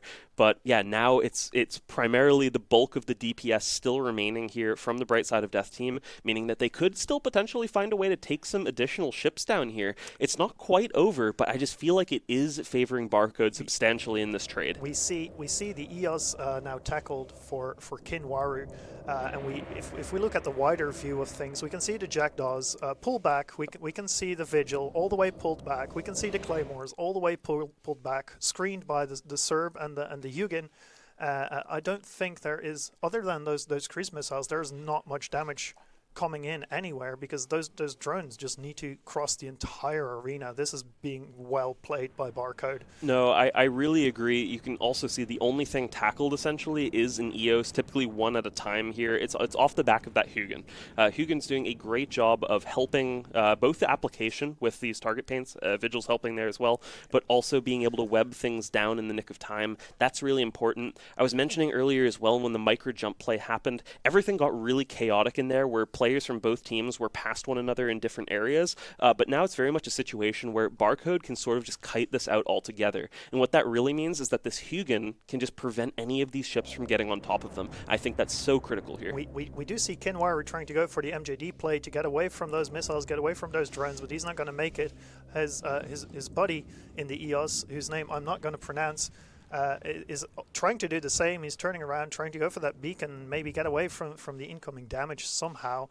And in the back, it is the lone Armageddon Navy issue, trying to slowly approach the core of Barcode. It's not going to get close because it's webbed, and all it can do is throw cruise missiles at fast-moving, smaller targets that it's not going to hit. No, you got it exactly. Maybe this would apply pretty well if these were something substantially sized, but a couple Claymores, that's the largest thing you can go after here. And against a Jackdaw, you're sort of just tickling it, even with cruises, even if these are officer launchers or something. You're still just going to tickle a Jackdaw like this. Meanwhile, they can just kite it out forever here. They've been able to leverage Hugin webs in a lot of cases. This isn't a Balgorn for a flag, for example, where you're just able to web the thing off from forever. No, that Hugin is way going to outrange it, so I don't think the Armageddon Navy has any potential of even getting over and on top of anything. No. We can see in the back the Celestis of Grey Shadows, who's been playing keep away from the entire grid, basically, has now been caught and slowly killed, and the EOS is being picked at as well still.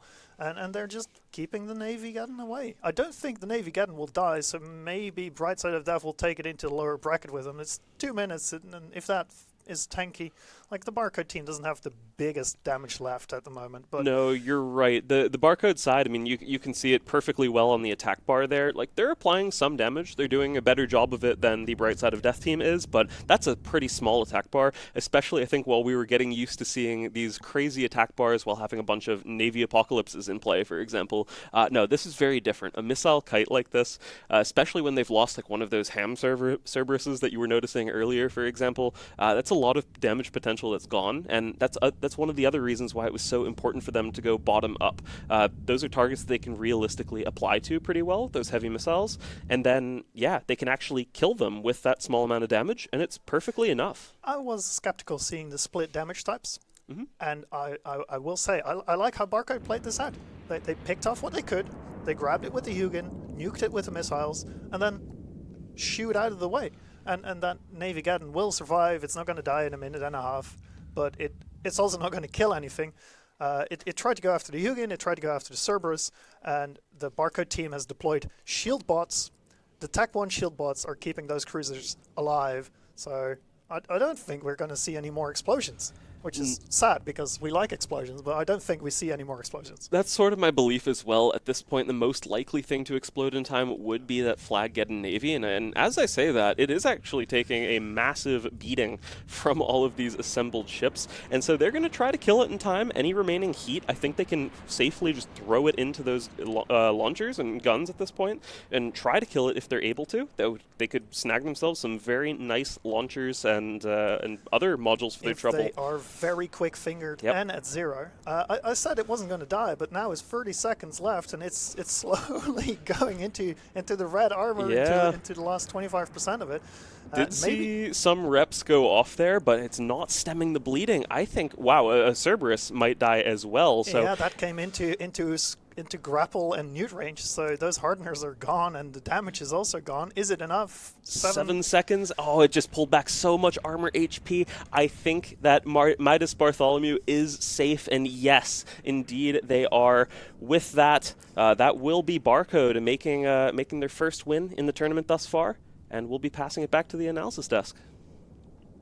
Welcome back. Barcode proving that Missile Kite is not dead, and boy, howdy, did they do that. We noticed while we were watching that match some very interesting missile choices. Theronth, tell me about these Cerberuses. Usually Cerb would be considered to be Hamrush kind of a ship, right? However, what if, and hear me out, we put double rigs for range on a Cerb, and then we put a guidance computer, and we just chuck Caldari Navy Scourge heavy assault missiles from 60 kilometers. Sounds good to me, right? Yeah, I mean, that sounds almost like the kind of range of a heavy missile ship, almost. It's kind of strange, but it seems to have worked for them.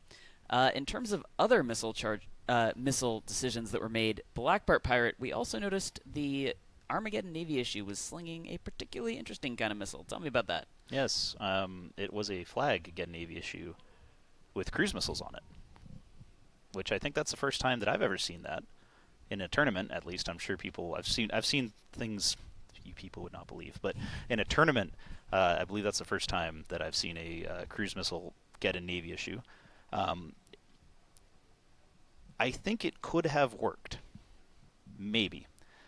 The issue is that they didn't have any bonus target painters, and now we didn't get to see the fit of the Geddon Navy issue, unfortunately. I mean, fortunately for them, but it did not die, which, dang. It's fortunate for us, too, because we might see it come back later, so this advice could help them out. We've already seen the Cerb. We can't have all of it. That is true. We can't have everything. If we had everything, then just what would be the point, right? But as far as we could tell, there was not a target painter on the Geddon Navy, because when the EOS went away, the last target painter disappeared. Target painters make your missiles apply better. At some point, we'll probably show a video about it, but not here because I specifically requested to be able to yap instead.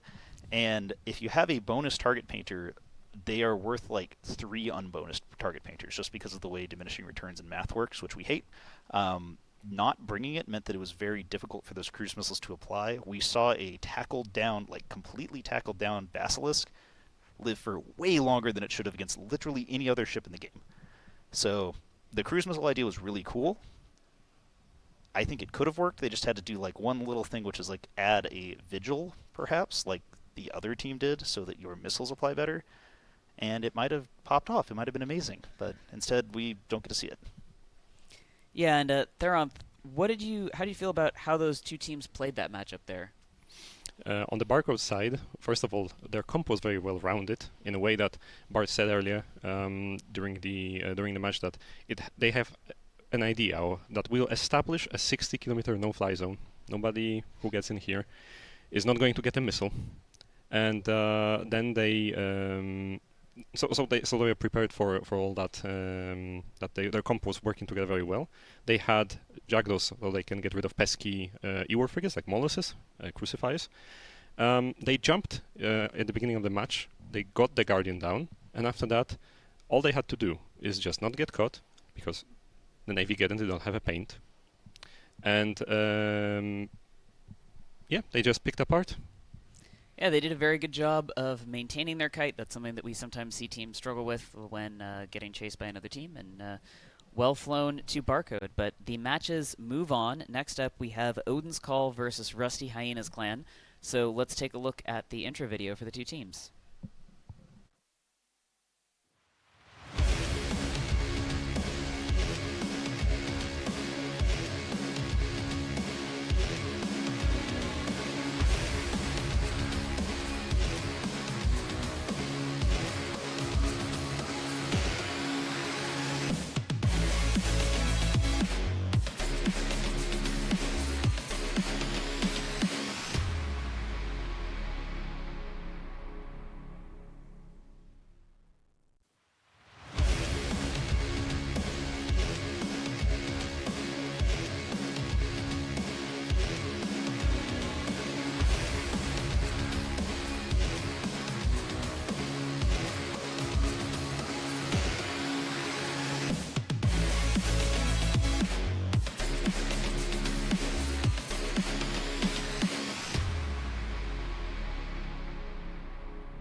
It should be a very exciting match between these two teams. Notably, this is the last match of the first part of the bracket. So once we've done this, the future matches for the rest of the day are going to be between the teams that have already lost a match this tournament. It'll be very exciting, people playing to survive. But here we are playing to see which of these teams will continue on in the upper bracket. And in order to do that, we are going to need to see the bans, please. The ban stick for Ban Guy. Thank you, Ban Guy. All right, these are looking fairly classic bans. Bart, anything standing out to you here? I think that's the first Scimitar ban we've seen, or it's one of the first ones. I'm not 100%. I think it's the second one. Just hide it behind the pumpkin. Yeah, Perfect. yeah. Yes. Yes, Scimitar is kind of a big deal. I understand why. It doesn't, Scimitar is kind of the kiting ship, but we haven't really seen a lot of that. Raven Navy. I think it's a potential powerhouse, especially in rush setups or using the triple Ravy Navy torpedo setup. There you go, Misty. I mispronounced it just for you. The Celestis ban is weird, though. Now, we did see a Celestis do really, really well, so I understand that. It is kind of like a very cheap, extremely effective damp ship. I just kind of I like to try and figure out, why did you guys choose that? And I think they 3 minutes, 2 seconds. Yeah, it was not an instant. This was the tank. This was the tank right here. So they sat there for 3 minutes, just like, what do we get rid of? So it makes me wonder, what did they do? How is their practicing? What made it that the Celestis is the thing that they're like, okay, we're banning this? And it wasn't even their final ban. Like, they really sat there just kind of, getting into their own minds about that. So that's cool. We do have the Cenotaph band and the Zarmaz. With these bans, what kinds of comps are you expecting to see? I'm still perplexed by the Celestis ban, but I think that maybe it's because like when you're looking for access to damps, usually you're going to be looking at something cheaper than a Lachesis or like a Arazu, and Celestis is not going to actually die to Jagdos if they look its way. So maybe this is the line of thinking that they were going for, because it can have some tank, right? It's not going to evaporate instantly. I'm happy actually that the Scimitar is banned, because last time it happened, both teams brought a Basilisk. It was the one team that brought the shield setup were baited into bringing a Basilisk, presumably. And it resulted in the other team being a Balgorn Absolcore winning. Because one thing that Basilisk does not like is EM damage. Yeah, it could be that we will see a similar thing in this matchup. In order to know that for sure, we're going to have to send it to the arena, where we will see what ships have showed up on grid. Hello and welcome back to the arena. I'm Novaterran, joined once again by CCP Ren for this match between our red side Odin's Call against our blue team Rusty Hyenas Clan. So far, Rusty Hyenas Clan showing up with a triple Barghest rapid heavy comp. What are we seeing from Odin's Call? From Odin's Call, we are seeing what looks to be a drone comp with triple Eos, double Stradios, double Thalia, a Vengeance, a Vigil, and a Hugin to web it all down so the drones can apply. Yeah, this one looks really interesting to me, especially these Stradioses. It's not a ship that we see a ton of, but yeah, I guess it does make sense for a drone comp like this. And you were noticing right before as well, there's nothing like guns or anything on these Eoses. These are drone boats properly, right? Proper. So you have to assume some utility, maybe some nukes, maybe some smart bombs against enemy drones. I guess we'll find out as the match is underway, and we immediately see damps going off on the Hugin and paints on the enemy Vigil. So targets have been called, I must imagine.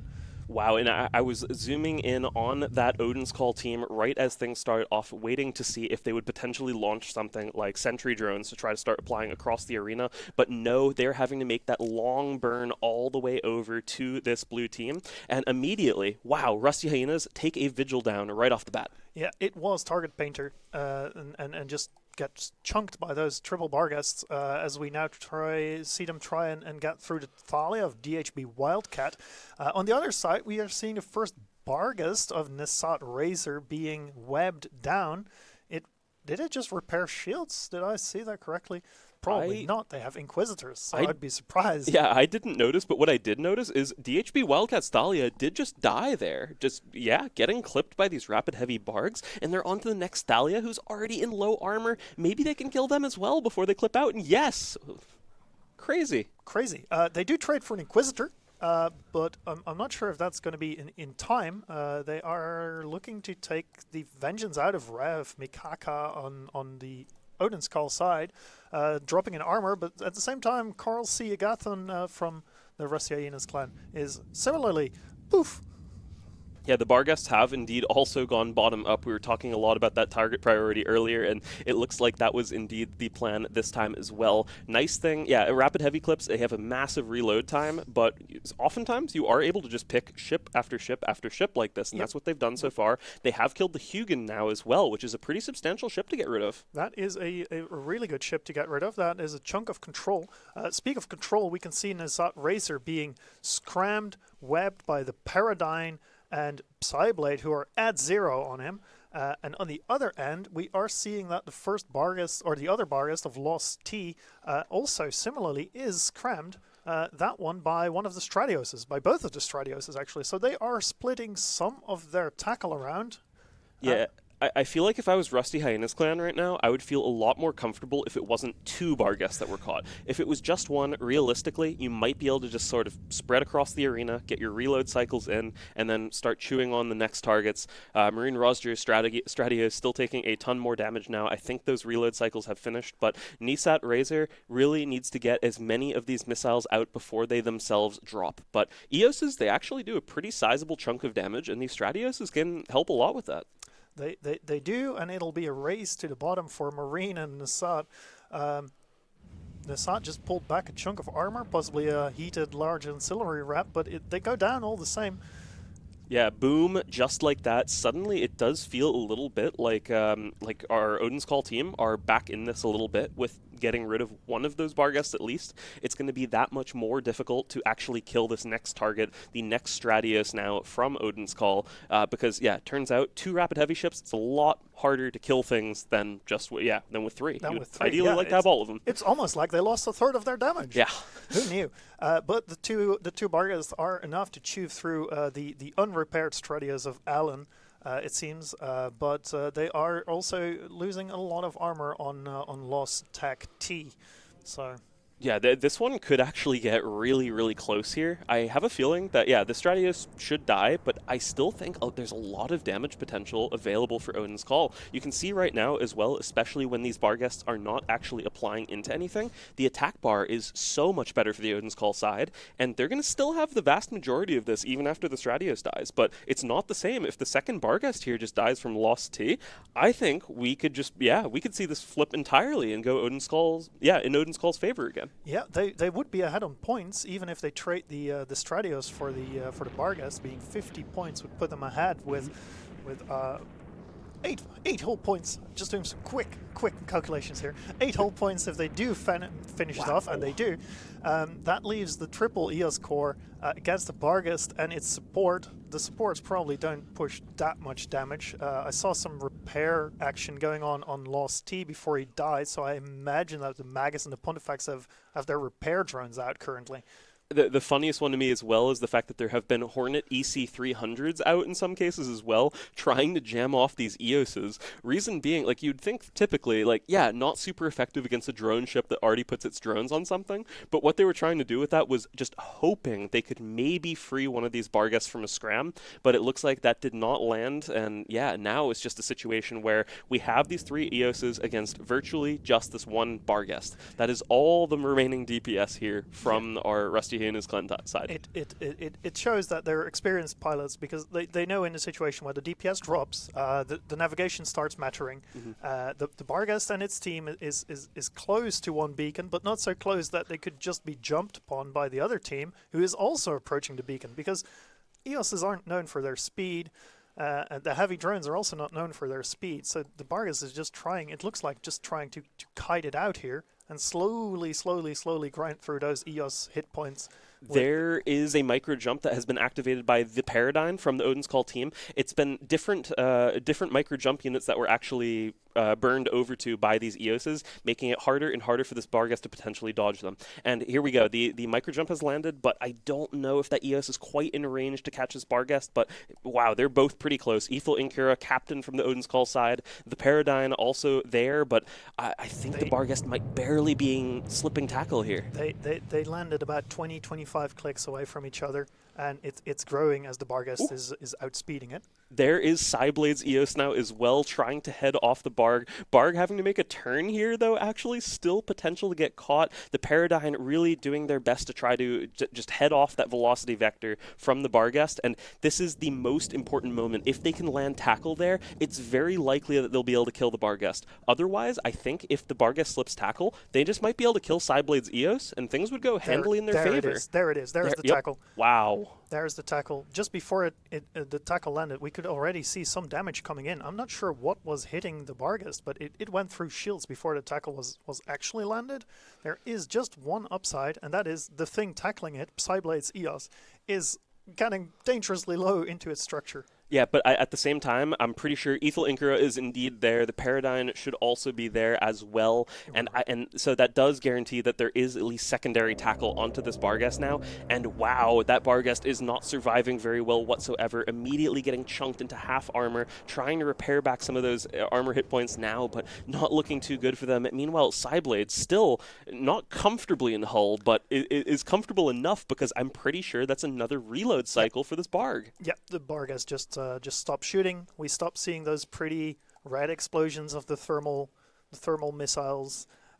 Probably a good choice given the resists of the EOS, but not much happening anymore. And Psyblade might, well, there we go again. We're seeing fire going out, and it's trading the EOS, but at that point, the Barghest is already entering structure. Indeed, the Barg did manage to take another victim in Psyblade's EOS, but I think the next victim might be Shumka's Barghest itself, getting any amount of missiles left that it can still possibly bring to bear onto Ethel Inkura's EOS. But wow, I think the fact that they were able to catch it with the creative micro jumps there, positioning it all of these different micro jump units, making it so much harder for Shumka to figure out how to avoid it. There goes that Barghest. Wow. So look at the attack bars for both of these teams. It's looking so good for this pair of EOSs. Wow, things were really rough for Odin's there at first, but I think they've managed to take it in the nick of time. I do agree. When they started losing their support instantly to those Barghest clips, that looked really rough, and I didn't really believe that Odin's had it. But slowly grinding a win out here, it seems. Still a minute on the board. EOSs aren't known for their speed. They might not catch up to that low end, which is doing almost 3,000 meters a second on a Magus, for example, and a Maul is doing the same. So those EOSs and those drones are never going to catch up before they reach another beacon and make the jump.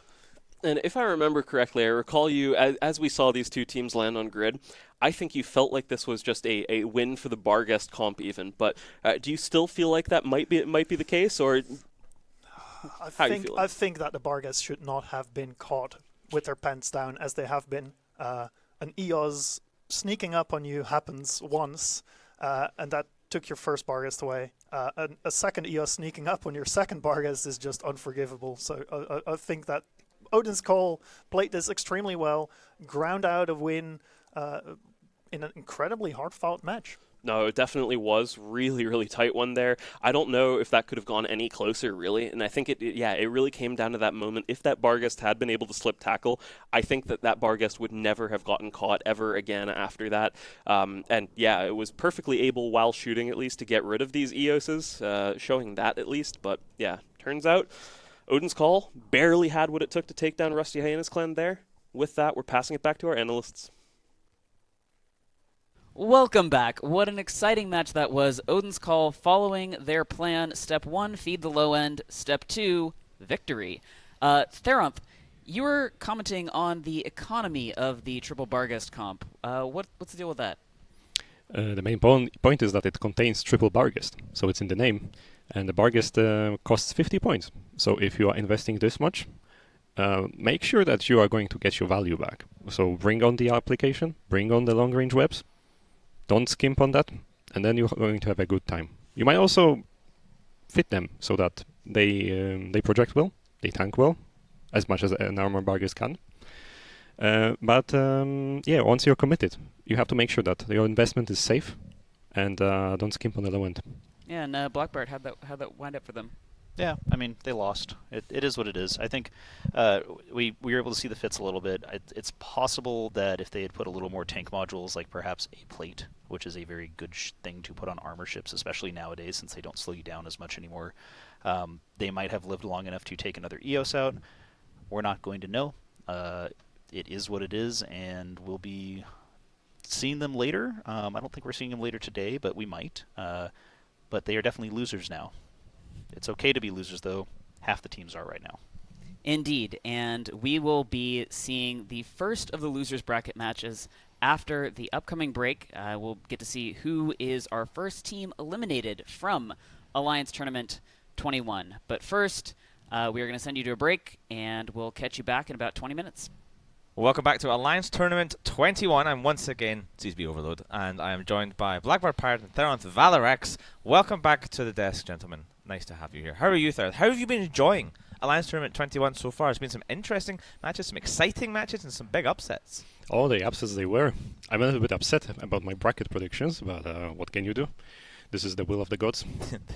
Exactly. And Blackbird Pirate, some highlights so far of the last couple of segments? Yeah, I think that honestly the last match was really good. Also, I mean, I've known a lot of the guys on the team for a while, especially like Colonel Kurtz, so like getting to see them kind of succeed was like awesome. There's been a couple, the Torp Navy Ravens was really cool, just because I love watching people just get like completely shellacked in like 3 minutes. A couple of the upsets were somewhat crazy. I think Truth Honor Light being in the lower bracket right off the rip is pretty interesting, especially when we got to see somebody else fly basically the exact same setup correctly and not lose. So those were both pretty cool. But yeah, there's been some good matches. If you missed any of them, go back, rewatch it. We're going to be doing that at some point, so it's good times. Indeed. Now, we have only 3 minutes until our next matchup, so let's do what we always do and see if we can say hello to the teams and figure out who they are. I think we have the videos. I'm not sure. I haven't synced up with BANE Guy.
All right. Now, he's had plenty of time to practice, but let's see what we can do with Bangai. Bangai, give us the bans. Excellent. I got my stick back. Oh, my goodness. What is this? Hang on, let me... Can I poke... Oh, God. I'm going to poke it back down. Good. There we go. All right. So, someone's giving Bangai too much power. I know where you are, Bangai. I'm coming to see you. All right, so we have Zenithaf, Zarm, Loki, Curse, Pilgrim, Barghest, Sleipnir, and Apocalypse Navy issue. No, my stick. Blackbird Pirate, talk to me about these bans. The bans. So we saw the Curse Pilgrim ban finally. Yes. We haven't really seen a lot of curses in Pilgrims. I assume we've seen them once or twice so far, but they are very powerful ships, very powerful tracking disrupting. Seeing that makes me really think Deteriorated is looking to do some long-range shenanigans, or at least some projection-based shenanigans. Barghest ban, we've seen them a lot. I think we saw them more than I thought we would, especially with how many points they're worth. But I kind of question it. The rest of them, it's kind of standard stuff like, hey, look, the Cinitas banned again. Yeah, but yeah, that's good stuff. I'm curious to see what they're going to bring. Yeah, I think the fact that most tracking and guidance, at least heavily bonus tracking and guidance disruption being removed, says we want to try and bring something long range. But we don't have much time to talk about, so let's go straight to the arena with Moderator and Starfleet Commander. Hello. Welcome to the first match of the lower side of the bracket between Sedition and Deteriorated. We have Sedition choosing to bring not one, but again, 3, as we're seeing quite commonly, of the Armageddon Navy issue against the triple APOC. Now, typically, we've seen so far that this tends to favor the Armageddon Navy with the rapid heavy against kind of the long-range pulse in the APOC. What is like the win condition if you're red here, though? I think if you're in the APOCs, it's a bit of a problem here because, as we saw earlier today, the Navy Armageddons can get on top and the nuke pressure can apply. So for them, they have to get some stuff, maybe the arbitrators down. And again, it's going to be so much harder for them because of the TDs as well. I really think they've got a problem for them. Good to go for the Maga straight away. I like that a lot. And they get it before the arbitrators are really able to get tracking disruption. There's no TDs at the moment. And that's because of the damps coming from that the Maulus. I really like that play. And again, the Celestis Maulus putting in work.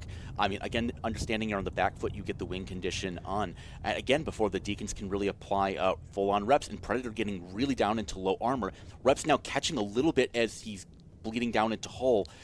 I don't know if he'll stabilize. He'll stabilize maybe, possibly. Man, he got low down into structure. Predator now pulling range, maybe a little bit slow off of the jump to do that. But, I mean, really good understanding from the APOCs to do that as we see newts coming from the Armageddon core on top of that APOC of Ashtorp. Yeah, Sedition realizing that they're definitely going for the Pontifex next, and he prematurely got reps on immediately just to keep him alive. Now they're switching to the Arbitrator. Good call. Go for the TDs as well. Really good from the Celestis and Maulus at the beginning of the match to get those damps in super quick and get the TDs so they don't get applied at all. For Sedition at the moment, I'm not really seeing anything from them at the moment in terms of they've damage. Simply just not applied any damage. Like, we haven't even seen so much of the paint get chipped, and that could maybe because they're not confident that they can fully clip something out with all of their ships. But like, you have to apply to something. It's been 90 seconds in the match so far. Just shoot something. And I also feel like this is a testament to the hugging on Deteriorated, absolutely. because the previous APOC Navy issue comps that we saw had like an Ashimi or something. But I think the Huggin is a game changer in terms of the projection of webs, and that's a massive thing for the APOCs. But they're going to go straight for the Navy Armageddon. I mean, Sedition need to get on top of the APOCs and start applying their nuke pressure or something. They need to get in there to make some damage or anything at the moment, because at this point, Deteriorated are controlling the match completely. Yeah, and something about these Navy Armageddons, though, is that if you're in range to get webbed by the Hugin, you're in range to shoot it. Likewise. Exactly. Like, exactly. You're in literally a Fly Killer or Kingslayer setup. Shoot the Hugin. That's what it's meant to do. But I see our Sarlays is going well down into low armor here, as we are now seeing damage finally after nearly 3 minutes apply to the Apocalypse of Q Kappa. Like, what is too late so though? long? It's too late though, I think, because look, he's a Starlays, is actually going to low armor, going to go into structure soon. Starlays is actually hitting a micro jump drive beacon away, and he has pulled range completely away from everything into essentially hull here. Won't get any reps just yet, but Q Kappa now the sole real damage source. But the Deacons are doing just fine being able to get reps on him. The Deacons now taking some sort of damp pressure from that Celestis Mollis, but you really want to get those that newt pressure on top of the Deacons and really taking him out that way. Even though he's jumped away, which is good, he's survived. But now they just have less newt pressure, and they're going to switch to the other Navy Armageddon, and he's going to go down as well. I feel like the Deacons are being damped out, but I think they are kind of close in. No, they're really far away. They're coming in right now. I can see Knights is coming in, and the Deacon to try and get some reps as well. But I think that Sedition I don't feel the pressure as much as we're seeing the pressure coming from Deteriorated. Deteriorated are putting the pressure on Sedition, and Sedition are just not really, like you said, they should be in range to apply DPS and to go for things, but it's not really coming out. No, I can't tell if it's like miscommunication or what it is, and they're now not they're finally putting some damage onto the Deacon. There are some paints from that, and there's newts and then reps from his buddy Matiz, but like, what took so long? The Deacons are coming now, so the reps should be landing on Creatinos, but he's going to go into structure. He's going to definitely go down. As soon as he goes down, this is a huge disadvantage, and Deteriorated would probably take the win quite easily. Yeah, I mean, one of the problems that you really run into with these Kingslayer setups is that they require you to get some sort of initial kills, like on the Logi, right, on the support wing, while you still have 3 of them, and you accept, we'll lose one of our battleships, but we'll take enough of your core out that it's really going to snowball, but that simply hasn't been the case today. A little bit of damage going on to Regi Atoll on the Ponte, but it's a bit too late as they do lose an Armageddon Navy issue. And this is another thing. We've been talking about how the Navy APOC was banned, and obviously the Apocalypse is a bit worse than the APOC Navy issue. But in this way, it's worked quite well for them. They, like we said at the beginning, they went for the Magus, immediately got him down, and they just thought, you know what, we'll go for the battleships or the DPS. But I'm just surprised at the sort of lack of damage coming from Sedition and the nuke pressure as well, not being applied across all the ships, seeing as the damps have been focused on the Arbitrator, quite rightly, to get them knocked down. And if they do come in, they just kill them. Yeah, and that's kind of the premise of the Armageddon Navy is that you apply damage to like a Hugin, you apply damage to like a Pontifex or something else, and then you force the Deacons to get into range to repair it. Exactly. But in doing so, you're going to also be in range of those heavy newts, so you have to pick your poison. Do I save my capacitor or do I save my teammates? And speaking of saving the teammates, the Deacons of Knight and Raziel not able to keep more power up as he's going down into low armor. Is this also like they're actually more power is going to low armor, being shot by the Apocalypse? The Deacons are around and repping him, but he's still dying completely. But on the other side, we have Parlia in the Deacon that is being webbed and neuted now by definitely an Armageddon. But I just don't really feel like there's any angle at the moment for Sedition to get a win. Even though they do still have Logis up, they still have their Deacons up. I just think that they've lost the Magus, they've lost an Armageddon Navy issue. They're probably going to lose this other one now, and I just think there's nothing they can do at this point. And actually, I do have a heavy grapple on top of one of the Deacons, as Relic and the Magus is getting relatively low here. I mean, actually, I wouldn't mind a snap call onto Matiz.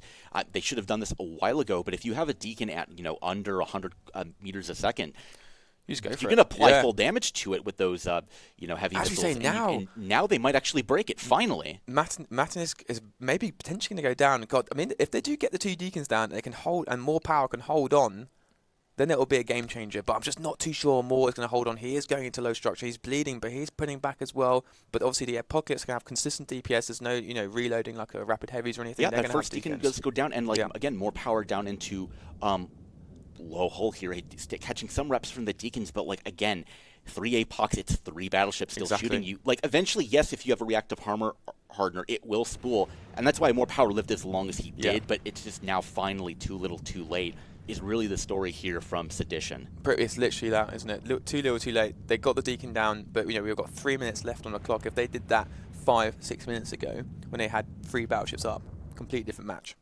Yeah, and now we see that Jules Mordan, again, one of the supporting cast that was putting disruption onto these APOCs, does go down, and we see, Leonish and now Ash no longer TD'd, and those two are just going to apply that much more damage to the rest of the support side, as it looks like. Switch is taking a little bit of damage in that Punisher, but it looks like Arbitrator of a Fire Poison is really going to be the primary. That makes a lot of sense to me. Not a lot of HP, but a lot of E-War coming out of him. I've also got to say, the Celestis and the Maulus at the beginning of the match did really well, getting the Arbitrators damped down so that APOCs can go straight for the Magus. But I do think that the Magus and the Pontifex need to be acutely aware that they were probably going to be the first primary for the APOCs. So, but it's difficult, especially the Magus and Ponti. They're not that tanky, and they have Deacons as reps, but I don't think they could have survived. I think the Magus, he probably would have died regardless. I don't know what you think. You can survive, but if you get can survive, but what you have to do is you have to be sitting very close to your deacons, because you have to get the assume reps that your immediately. deacons are going to be damped down out of range. And if you just burn off because you're panicking and you're freaking out, you're just going to burn away from the only thing that you can keep you alive. And that's what it looked like it happened here. Again, no longer much of anything being alive as that deacon of night had gone down. Razalios being primed. Initially, it looked like by some of the drones, but really Starlease is going to be the last ship taking damage here. Again, showing the testament to how tanky these Armageddon Navy issues are, that we're now 90 seconds left in the match, and he's now finally being primed and killed. But, man, like, where was the damage from these Armageddon Navies for this entire night? I feel like nothing was really pressured too much. The Deacon just disappeared, like at some point around a 3-minute mark, which came out of nowhere. There are good fights in local, and unfortunately, I think this is one of the first teams to be out of the tournament, wasn't it? Yeah, I mean, this is the first match of the lower bracket, so, I mean, Sedition, this is going to be, unfortunately, someone has to be the first, and with this, there's going to be 31 teams remaining in the tournament. Another point, I think, for the desk to really seize on is that we saw a lot of rep drones actually come from these Apocalypse, actually really sustain the Deacon here of Parlo, right, who, despite not having a Logi buddy, was buying time for himself, whereas the drones from an Armageddon Navy issue are going to be damage bonus, so they were applying damage, and maybe he's got Deteriorated having a little bit more awareness as to like what to support with those rep drones. I think that, Deteriorated season team, obviously come down to lose bracket versus Tuskers, so nothing bad there. I mean, the Tuskers are a really good team, so being down here and losing to them is not a bad thing, and they've done well in the past, so I expect them to go quite far into the bracket for sure. Yeah, I mean, definitely nothing to take away from Deteriorated there. They were favored, in my opinion, against that Tuskers match, and I'm saying this as someone who's playing with Tuskers. So they lost that one, but they're making a good showing here, and I think they can do well, like you said. But with that, we're out of time. And our first team is out of the tournament. 30 to become 31 as Sedition becomes the very first team to be eliminated from Alliance Tournament 21. Thank you for participating. We appreciate you. But now you can put your feet up. You don't have to go through the gulag of what can happen over this weekend. Those teams that were in the lower bracket to get to the finals have to play, I think, 7 or 8 matches over the next 2 days. That is a lot of matches. Blackbird Pirates, we saw an interesting matchup there where we had 3 Tech 1 Apocalypses going into 3 Navy Armageddons. Surely the Navy ships are better. How come it was so, not one-sided, but it was pretty one-sided? Yeah, it's Navy Armageddons are kind of interesting because it's a very good, it's a jack of all trades, master of none ship. Like, they're decent at neuting, decent at doing damage, decent at having different stuff. But with the kind of the changes that have happened, the Apocalypse, specifically the Navy one, but also the regular one, have become much better. And they're very similar to how Abaddons used to be, where, I guess Abaddons are still, but they're fast. So it's a longer range, equal-ish damage, slightly less tanky Abaddon that is way faster. So having the ability to actually reach out and just blast things, specifically reach out and take out a Magus pretty much instantly, is really powerful because links are really powerful, and as soon as you get rid of that, everything kind of starts falling apart. So I don't think just because the ship is a Navy ship makes it better or worse. I think in this case it was a comp that was set up very well, and a comp that was well, if we bring Navy Geddons, they're good, right? And they're okay. We've seen them win, but I don't think they're that great, and I think having a setup that was prepared to be practiced with, trained with, understand what you're targeting versus Navy Geddons that they kind of seemed like they didn't really know what their plan was. We saw the results. Yeah. And Theronth, I'm interested in what you think about the fact that Deteriorated are the team that banned out the Curse and the Pilgrim, and then Sedition come and bring the Arbitrators. Do you think that's a suitable replacement? Do you think they were baited into taking these Arbitrators here? What do you think was the thought process? I mean, Arbitrator is a ship that is way cheaper, 12 points per one versus 30 over Curse, and it brings to the table the most important aspect of the Curse, which is the tracking disruptors and guidance disruptors. So it wasn't per se a bait, right? And if it was, and they took it, it wasn't a mistake to do it, because obviously it was included in their game plan. The TD is still impactful, even on a 12-point ship. It doesn't matter how much it costs. The curse actually a ban this year for this ship and for the Pilgrim too.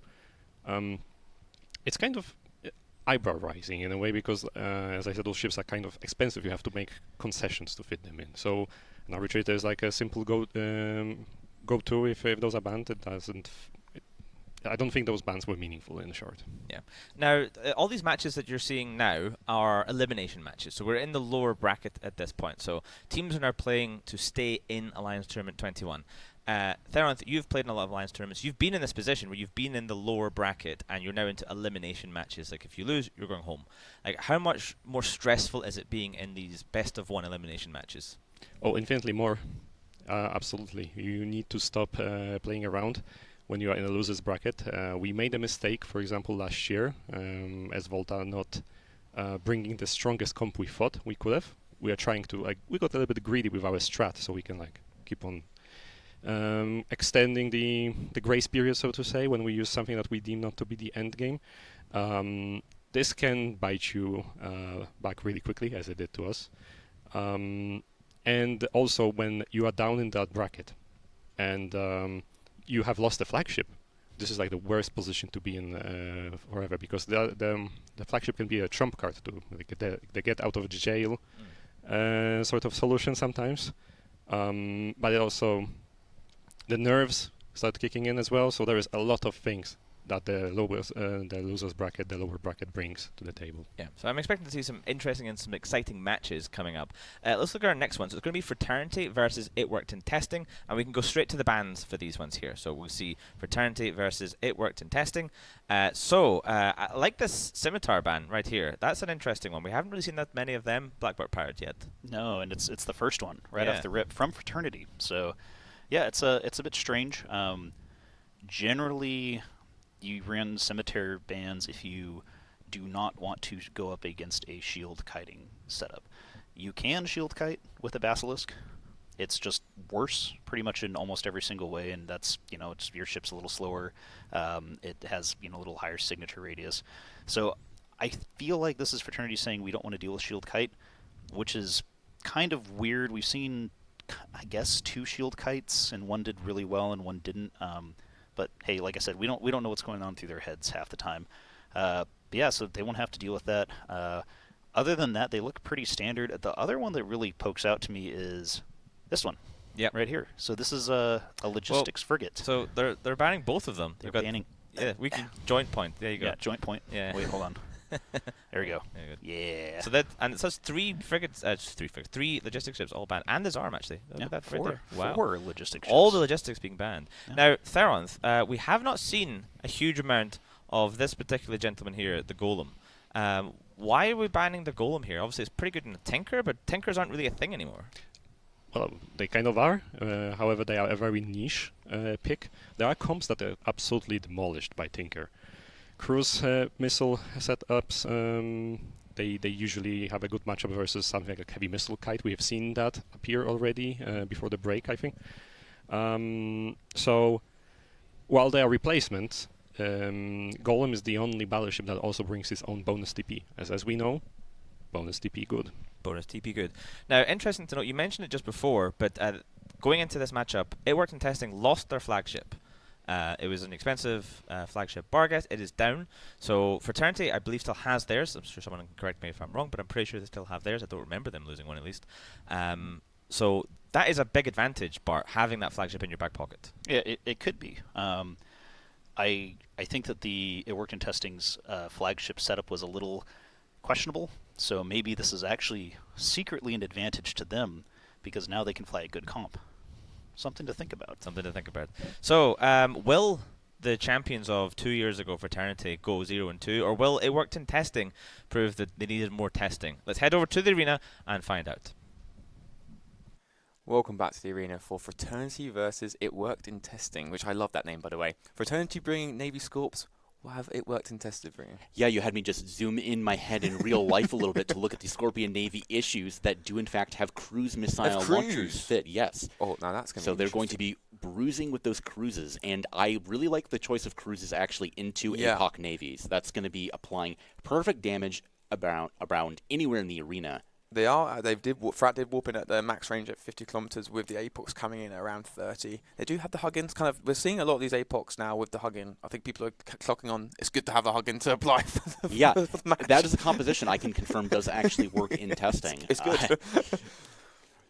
But the Scorp Navy issues. Vulture, 3 Jackdaws, Maulers, 2 Bantams. Obviously a lot of top-end HP, but will they be able to break? Well, they're going to go for maybe a Navy APOC, I think, and try and break through.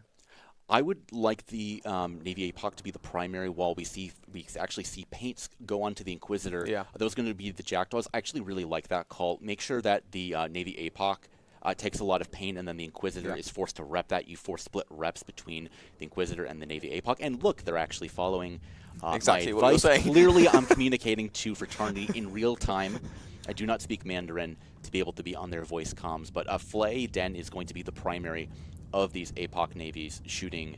It looks like the APOC's burning straight into the ball of Scorp Navy issues. Wait, these Scorpion navies are eating each other. This is a Tinker. This is a Tinker comp. It's a Tinker. Oh, and that Scorpionavian of Trump's blood goes flying. He went to Narnia. Carl O'Neill landing a absolutely perfect stellar bump onto him. If they're wanting to break this Tinker, that was the way to do it right here and now. The time is now. Now hit the Scorp Navy issues. There was cap transfers going across. I think we got it on the screen as well. There were cap transfers going across, so definitely like a pseudo Tinker going on here. The APOC's now the primary for Fraternity. If they'll break through, potentially, they could definitely got plenty of damage. They could do it.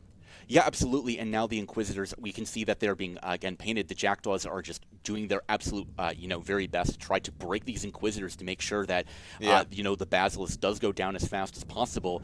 We see actually split damage, possibly from a combination of, it looks like maybe smart bombs and also maybe some, split reps onto each other, split applied damage. But Flayden taking a lot of damage, again, because he's not in ET range anymore. He's been knocked out. Some cap transfers coming up right now. Obviously, they haven't got any prop mods, these Navy Scorps. They're all just slowly vocally back to each other. The Vulture's going back. Looks like they're all anchoring onto Flay to get the caps doing. I think they are all back in range now. Yep, just now finally. Now that, but however, Costas is his entire life might be the cost of this bump, as the Jackdaws do finally break him. Flayden holding on actually really, really well. The APOC Navy is was doing a lot of damage, but I don't know without Newt pressure if they can really break it. I mean, the bump is the way to do it, right? The bump is the way to do it. As Flan goes down as well. Bjorn does get another bump on Trump's Scorp Navy issue, but I'm not seeing the damage being as on Flay. Like, he just seems quite comfortable at the moment. And again, now Trump, Flay, and Astralis, they're all webbed down here. Again, by these Navy APOCs. And Bjorn, it looks like he's spooling up his speed to try to go in for another bump, but I don't know if he's going to land it. And even if he does, if Baza goes down, it's going to be too little too late. And I actually really like the call of the Jackdaws going onto Stamina here. That's going to be the Lynx. Get rid of the Pontifex, get rid of the Magus. The Hugin actually here is doing sweet jack-all. For the side of the APOC. There's nothing to web. They're all just balled up at 0 on top of the arena. This is exactly what we're talking about. Getting the Ponty does go down. This is what we're talking about. Getting your T3Ds to apply DPS elsewhere. So alongside the Scorp Navy is going for the primary, and the Jackdaws are doing something else, and that just is really good for splitting them. Obviously, the Inquisitors are dead now, but it's also good to get other things down quickly. Yeah, and even though that this Fraternity team is not the same Fraternity core that won the Alliance tournament 2 years in a row, we can still tell that they have pretty high-level comms and calling. So you have people, in that support wing that are calling for targets. Meanwhile, like your main FC is going to be calling either from Lynx or from one of the Scorp Navies, primarying the Basilisk. And that's going to be the FC down. As the Lynx of the Megas go down, I think that's going to be a 200-0 sweep, most likely, in favor of Fraternity. I don't think it worked in testing. I don't think it did it? Like, Fraternity, I mean, as you said, like, still clearly got some competent testing and practice going on, knowing exactly what to do. I think I was definitely a bit surprised to a pseudo Tinker. Was the right idea for Baz's team to try and get in there and bump them off, but the damage just wasn't quick enough, I don't think, as well, and it wasn't heavy enough. No, I have to say it looks like this was just a match that was purely won and lost in the side of draft. I mean, if you look at the bans coming from the Navy Scorpion, right? They banned off the Sleipnir, they banned off the Nighthawk. Those would be two of the rush compositions that you can really they can chew it. They can really chew through it. So that would have been what they needed to do it, and then critically, Fraternity banned the Cenotaph, and then they banned the Zarm being the ship here that really would have been able to have enough rep power definitely the to Senna keep as well. the APOC up. And the Senna would be a nightmare as well if you just kept dotting everything around and having a DPS. Yeah. Do you think that, well, if Fraternity brought a different, like lower level wing, like without Jackdaws or something, do you reckon they still would have won? Do you reckon it was just the Scorp Navies that actually was winning this match? I really just think it was the fact that the APOC Navy is not a composition that lends itself well to being a Tinker. You have to do one of two things to really break a Tinker. You either have to use E-War to break it apart and pull the constituent pieces apart, or you have to have enough speed, something like, ironically, a Typhoon Fleet issue or a Macario that can really domino bump them away. The APOC Navy just doesn't have the speed or the mass to make that happen. To be honest, why didn't they, with the Huggin, break down the rest of the comp? Why did they go for this? Why didn't they just go for the Jackdaws or the Mordors or the Bantams and stuff? Honest to God, it could have been an option. It could have been an option, and the Jackdaws were actually playing away from the Scorpion Navy issue. They would have shredded them with the webs. I think that probably would have been the play here. Yeah, I think that is the play. Shred the rest of the team first, and then go for the Navy Scorps, because we saw the Inquisitors died purely to the Jackdaws. And keep in mind, again, these are Bantams, right? Exactly. These are not the Kirans that have the Tech 2 reps, and you really had like double Arbitrator that we see applying onto GDs the as well. GDs onto the Navy Scorpion. Again, I understand why you would immediately see this as Baza and say, hey, this is a Tinker, we have to break it.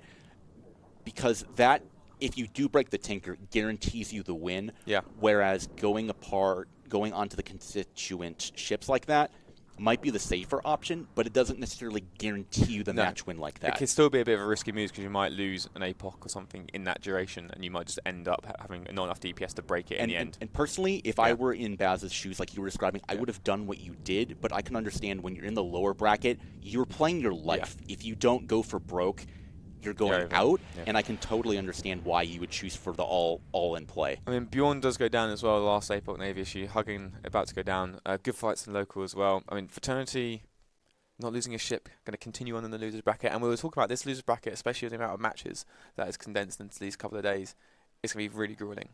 They're going to have to go through like 9 matches to get to the finals. We actually did the match. Like if you're THL or any of these teams like Nerve, right, the teams that have won the AT in previous years, and you went out in round 1, you have to win a total of like 8 matches just to get into losers finals, and then you have to win the losers final to go into grand final. So it's going to be grueling.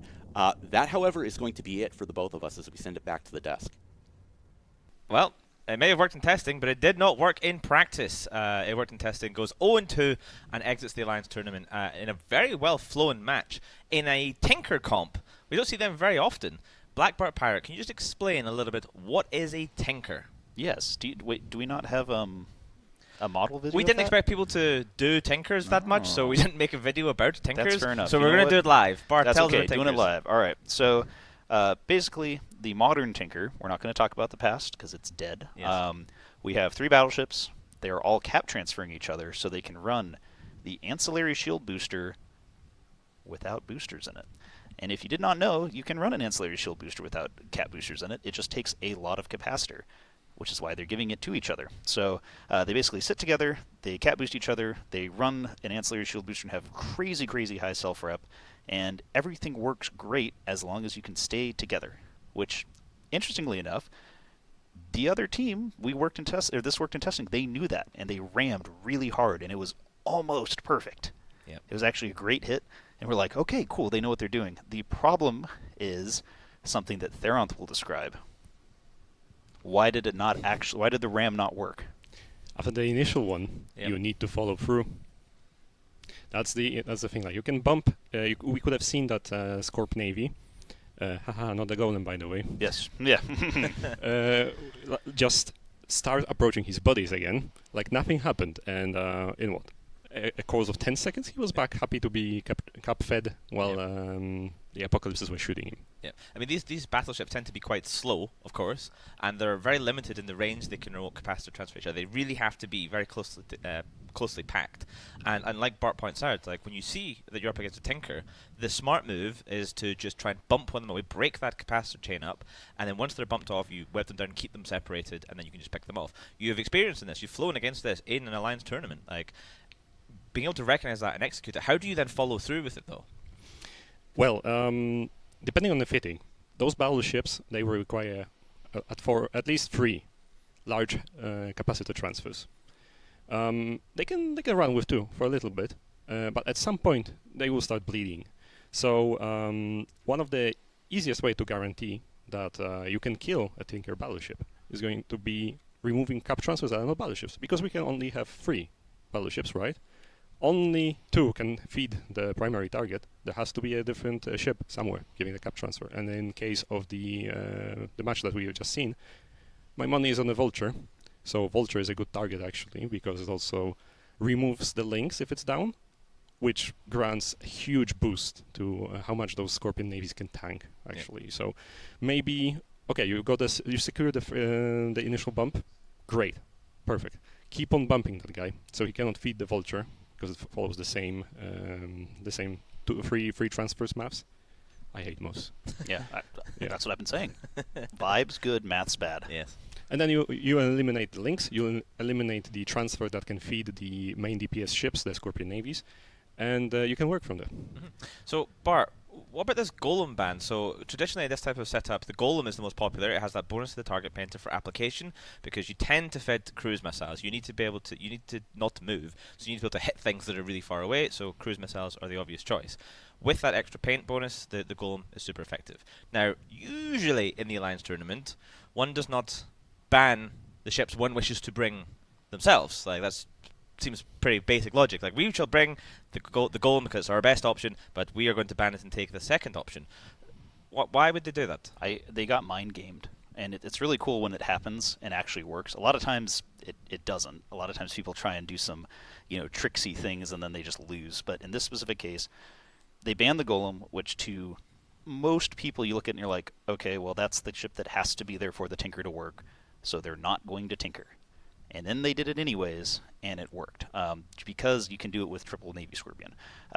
But almost always, even if you're doing the Tinker with mostly Navy Scorpions, you still usually will bring a Golem, just because it gives you a bonus target painting ship that can't just get instantly killed. So one of the other ways that you'll usually take a Tinker out is by taking the entire low end out first, because you don't really have particularly good reps. I mean, we had, 2 Bantams? They're pretty easy to take out. So if you were like, okay, well, my target painter is a shield rapier Hugin or a hyena, it's a lot easier to take out than if it's a Golem, which is, a giant battleship that is pumping a ton of DPS and self-repping. So, yeah, Fraternity mind gamed them, and it worked. I don't think it necessarily, I still think that it worked in testing. Like, they understood the assignment.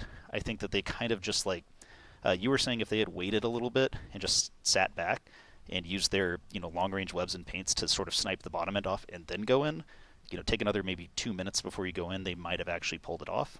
I agree with that.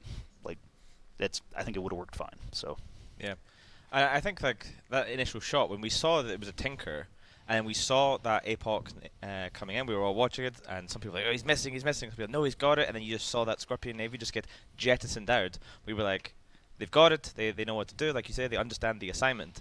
But yeah, just weren't able to execute. And it's turned into, I think, is it the first 200-0? Second one. Second 200-0. My sincerest apologies. Math. Math, yeah. We don't do math. But yeah, wow. Second team out. It worked in testing, so I guess back to the testing gulag. All right, our next matchup is Goonswarm Federation versus Standard Protocol. So let us take a look at the bans. And here they are. All right, ooh, look at this. There's a pumpkin in the way. Oh no. Here. That's just mean at this point. There. Look, I'm still on them. Oh dear. So we got a Carries Animalis ban. Terrence, what do you think about that? Decent. Wow. Whoa. Hard hitting analysis here on Alliance Tournament 21. The Carries and the Mollis. Those decent. those ships, they are very spread out throughout the different comps. Yep. So they don't telegraph much, and they do enable projection. So the meat and potatoes of this Alliance tournament format. Yep, and we see the Arbitrator as well. Blackbear Pirate, what really jumps out at you here? So obviously we see the Zenithaf, super popular. We're seeing the Zarm, Armageddon, Navy issue. They're turning into quite popular bands. We do see quite a lot of EOSs as well. Not so many Oniruses. So what's your thoughts? Well, that is my thought.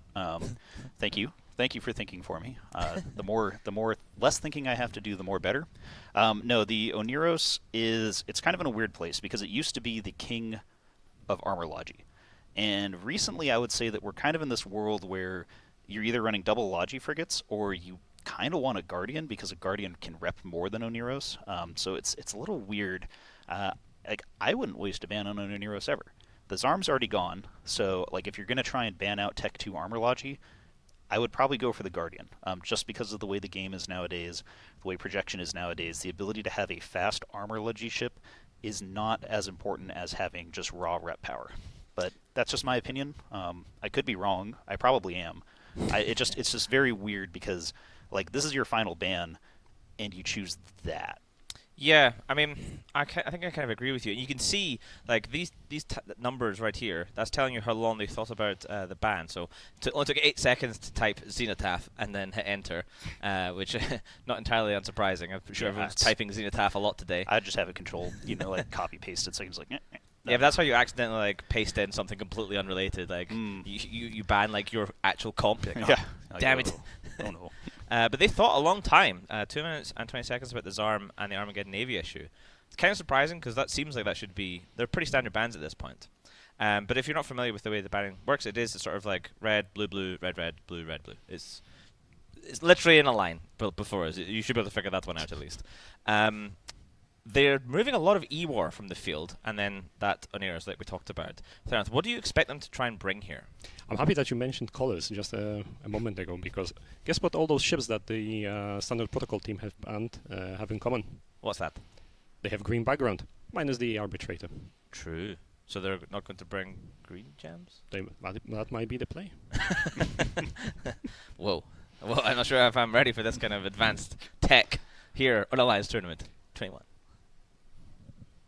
I don't know what to talk about in this one. Oh, if that's fair.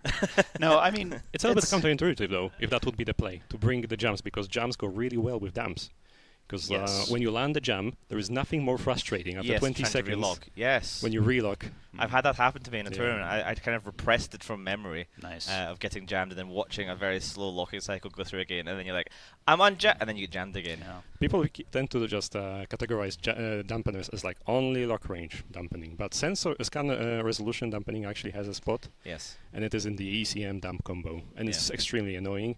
And also you cannot juggle receivers so easily. So you're always lagging behind when you're trying to defend against this tactic. And the Celestis is open. And the Celestis is open, true. Now, obviously we're in the lower bracket here, so both these teams have lost. I can't remember if Standard Protocol lost their flagship or not. Some part of my brain says they did, but that might be just making that up completely. Your brain's just damped right now. Yeah, my brain is down, just locking again. But it is time to go once again to the arena for Goonswarm Federation versus Standard Protocol. Welcome back to the arena for Goonswarm versus Standard Protocol. And Standard Protocol decided to go to 0 with some Nighthawks and a Loki. And what have Goons got?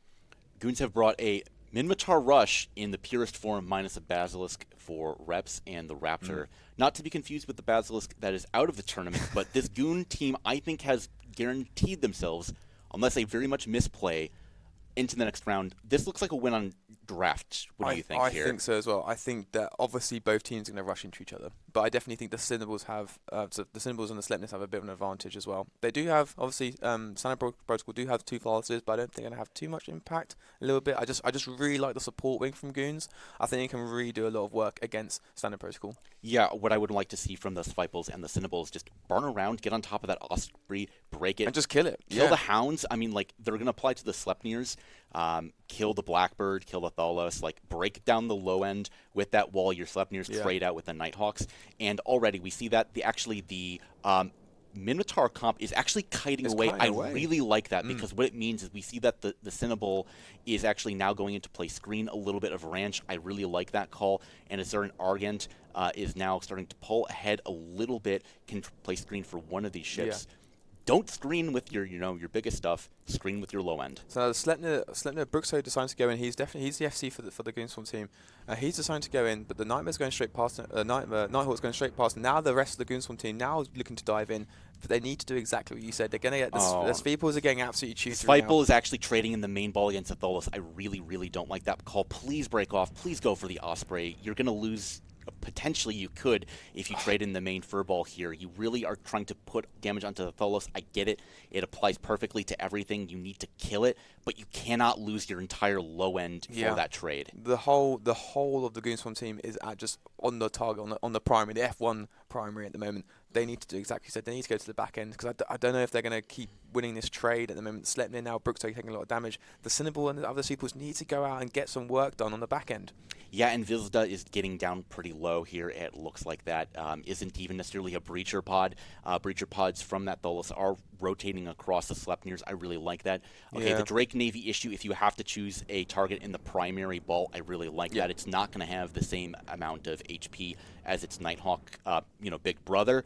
But the Bassie's jammed at the moment, and they're going to lose a Sveeple, and the Cinnaball's just going to go down. Yeah, man, this is painful to watch. I said it was a win on draft, but you have to understand the composition and the win conditions, and maybe Goons just didn't scrim that, didn't understand that, but they could still win, but they're not doing themselves any favors. As I say that, though, Levon is getting chunked down pretty hard, but Arcos and Bruxo are taking a ton of damage from those breacher pods. And you can see, like, Standard Protocol realizing exactly what we said, that they've locked down the Sveeples and the Cinnaball to prevent them from going away. They're not locking down the Sleipnirs because they know the Sleipnirs are going to stay on them. They do lose 2 Thorses and a Navy Jake, but I still think that I think Goonswarm can still win this.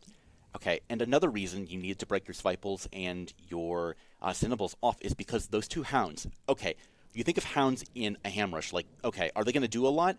Well, actually, I mean, explosive torpedoes, the faction ones, will do pretty good damage against a Sleipnir that's being held down, like, quite considerably. If you look at these kill mails after the match, I'm sure we're going to see them doing, more than 10% of pop each. The Arcos gets dropped down right after. Man, this is hard to watch for Goons. It's really hard to watch. I mean, it's just a shame that if they did go around and just easily, they could have killed the Hounds very quickly with the Sveeples and the 2 Cinnabals. Absolutely no problem. The second Seeple probably going to go down as well. I mean, we got to give a hand to Standard Protocol for playing this quite well. They did go in. They knew what they had to do. But I think this was Goons' game to lose.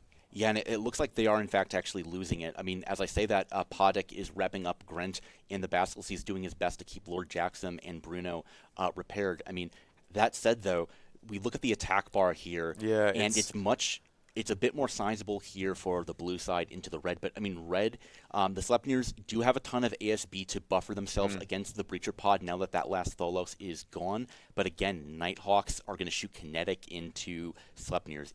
They're not going to be sweating that. I mean, both teams still have their Logi. The Goonswarm Bassie. As I say that, though, the Osprey is now finally taking damage. It looks like that is literally just the Raptor and the Sleipnir. Thank God they finally broke off and they're getting on the Osprey. But, however, that's going to be Lord Jackson dropping. And you now have one, command ship to 2 command ships in a Loki.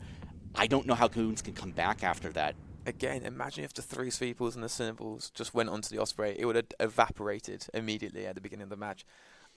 As we said at the beginning, it was really good for Goons to pull away. That was such a good move. And what they should have done is they should just sort of gone round, basically. Let the Sleipnirs go in, take a bit of the beating, and let the whole of the support wing from Goonswarm just go around the back and just completely obliterate the back end. Okay, and now that's going to be the Osprey off the grid for the side of blue. So we can see like a very much larger blue defense bar that's going to be like just the raw shield compared to the active repair bar in that purple. That is just larger now than the Goon's actual HP bar. So Podrick is going to have to be playing his absolute life to keep Bruxo repaired. Maybe hoping that Bruxo can somehow, cycle off an ASB reload and try to get something. But if Podrick is getting jammed by ECM, the Blackbird of what? The curse of ECM, the curse of the Blackbird. Something you had to do with, exactly, the Sveeples. Your Sveeples and your, oh man. And now with the Sleipnir down, that is the entirety really of the Goon attack bar.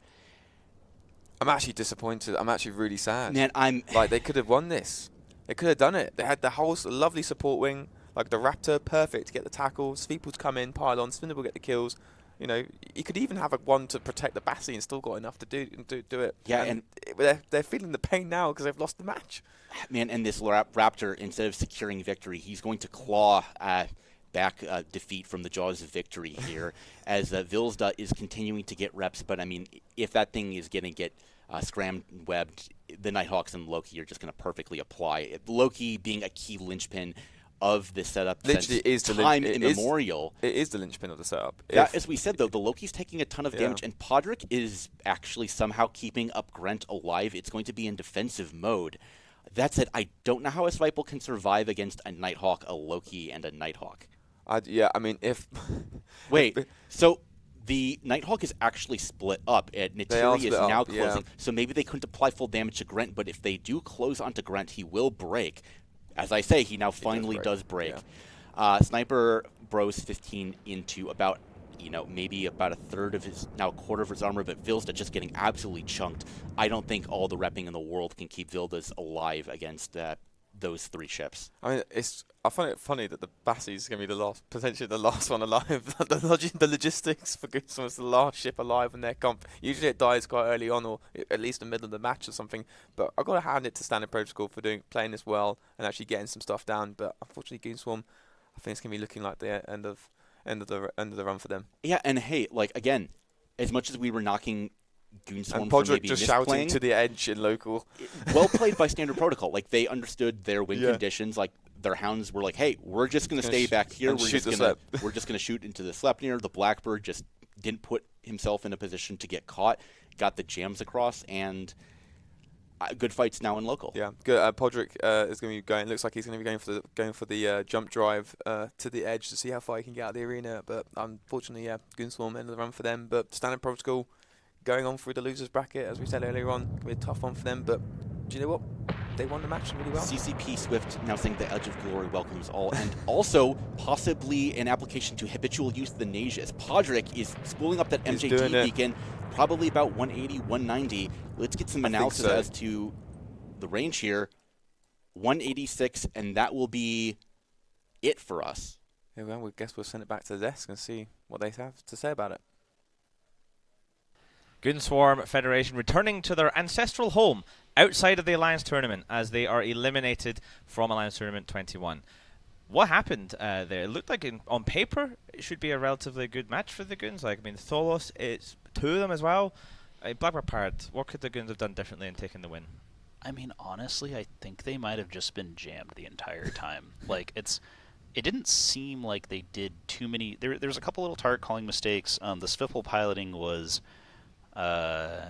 garbage, which might not have been their fault. That could have been that they were listening to other people, but I do think the jams was really what did it, because you could kind of tell, there's a reason that Basilisk was left for last. It's because it wasn't playing the game. Obviously it's a little difficult to tell without really watching the ship itself if it's jammed or not, but the lack of reps makes me think that it just wasn't playing. Not because of them. I think I wish the Blackbird had died, because I kind of wonder if it was all Kaldari jams and it was just sitting on the Basilisk the whole time and just you don't yourself. Get to play today, because leaving a Basilisk alive last kind of makes me think that the other team was we've taken care of it, don't even worry about it. Yeah, I mean, I've flown in a team which basically done exactly that. We banked on jamming the logistics and just slapped everything on it and ignored it for the rest of the match, and it was the final ship that died. And before we went into the match, Thanath, you were predicting that they were going to bring some ECM, and that they were probably going to stack one of the different racial ECM things. Do you think that's exactly what happened as well? Bart seems to think so. There was no shield Blackbird in my bingo card for this event. However, I was more thinking about the yellow jump, so the Amar, because this when we saw what was on the grid, I thought okay, so they were gearing up for a flagship maybe. Yellow jumps good versus Balgorn, good versus Guardian, but also they are good versus ships that don't have SIG amps, SIBOs, and sometimes when people are building a rush comp, they tend to omit the info links. Don't do that. They are important, especially for this reason, because one day you might face Shield Blackbird on the other side, and you might get nasty surprise in that form. I was also curious to see that the Tolos had no tackle on it, right? But while it's not as powerful as Cenotaph, it was still surprisingly high amount of damage that came out of this on some of the Sleipnirs. So while I do not necessarily agree with the choice of not having any tackle mod on a destroyer slot, it did some serious work there as well. Yeah, so the way jams work in the tournament as well is you try and, obviously, you have jam targets. You're not just going to slap them all on one ship. You're going to set it, see if it jams. If it doesn't, then you fire another one, and then you have a list of priorities. So if you get that first ship jammed, you can start to spread it around. And I think both of you are correct, and I think what was happening is the first jam was going straight onto that Basilisk, and then the rest of them were just being spread around other ships as and when. Like we saw jam attempts onto the Zweepel, which is famously very hard to jam out a Zweepel, just with its sensor strength, and they're probably off-racial jams, Bart. Yeah, that's the correct way to play it. And I think the thing, though, is that the Zweepels should have gone for the Blackbird, because there's a couple times when they weren't tackled. They're very fast. They're extremely high DPS ships. And if it is a shield Blackbird, because it could have been a non-tank Blackbird, we don't actually know. It survived. It's going to be very low tank, because every single mid-slot you use for tank is one less jam, and ideally you want to have as much jam spread as possible upon the enemy team. This is kind of the big thing we've been seeing as a theme, just to slightly stand up on. I wish we had the pedestal so I could pop myself up real quick, but there's been a lot of people using Sveepels this year, which is good. They're very powerful ships. They do a ton of damage, but they seem to be kind of using them as like, okay, well, we have a destroyer that does high DPS, we'll put it on the primary, and that's not the best use of them when what you can do is spread them off, and a Sveepel will solo a Logi frigate. A Sveepel will solo a Logi cruiser, right? So if you guys have these ships, like let your low-end pilots do their own thing. Like let it go off and solo a Blackbird, because guess what a Blackbird can't do? You can't jam the ship that's attacking you off yourself. And that might have been all it took. Like we're not going to know if the Blackbird was the deciding factor. I think it probably was. But if one Sveepel had gone and taken it out, that could have won the game for the Goons. And we've seen this for a couple teams too, where their Sveepels are like, okay, yeah, this is just it's to make our primary DPS target take more damage.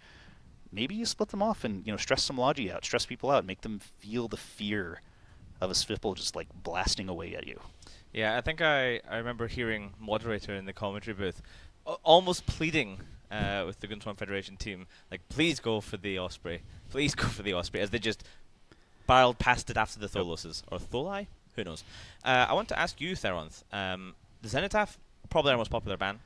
The Tholos is just kind of a baby Zenithaf. Is that worth a ban? Is it worth bringing pretty consistently like the Zenithaf, or is it just not really comparable? A ban? I don't like it as a ban. As a replacement for Sveepel, not necessarily. I think the ship has a little bit of a different overuse. As Bart pointed out, once upon a time in the age of Alliance Open, that was the format. 3 was the maximum number of ships you could take of a whole type, and then the squads of Sveepels that were literally terrorizing low ends of other comps, because exactly of what Bart said. You just split off, kill that Blackbird that is just hanging around there. Haha, I'm 50 kilometers away. Guess what? Sveepel is very fast. He can get on top of you super quickly. The Tholos. The Tholos is not the same in that regard, because it doesn't have this instant DPS, the high burst, consistent damage. And the Breacher pod of the small size is not as powerful as the Cenotaph. However, I think it does have some sort of a niche where you want a tackler that can also spread that dot, that wants to go deep into the enemy composition, not to actually kill off stuff that is easy pickings, purifiers, stuff like that, but to spread the dot and not have to turn into defensive mode like as people would have to achieve that purpose. Because tech-free destroyers, when they swap the mode, they lose the bonuses from the other. So in order to do the crazy amounts of DPS that Sveepel has available to it, it has to be the sharpshooter mode. When you get shot, you have to go into defensive. You lose all of that. Your function kind of gets diminished for the duration that you have to stay hunched down and tanking. Awesome. Tholos doesn't have to do that. Well, there you go. All right, let's look at our next matchup. It's Neon Nightmares versus Sons of Bane. So we can take a look at the bans for this upcoming match. Okay, so I have ban stick in hand. We have Armageddon Navy issue EOS Armageddon Rapier Hugin, pretty common pairing, Vexer, Zarmaz, and then right down the end, our old buddy, old pal, the Zenithaf. Blackbird Pirate, we've seen the Vexer being banned already. Kind of an unusual ban, do you think? Why would someone maybe try and ban out the Vexer? The Vexer is like kind of the ultimate, I need to throw some points at a extremely good low-end cruiser.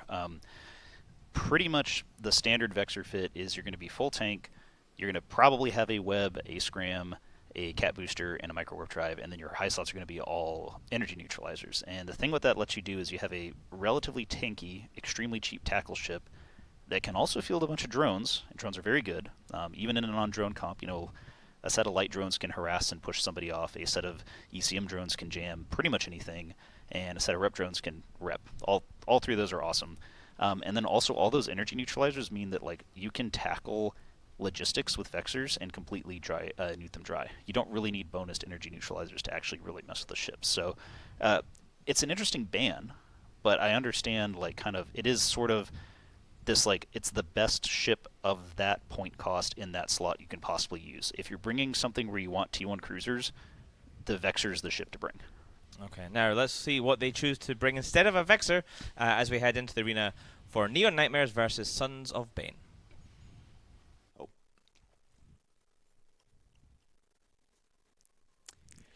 Well, speaking of actually killing the Basilisk with the swipe,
breaking that down, we see that the Scimitar is going through 1, 2, now it looks like 3 of those ASB charges, while Hyson is completely, uninterrupted, being completely free, and now Draenor getting tackle onto that Basilisk. We're going to force a Logi trade here. I think so. I mean, Beans and naming Osprey as the primary right now, he will probably go down, but the Scimitar, like you said, running out of charges, getting into armor, probably into structure now, literally going to go down. He didn't even get to use all of his charges. Didn't get to use it all. Yeah. No. And the Osprey Navy issue, it's going to be able to buy time as the Basilisk is really only got that single Swipe on it. You have to have more than one Swipe on top of that Bazzi. They need to go for the Bazzi now. Issue, but you need to snap it. And actually, we're seeing it happen right now in real time. As we call it, the Sleipnirs from Sons of Bane and the Swipe are getting on top of the Bazzi. They're making the snap call. They 100% have to do that if they want to come back in. However, we're seeing the Thalos is swapping its dots between Raven Guard and the other Sleipnirs. I like to see that. Yeah. I mean, this is an hour race against time at the moment for Sons of Bane. They need to get the Batty down to get back into this game, because right now the Sleipnir is the primary. The Batty does go down really good, but maybe it could be a bit too late. They probably should be going for the DPS now, or maybe the low end, but maybe go for a Sleipnir. I think while they've still got the DPS up, maybe they should be going for the Sleipnir. But Raven about to go down though. Yeah, I mean, trading your logistics for a Sleipnir when the Logi's already gone, I really like that. The Thalos does eventually go down, but it put enough of those little dots on top. And you have now 3 Sleipnirs to 2 Sleipnirs, Navy Osprey to Cinnable. Yeah, this is really just Sequel favoring... go down. Yeah, another Spiteful going down. This is just Neon Nightmare's favored. Look at the size of that defense bar. Much larger. The attack bar larger as well. Neon Nightmare's just understanding the win con. Yeah. Sven going down just as fast as we can talk, ships are dying. I mean, with these sort of comps, it's like the target calling is so important and being really quick on it as well. You can still see like the still 2 Sleipnirs hitting GUI still hurts a lot, but JA going to go down as well. Yeah, I mean, Gilliam Ame is going to probably go down here, but like you said, you just really can't trade like that. Way that the Sons of Bane did, you had to make that call quicker, and Neon Nightmares really understood their win condition. I can tell that they scrimmed this exact 1v1 in practice, and they knew what they needed to do because they did exactly what I would have done in this set. Really well played by them. And the Scimitar obviously getting tackled quite early on, though. He didn't really burn. He just went straight back, and he got tackled at the back line. I think he probably got a bit further away, but he was going to get tackled regardless. Eventually, he was going to get tackled, and that's a sure thing. But I think potentially when he got tackled, or when he called out he got tackled, the other team, they should have just gone straight for the Basilisk immediately. Yeah, and that's the difference, is that, like, buying 10 seconds on every single death means so much on that, and that's how you snowball a victory. It doesn't seem like it's that much, but that's the difference between Neon Nightmares not losing a single command ship to now a complete wipe of the Sons of Bane team. And the Vigil, I hate to say, probably had next to no value in this setup. Literally no value at all. As he's getting rammed by the Seafield of Jeff, and he's going to get tackled now. I mean, I think the Basilisk was the correct call compared to the Sleipnir. I think you're completely right. I think it just has a bit more projection, and that they didn't get enough down, and it has more rep power, and I think the Scimitar died so quickly as well. It looks like the Vigil, they were letting it initially go to try to make an MJD play, but they've changed their minds, and they are now ramming and out-tracking themselves for a brief moment, but the Vigil does finally go down. Sons of Bane, out of the tournament, Neon Nightmares is going to live another day. And we'll take it back to the studio. Sons of Bane losing, unfortunately, in that one as Neon Nightmares take the win. Theronth, you wanted to talk a little bit about running away, don't run away, the times you have to reposition. Talk to me about that and why it's important in the Alliance tournament. There was a couple of things on using this match that we have just seen as an example of doing something correctly, but at the same time not doing it correctly. Because on the side of Sons of Bane, the Svipple, in the end, they did go, as Bart suggested, for the juicy backline at some point. However, it was a little bit late, should I say. If you have a plan that you want to take out a key ship early into the match, you just have to go before there's a chance to get screened in a destroyer like that. And also, another thing that we have seen is there was one signable on the side of Son of Bane that decided to abandon the fight for a couple crucial seconds, really, because we are in a rush mirror.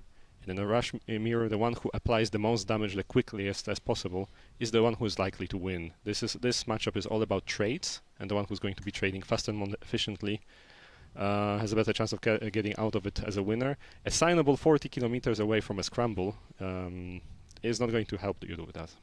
Yeah, so in the tournament, some of my favorite matches tend to be mirror matchups. And when we talk about a mirror matchup, we're usually saying, like, both sides are bringing either functionally or even identical comps, like functionally identical or actually identical. Whether it's like a Kingslayer, whether it's Flykiller, whether it's a Rush, they are both bringing the same things into each other. Then it can come down to execution, who your target calling is, what your strategy is. The difference becomes just that. Blackbird Pirates, what else kind of like matters in these mirror matchup, and why can they be so exciting?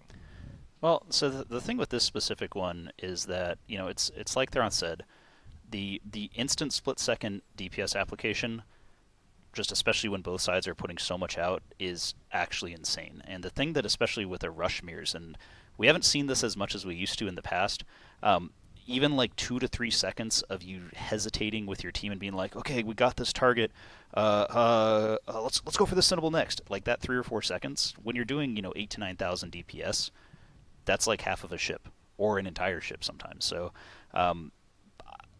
hot take, a rush versus rush is probably one of the most, like, both strategy and pilot skill-intensive fights you are ever going to have, which is crazy because it's over in 3 minutes. Yep. And, we saw that, like, Assemble going away, and it's sorry to the guy, like, you know who you are, you cost your team several thousand damage, like, probably more. You went way out there and then kind of came back in. That could have been the difference of a ship breaking or not. Yep. The Spipple doing the same thing, that's the difference of a ship breaking or not. For the Neon guys, their Spipples did the whole little wolf pack thing where they went in and just ripped apart the back line. Like, that Scimitar was having the worst day ever. It was tackled so fast. So, like, it's rough, though, and I know that some people, rushes don't take skill. Rushes take an extreme amount of skill. They have to be executed perfectly. Everybody has to know exactly what they're doing in the exact order, and the next target, and the next target, and the next target. And something that I've brought up before in the past, and I think I don't think I said it yet here, but I said it yesterday. The teams only have about 30 seconds most of the time. Like, when you guys see them on your screen, that's the first time they've seen each other as well. So, it's very high stress, and these rush setups require, like, crazy amount of personal pilot skill. Mm-hmm. Yeah, and then even if you're not just doing rush into rush, when you're up against like a heavy rush setup, you see an almost equal amount of skill in terms of screening them off. Like, the best teams, you'll see a rush team coming in, and you just see scrams and webs just tactically appear all over the place as they're keeping the right ships away from the right ships. It is such a fast match as well, like you point out, to either control them down or to rush someone down, that milliseconds almost that make the difference between, like, getting that web off and slowing the ship down before it tackles your Logi ship versus not and getting your Logi ship scrammed. Theronth, when you warp in, as Bart says, like, the two teams land on grid, they have about a minute or so before the match starts, and that's basically the first time they have seen each other. What are the teams doing? What are they talking about when you land on grid, you see your opponents, you know what you have? How do you plan the strategy? Assuming that they have drilled the matchup, because this is extremely important. Those things, they have to come instantly almost. You have to be very quick on the uptake, of course, if there are, like, variations, but the general idea has to be always the same. It has to be trained and executed perfectly. So one of the first things is, for sure, you want to establish the order of first big decision. Are we going to pile everything on, like, a crucial target? Are we doing the Wolfpack thing? Second thing, what is the priority of targets? Who are we going to? Third thing is the choice of drones sometimes, because there might be a case when rushing sort of like a Cyclone fleet, for example, has enough drone bay, so you can identify, okay, I'm going to use a light EC drone flight because there is a Bantam on the other side, and if our Wolfpack gets screened or something, we are able to launch that and neutralize Logi in that way. It'll just be super annoying to, like, a Basilisk by bumping 15 EC300s on top of that. And after that, it's just executing. It has to be pure reflex. Not much more to say, really. Yep. Just play well. Just play well. Just play well. Just and don't then be you bad. will not lose. Yeah. We also see in, like, the top teams, I recommend, if you ever get the chance, head on YouTube. There's tons of teams that do things like uploading their matches after with their comms, and what you hear the commentators talking about versus, like, what the pilots are doing, it can be a huge difference. Some top teams, everyone's kind of talking at the same time. They're talking to each other. They're relaying information. They know what to say and when to shut up. They are basically just, like, acting as one blob. And then some maybe less experienced teams, you tend to have maybe, like, a couple of shot callers who are kind of ordering people around a bit more like the classic Eve on TQ. But as the teams get better and get more drilled with communication and practicing, you will hear just very specific call-outs. So I recommend going on YouTube and finding some of those. I mean, in terms of practicing, Bart, this takes a long time to get to that kind of level of like, kind of working as a unit. Yeah, it's a lot of practice. It's a lot of time. It's why the AT season is not, a weekend of 3 days. It is months for a lot of people. And the reality of it is like, you have to practice your comp before you fly it. And you can sometimes tell when teams saw something and they're like, we're going to try this, and they never practice it, because you'll watch as they just sit there a lot of times. You start the timer and you're like, oh, it's been 30 seconds since someone's moved. But the big thing is you have to practice your comp versus, like, common archetypes. And that, it takes time. And you need to know, like we saw it right there, Neon clearly has practiced Rush versus Rush because they knew exactly what to do. I'm not saying Sons of Banes didn't. I'm saying Sons of Banes didn't execute quite as well. And that's the thing. And you know somebody is going to Minmatar rush you. This is the Alliance tournament. Yep. Somebody is going to bring a triple battleship setup. Somebody is going to hit you with, some kind of HML kite. Someone's going to bring drones, and you have to at least, obviously you're not going to know exactly what each team flies, hopefully. And if you do, well, good job. You've figured something out.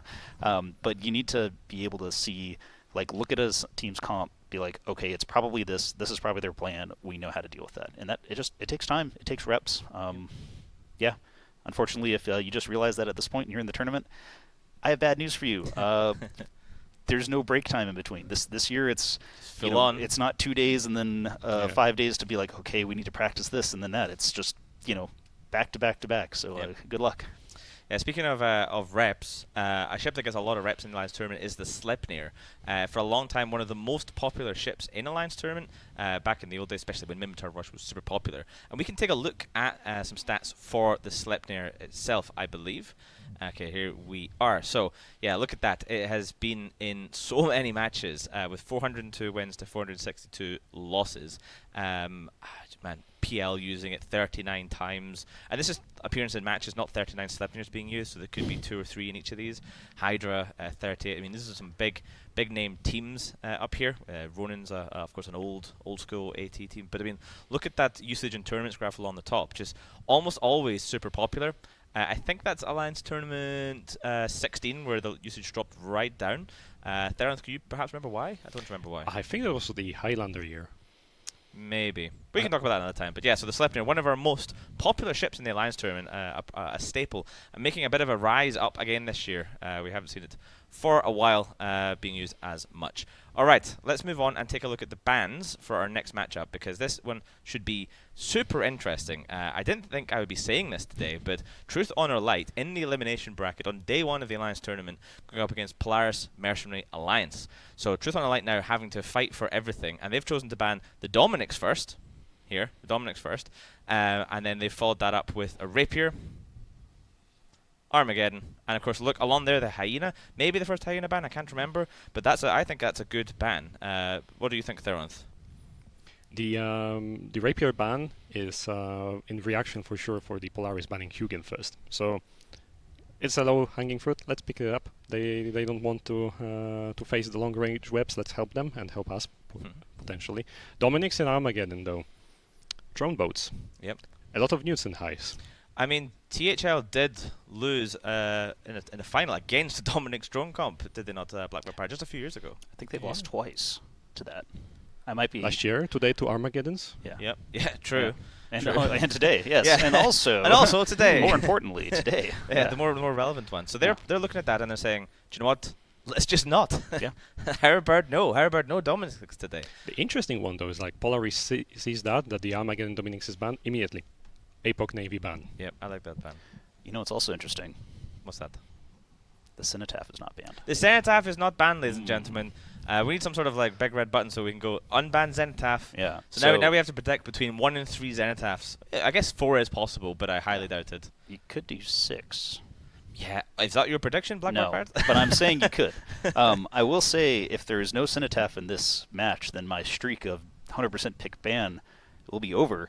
But yes, I feel like we'll see it. And the thing is that because the Cenotaph's unbanned, it makes things really scary for flagships. Yes. Because if there's one thing that a Cenotaph is really good at, it is eating battleships. And if there's another thing Cenotaphs are pretty good at, it is dealing with webs from Balgorns, which is the Truth, Honor, Light flagship. Yeah, I mean, do you happen to remember what Polaris Mercenary Alliance is choosing as a flagship, anyone? I think it's a Balgorn as well. I mean, statistically, it's probably going to be a Balgorn.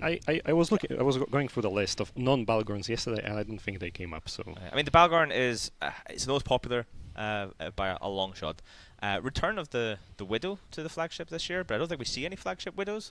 No. Which, by the way, I'm looking at you. You know exactly who you are. People have spent the last few years like, oh, why can't I bring a Widow as a flagship? Please let me bring a Widow. We did, and you didn't bring one. So, how about that? Didn't want it anyway. Well, can't you not do Officer ECM, though? I don't know. I don't read the rules of this thing. Yeah, that's fair. I just turn up and speak. Yeah, fair enough. Metaphor only. Oh, okay, there you go. Well, yeah, okay, that's so the point then, yeah. Next time. Can we have Officer ECM? That would be so... Terrible. Terrible, yeah. But also... funny. they might be okay with I was about to say new ECM roles. I was about to AT boomer myself. Modern in the last 8 years now? No, I think it's ECM roles. over a decade. Yeah. Isn't All right, there time to wheel me out of here. Isn't there Mordus though, ECM, like a faction module that you can use instead? Oh, there's so much. Yeah, that's why we ban it. We're just let's not. I think they're only multi multi-specs though, so. Yeah. We saw some Widows being used effectively in the feeders, if I remember correctly. We did. And of course, Widow, very, very delicate as a flagship. Not quite as delicate as a Barghest, of course. But when you see it being used effectively, they can be extremely powerful. Yeah. I actually hope we see some Widows. And to be honest, a team like THL is a type of team that will field and execute well a comp based around a Widow. Yeah, but it would be really bad if you had Widows. Cenotaph. Yeah. Yeah. Why? I wonder if both teams were hoping the other team would ban the Zenotaph. No. We know that you know that we know. So there's going to be no Zenotaph, Yeah. whatever. Or 6. Or 6. Or 6. 0 or 6. Somewhere between 0 and 6. 0 to 6 Cenotaphs will show up in this next match. Yeah. And do you think we're seeing flagships here? I mean, this is an elimination match. If you're THL, you don't want to go 0-2. They are better. They will want to continue on. And if you're a Polaris Mercenary Alliance, this is a really tough matchup. No. THL, even if they're currently in losers bracket, they are an extremely good team. And Polaris will obviously give them that respect, and maybe they'll bring a flagship as well and try and see if they can snatch the victory. Yeah, I have this idea of what I want to. You know what? I'm going to make a prediction, and if I'm wrong about this, the next people that come on as analysts will take the blame for it. Nice. But what if THL does warps everything in at 50 and sets up this weird long-range armor sniping thing around their flag Balgorn, hoping that the other team brings Senos and they just blow them up before they reach them? It could work. Could work. We'll find out at some point. I wonder if it worked in testing. I hope not, because I got some bad news if it worked in testing. Well, we've also seen their ad, so what is it's it's a really bad comp, but it seems to work. It's we'll find out. Yeah, and we will find out very shortly. So we're ready to go to the arena for this elimination match with Truth Honor Light versus Polaris Mercenary Alliance. Hello, I am moderator, joined by my colleague here, GM Ren. Welcome to the desk. Thank you. We are seeing that Polaris Mercenary Alliance has, in their first 3 matches we were mentioning in the feeders, they have brought exclusively Ham Rush supported by Cenotaph. THL has brought a hard counter to that with the double Ceno against the single Ceno. So 3 Cenos, you're just going to roll the dots from Chinatech and Ferox onto the low end to the Jackdaws, pick apart the Osprey, and then the Squalls. Osprey Navy issue is really able to run that Logi down along with any support with the Jaguar. This should be clean, but maybe a little bit bloody. It is a ham rush after all. It is a ham rush that we're seeing on pretty much both sides. Another point of difference between these teams is that that the Polaris Mercenary Alliance has brought a Tech 1 logistics in the Osprey, whereas the Truth Honor Light brought a Tech 2 with Basilisk, which should be able to put out a lot more. As a moderator mentioned, the Jackdaws and the Jaguar should just go after the low end, and we see the Raptor immediately go down. Yeah, that was the Raptor just getting immediately zonked by the light missiles from the Jackdaws. But however, Verdict is taking a good amount of damage. That's going to be all of these incoming missiles. But look at the dots. I mean, from the 2 Cenos rolling across the Ceno to the Nighthawk, even rolling on the Squall. I like it. Those Squalls are industrial. They're large SIG. It's worth it. Roll those across the low end. Break that apart. Look at the Ceno of pure Wild just dropping here. Yes, Truth Honor Light's taking damage, but the attack bar for THL so much larger than the one here for Polaris. Yeah, everything is taking damage because everything is in everything's ranges. We do see that the Basilisk is able to keep up its team, while the Osprey is not able to keep up their own Cenotaph. Yeah, we are seeing Osprey on Osprey violence as the Osprey Navy issues of Grunt and Jamie have gone into the backline, have caught Credit Card, and they have swiped him with their claws out of the arena. Ferox is getting down into low hull here, actually doing its best from Verdict to try to keep reps up. But I mean, look at the dots that have rolled across the Skull, have rolled across the Loki, the Nighthawk that just goes down of Emily, and now Code Earth. THL, they're going to lose the Cenotaph, but it looks like they're going to run away with this one. It does look like the Cenotaph's overwhelming damage over time across the entire team of Polaris Mercenary Alliance is just doing too much work. They really brought something to hard counter, and we're seeing a very clean execution of it as well. Something we would expect from Truth Honor Light, given their finish last AT. Yeah, and actually, this is exactly or nearly identically the comp we saw from THL that Evasive Maneuvering actually beat Nerve with. Infamously, Truth Honor Light and Evasive Maneuvering are scrim partners, so they would very intimately understand this matchup and its win conditions, and going against an opponent that you saw has only been able to bring a ham rush, you're very confident bringing this against pretty much anything with the bans that Polaris could have won. And THL, with this win, is going to start clawing their way back into the losers bracket. I would say so. They are just mopping up the last couple of ships from Polaris Mercenary Alliance. The Navy Caracal from Ermeli Errata and the Squall of Jackson Morrow will be, they'll be cleaned up quite rapidly. Yeah, I mean, you're losing a Cenotaph, but I mean, the paint hasn't even been chipped on the rest of the THL core here. So, I mean, just immaculately played, hard counter comp. It sucks to lose on draft. Warp out, saying, easy Lamau. Listen, you got to talk trash. You got to get your morale up after going, down. Losing the first match immediately. If you're THL, you expect to be in grand finals. Yeah, and they're starting their climb back. They're going to get 10 skins, so good Just for like them. that. We will send it back to the desk as THL has cleaned house. Truth Honor Light there, taking a comfortable victory. And the answer was, in fact, 3 Zenithafs. I'm joined once again by Mystical Might and a new face, Starfleet Commander. Well, Mystical Might tries to get his headphone cable untangled. I don't know how you managed to do that. I didn't do it. I blame Theron. Theron's tangled it up for him, and now he's got an absolute once job again, down here to do. Theron's I've got a Valorant puzzle under the sabotages. desk here. Yeah. Little present. But shall we talk about the game? Yes. Shall we talk about the match? Starfleet Commander. That was back. there He's we go. back. Yes. Interesting matchup. 3 Zenithafs turned out to be the right number. Not 2, not 1, not 6. We've seen that basically exact set of matches earlier on today as well. Yeah. With 2 Zenithafs into 1 with the Nighthawk and the double command ship, etc., etc. It went a lot differently. It went a lot quicker this time. I think THL, from their loss earlier today, are just like, do you know what, we're gonna get our heads in the game right now. And they saw the Zenithaf unbanned. They just thought, do you know what, we're gonna bring 2. Just to guarantee as much damage we can spread across the entire other team. And that's what they did. And obviously it worked out really well, and you could see they just went through methodically and put dots on all the ships. And obviously the damage just all sort of happened at the same time, and they just collapsed the other team. Yeah. I mean, Mystical Might, Polaris, I think, performed admirably. The scoreline, of course, as it happens a lot, where the scoreline looks like it's just been an absolute domination, and like one team didn't even show up. But a lot of the times when you watch the match, even if the scoreline can say that, that's not really the case. Polaris, we mentioned it before, it was always going to be a tough matchup for them. I think they brought a decent comp. They flew it pretty well, but in the end, obviously out-executed by THL. What could they have done differently? Do you think they could have still eked out a win, perhaps?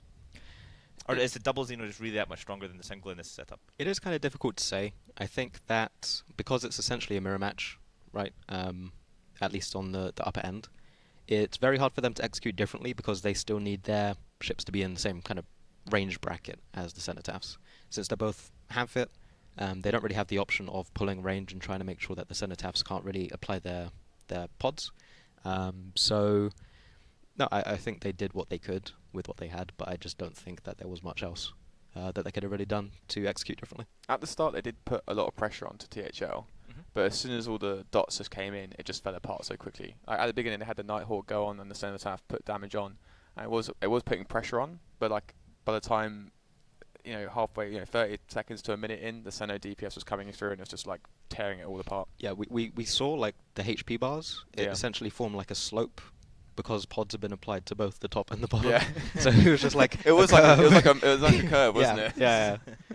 Now, both of you obviously have played in many tournament matches before, and both of you have been in a situation where, just like THL, you are in an elimination match against a team that you're sort of anticipated or expected odds-wise to win against, and you need to win. Are you assuming that I've lost a lot of matches? I'm assuming you've lost a lot of matches. We could probably get your exact stats up.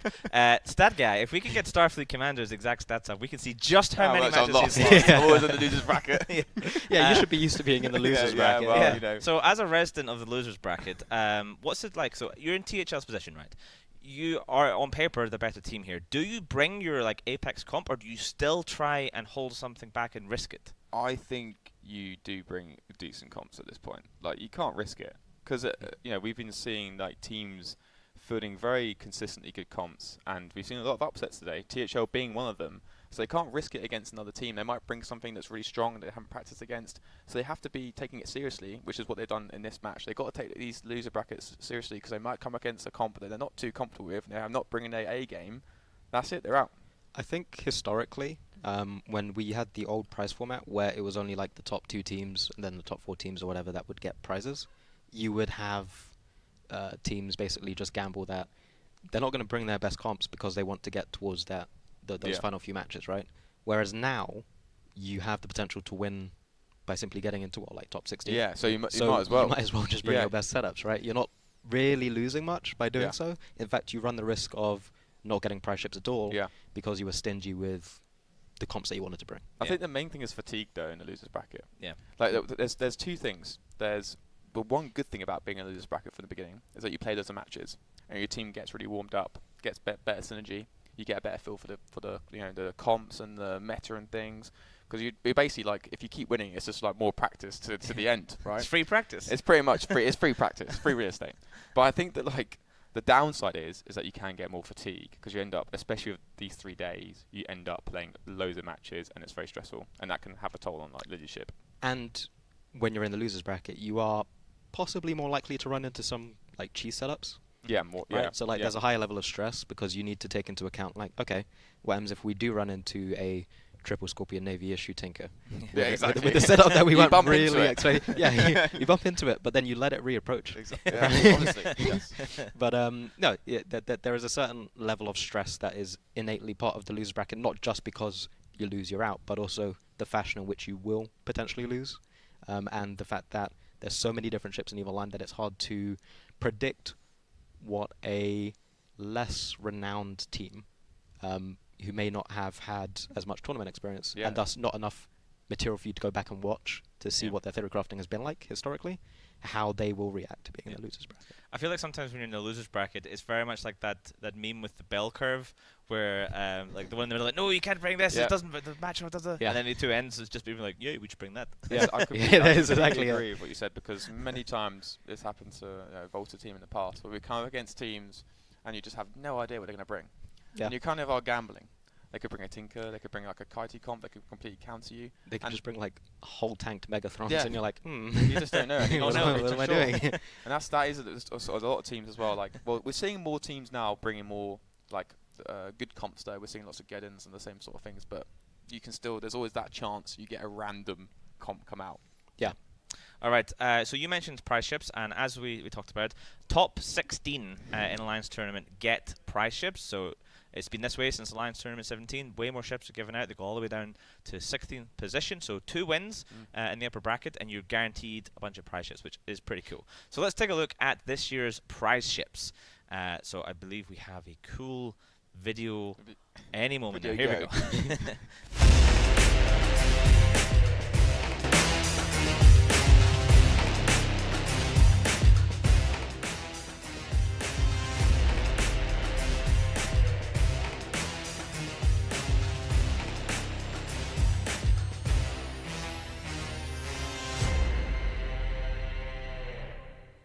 From like even 2003 or 4, old school. I think we nuked their ears. Oh, really? A lot of them People are going, my ears.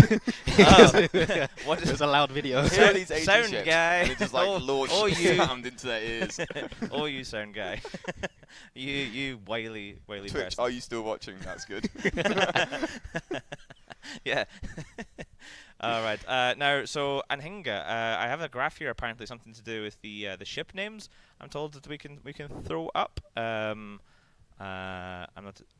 Yes, of course, I remember this one. This was a poll done of the Alliance Tournament casting crew. How exactly do you pronounce Anhinga? And I believe it's just Waterbird. Or other. Waterbird, other. Yeah. Everyone said other. I want to know what other is. Prize ship Naga. Prize ship Naga. Yeah. Yeah. Easier to pronounce. So it's Waterbird. But yeah, so it's the Anhinga. It's a bird. It is a bird. It is a bird. It's a bird from North America. Does bird things. The squaw is an eagle. No, not an eagle. A seagull with a It's a raptor-like characteristics. So it's terrifying. Wow. And it's also called the pirate because it steals people's food. There you go. The more you know. The more you know. The more yeah. you know. I feel like learning with mystical might. I've learned something today. I've grown as a person. All right, our next matchup is going to be Of Essence versus NERV. So let us take a look at the bands. There we go. All right, Zarmaz, Sleipnir, Apocalypse Navy, Armageddon Navy, Deacon, Arbitrator, Jackdaw, and it's there. They've just seen the last match. It's the Zenithaf. The Zenithaf is. I haven't experienced this yet. I've seen it. I haven't. Me.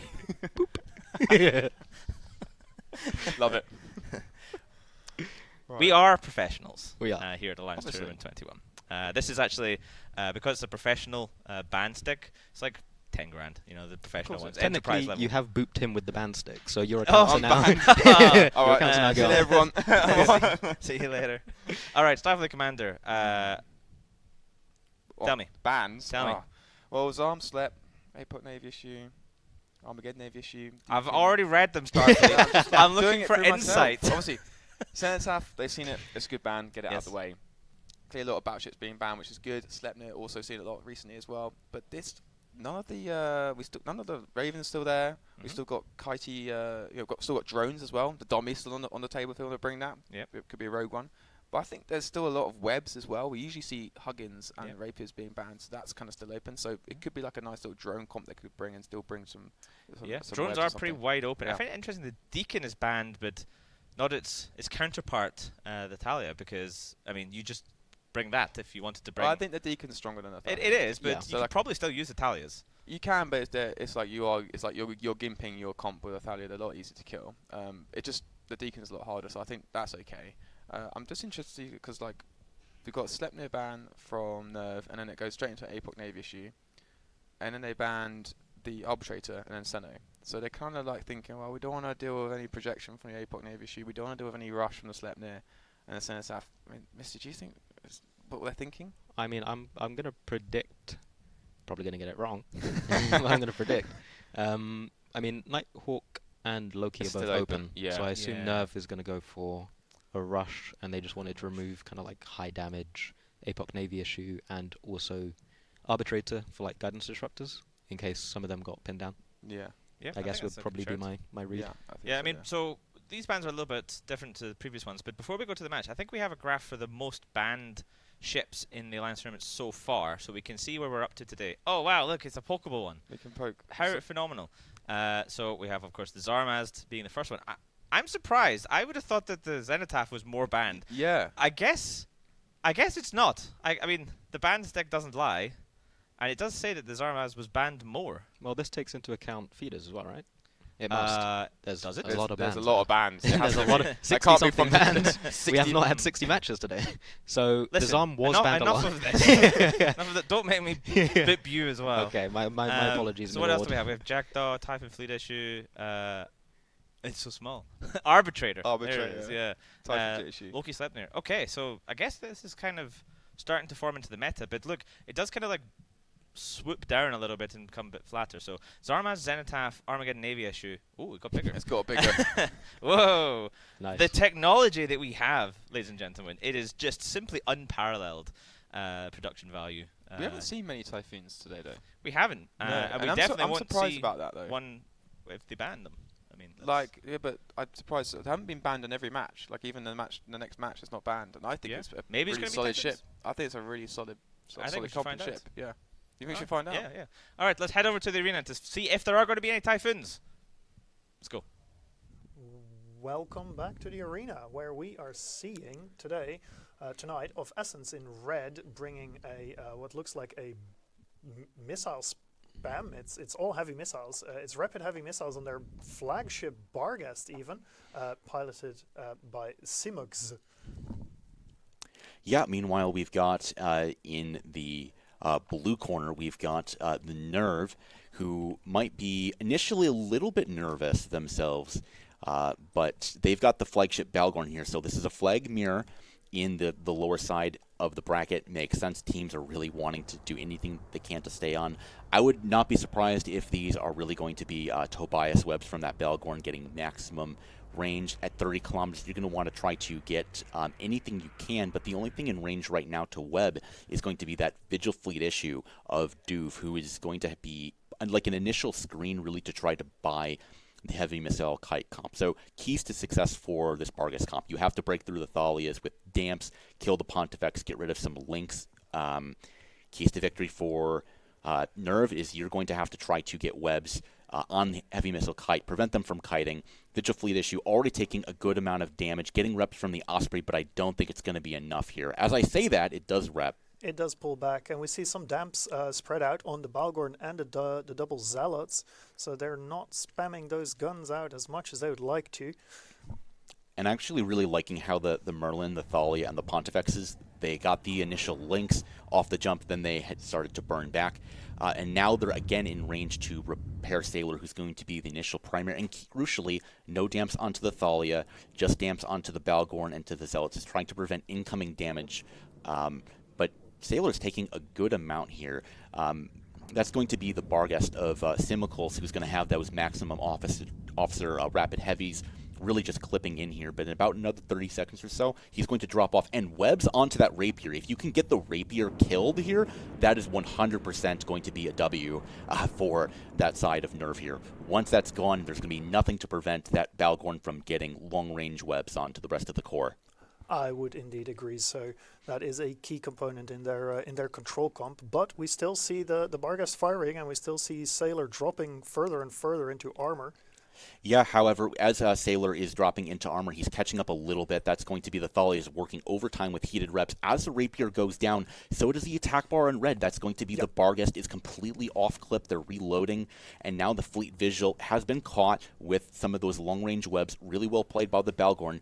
Yes, I understand you want to damp it, but there's going to be remote sensor boosting. There's going to be like an officer sensor booster on that Balgorn. He should be able to still continue to lock out at range. You would imagine. So right now we see the red team of Off Essence try to pull range, try to maneuver around the... Oh, the Thalia here actually might be getting snapped. The rapid heavies are off reload. Copper Cyan now painted, getting rather low. That's going to be the Bellicoses getting painted. It's down into... Hull here, but it looks like he's catching rep. Really well played by LW, having the presence of mind, and that's going to be just a lack of damps. But however, the Osprey is gotten snapped, completely caught out of position here. Yep, that one goes down almost immediately as soon as those webs and those paints land, and immediately the guns and the medium guns on the Brutexes and Zealots just take it out, followed by what looks like the carries, despite the webs and paints being on one of the Fleet Cyclones. Yeah, again, we did say that, again, like Sailor, he looked like he was initially going down, but that's the problem with these heavy missile kite comps, is that if you don't really break the Thalias right, you don't break the Pontifex early, there's just going to be too much support, too many links keeping Sailor up, and Springer going down here, carries going down. There's just really not much left going here for the side of Essence. No, and Off Essence also splitting damage, seemingly, the Barghest clipping into that Thalia, while I saw some of the Fleet Cyclone missiles going into Sailor still. So they're not following primaries, it looks like. Yeah, I mean, if you just look at the arena, they're so far split apart that they're probably not even in range to really get on top of things. Fleet Cyclones, with the recent nerfs to their targeting range, just don't have the ability to lock out like they would have. Even not damped, even with an ionic rig, they're still going to suffer compared to the info links that would be on top of that Pontifex of Garvin. You would think so. We are looking at the Barghest of Simugzi being burnt down by the Pontifex, by the Zealots, and they're all laying into him. The Barghest is firing a smart bomb to get rid of the drone cloud that's chasing it around, but I don't think it's going to be enough as it goes into low armor and into structure. Yeah, Armor Barghest not known for their HP and without any sort of, or shield rather, sorry, and the Osprey no longer able to keep it up as it's completely dead. That's going to be a flagship down here, and actually lootable this time, as the only remaining flagship Barghest, I think, is about to get eliminated. I would hope that they remember to not loot as long as there are still guns on the other side of the field. We've seen some of the officer loot being blown up by the looter becoming the Pinata himself. The Barghest does go down. That is the flagship for Off Essence out of the game, but it looks like to not make much of a difference, as Off Essence is also going out of the tournament at this point. And notably, it looks like the Pontifex and the Zealots have remembered, hey, they're actually just overshooting and now turning around to actually scoop the loot. makes a lot of sense. They've completely won the match at this point. The Bellicoses have not gotten to a position on the MJD beacon to deny that loot by ending the match immediately, as had happened earlier. No, and they also don't have the damage probably to take out one of them. The Bellicoses did have heavy missiles, as did pretty much everything on the Off-Essence team, but it's not going to matter. Nerve is just extending the match at this point, pausing the damage, making sure that that loot is secured before wrapping up the last two ships on the Off-Essence side. We've got a little bit of a close-up of a cargo container. That's going to be Saurian, who had dumped some of his capsticks or other ammunition, scoop the loot, right? It's going to be Officer, Rapid Heavies, probably a Scram and Smart Bomb. Get that loot. I mean, Nerve, again, they've won the Alliance tournament before in the past when they were competing under the Fraternity banner. It's not that much ISK, but you still want it at the end of the day. It's not that much ISK. Some of the flagships we've seen go down have been upwards of 100. Just a casual 100, 200 million, yeah? Billion ISK. There are days that I don't have it in my accounts. Yeah. We are still watching Off-Essence being slowly mopped up, and Nerve, having secured the win, are slowly doing the mopping. It's not very exciting to watch at this point, but there goes the Bellicose. Yep, the Bellicose did hear boundary violate. Really well played by Nerve. I think that this was almost certainly kind of just a loss on draft. I can understand why you would want to bring your flagship, but better flagship for the side of Nerve. However, I'll let the desk break that one down. Off-Essence exiting the tournament there. They brought a Kingslayer, but they maybe didn't quite execute it the way we would expect a Kingslayer to be executed. Now, Starfleet Commander, you are no stranger to flying in tournament matches, no stranger to target calling, and of course, no stranger to losing these matches. What happened here for Off-Essence? Well, I think we have to go back to the bans, because we were talking about this before the match started. They banned the Deacon to see if they would fly the Thalia. They brought the Thalia, and so they should have definitely go for the lower end, because at the start of the match they went for the Brutic Navy issue, I think, didn't they? I think they should have gone for the lower end and try and get some of those things down, and then probably would have worked their way up to the top end. I think that's where it went wrong with them. In terms of losing matches, it's okay. There's always next year. It's not a problem. You just come back and win next time. How's the Volta team doing this year? Well, the Volta team is across multiple teams this year. We've sort of spread out. Yeah. And there's a few Volta people here just throwing up at the wall. Just throwing them off the wall and stuff. Yeah. You know, we've got a couple in the desync at the moment. They're doing really well. We saw the Tall Ravens today. Yep. And we've got a couple of players in Tuskers as well. So they're about. But the team itself is not happening this year. If you can't beat them, join them. Yeah, pretty much, yeah. All right. We also wanted to talk about things like target priority. So you kind of touched on it a little bit there, but we meme a bit, but Starfleet, you have been in so many matches. You've been the captain of the Volta team in all of its forms for a decade at least.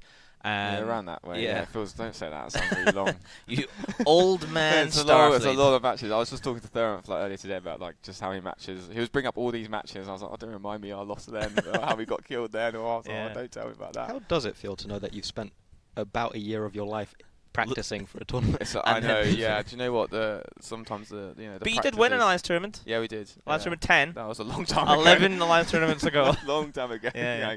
But yeah, the practicing can be a lot though, and it's a lot of these teams, like especially Tuskers, THL, and I think the majority of the teams nowadays are practicing months leading up to the tournament, and at least maybe 3 times a week. It is a lot of effort they put into it, so it really does mean a lot in the practices, for the matches and stuff.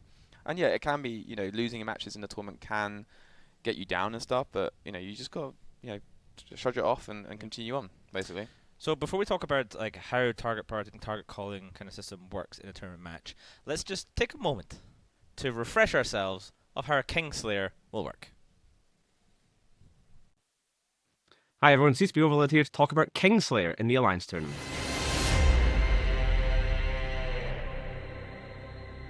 In the high-stakes clashes of the Alliance tournament, few strategies are quite as bold as Kingslayer. In essence, roll out a fleet where the lion's share of your points rest on a few battleships, trusting them to crush the enemy's structure swiftly and decisively. Kingslayer fleets often devote a significant chunk of their points to battleship-sized hulls, usually rapid heavy missile and cruise missile platforms such as Barghests, Typhoons, or Typhoon fleet issues. This front-loaded investment is a high-risk, high-reward gamble. If those battleships land their alpha strikes cleanly, opponents' mainline anchors can be vaporized before they can fully react. These hulking vessels typically aim to eliminate key threats with a prime focus on eliminating logistics ships that would otherwise stabilize and prolong engagements. Because the bulk of points are locked in just a few ships, support options like logistics or control platforms are often minimal or absent entirely, sometimes limited to just frigate-level logistics, or devoted instead to stealth bombers or destroyers delivering backline assistance. A successful Kingslayer comp can end a match before the opposition realizes what's happening. The sudden elimination of their backbone can shatter coordination and morale, but it is incredibly fragile. Without adequate support, those battleships may burn out if the enemy survives the opening onslaught. Effective counters to Kingslayer often lean into control doctrines, deploying ECM, sensor dampeners, or guidance disruption to neutralize those massive threats from a distance, while taking advantage of the generally weaker support wing, which the Kingslayer team was forced to cheap out on, owing to blowing their budget on a battleship core. In short, the Kingslayer composition is the embodiment of all or nothing in Alliance tournament strategy. Put maximum firepower into a few cards and hope they're the right ones. It's spectacular when it pays off, but unforgiving when it doesn't.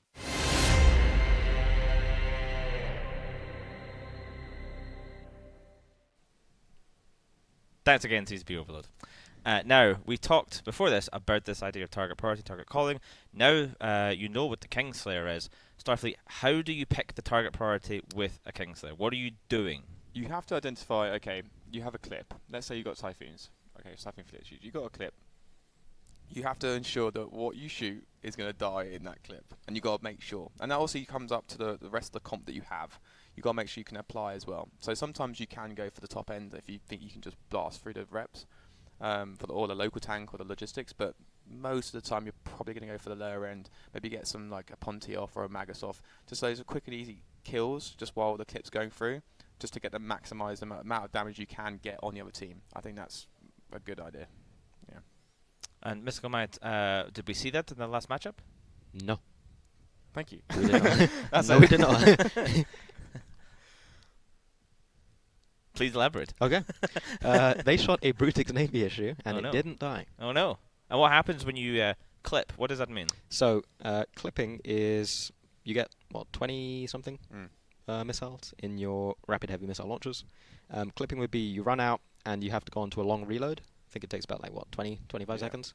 And in that time, you're That's a long time. doing no damage. Yeah. That's a long time in a the reason why you want to make sure that your targets die is that in that time, it is very easy for, if they still have their logistics frigates, for example, to wrap up the damage that you've done, meaning that you basically have to start from scratch again.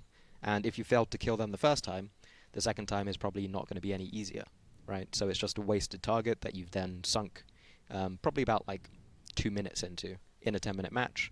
And over that time, you're also going to be taking damage and losing ships. So it just means that you are behind on the trade, and sometimes it is unrecoverable past a certain point. We've seen it many times today, actually, that happen.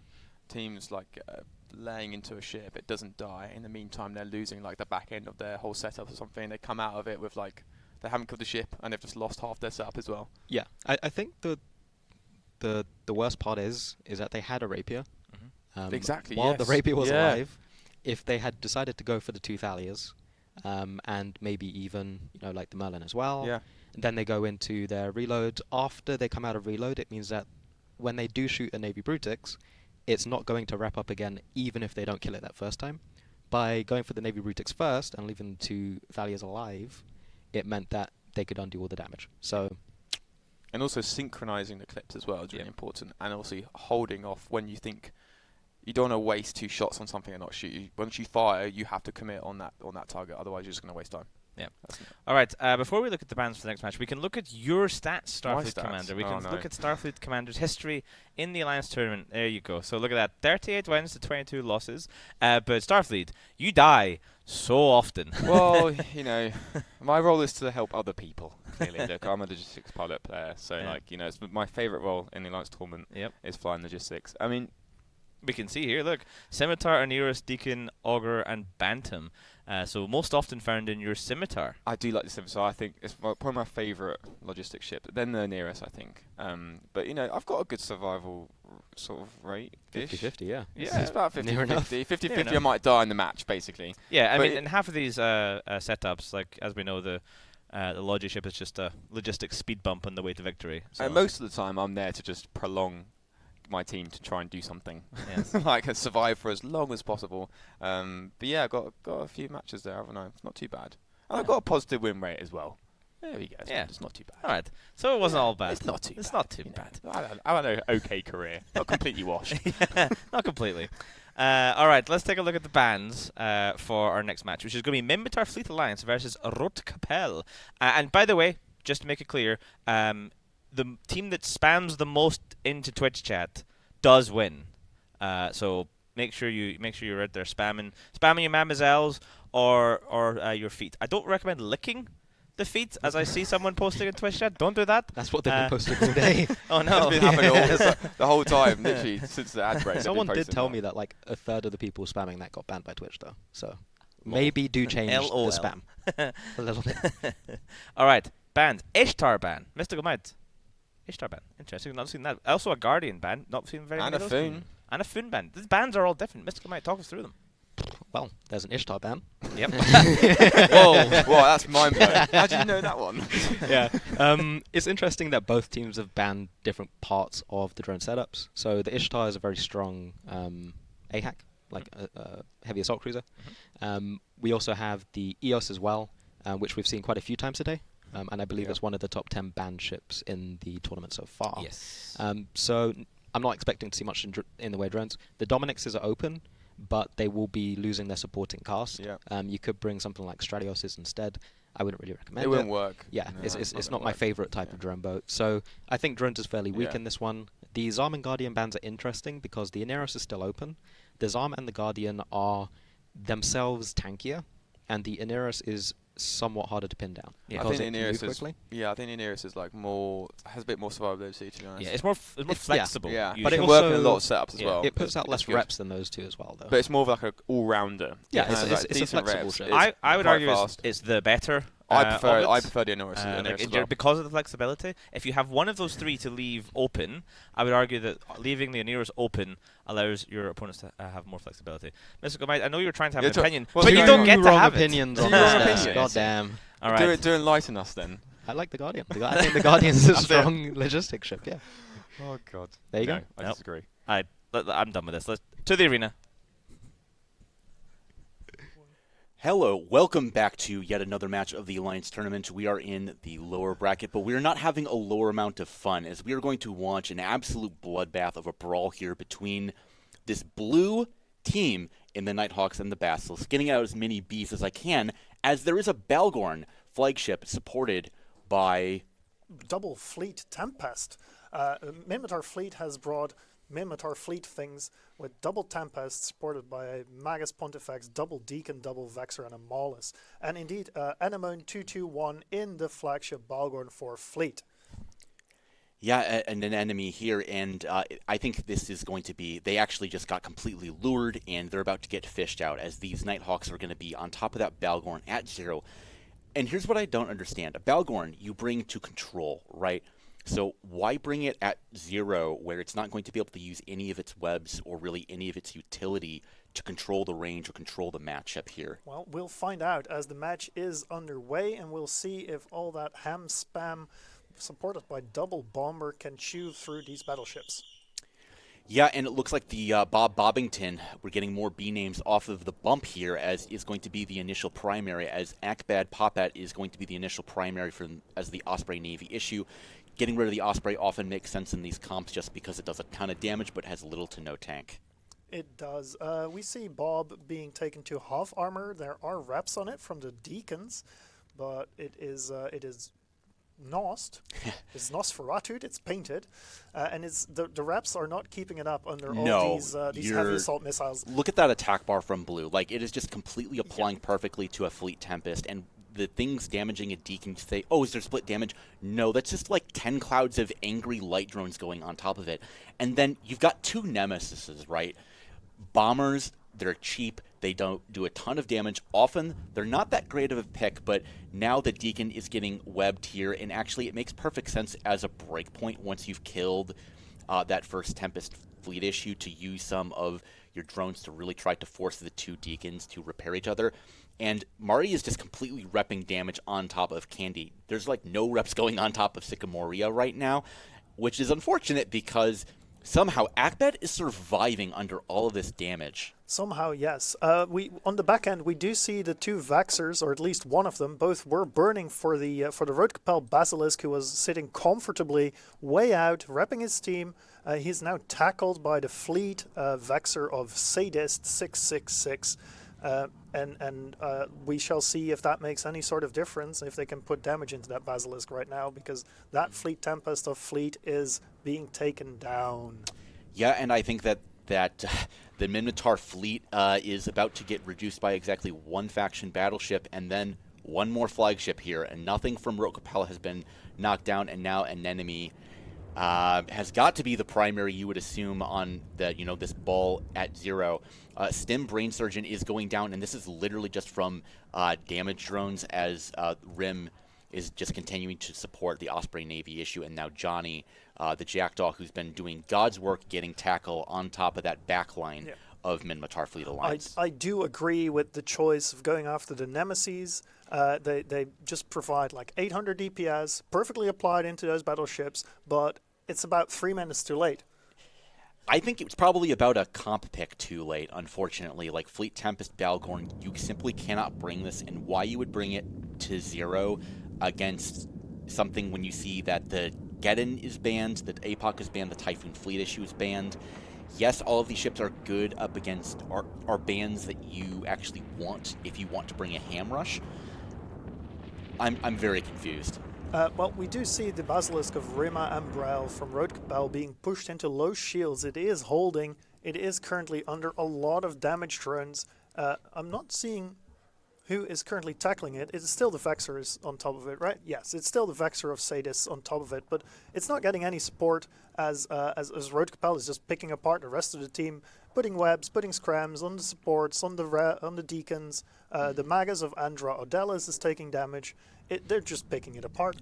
Yeah, and sometimes we talk really about split damage. Okay, it's okay to have split damage when you have your Ospreys and your Jackdaw go into the backline and take things apart while your Nighthawks are putting damage onto like the Balgorn, onto the Fleet Tempest. That is what this comp is designed to do and is its, core archetype and intent. But, I mean, look at the attack bar now from Red compared to Blue.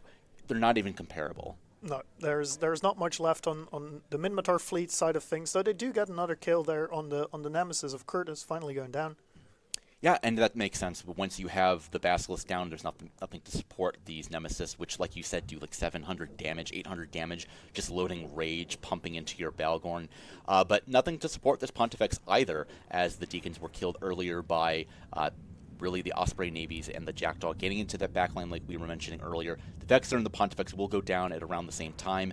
An enemy is being held down here by, it would appear, one of the Nighthawks. I am seeing a pattern here. I think they're leaving Casper Sullivan alive while they try to slug it out with that Balgorn and maybe pick up some purple stuff. Do you think Fleet has put some purple stuff in their flagship Balgorn? So part of the reason actually why we might say, hey, why wouldn't they be shooting the Balgorn is you're killing every single ship that could possibly be looting the Balgorn while you know you have hard scram and tackle on top of it. You kill everything and make sure that when you kill it last, you're going to have time for the Nighthawks to like empty their cargo hold and scoop it up. The models of Casper Sullivan, however, is now aligning out and is taking that micro jump beacon. So I wonder if Rote Kapelle's fingers are quick enough to get the loot here, as we are watching the bush spool up and bushed out of the boundary. It would appear that A-Rat, he actually wanted to get the 186 kilometers, so he actually gets the edge of the glory. Rote gets the win and the loot as they continue on in the lower bracket.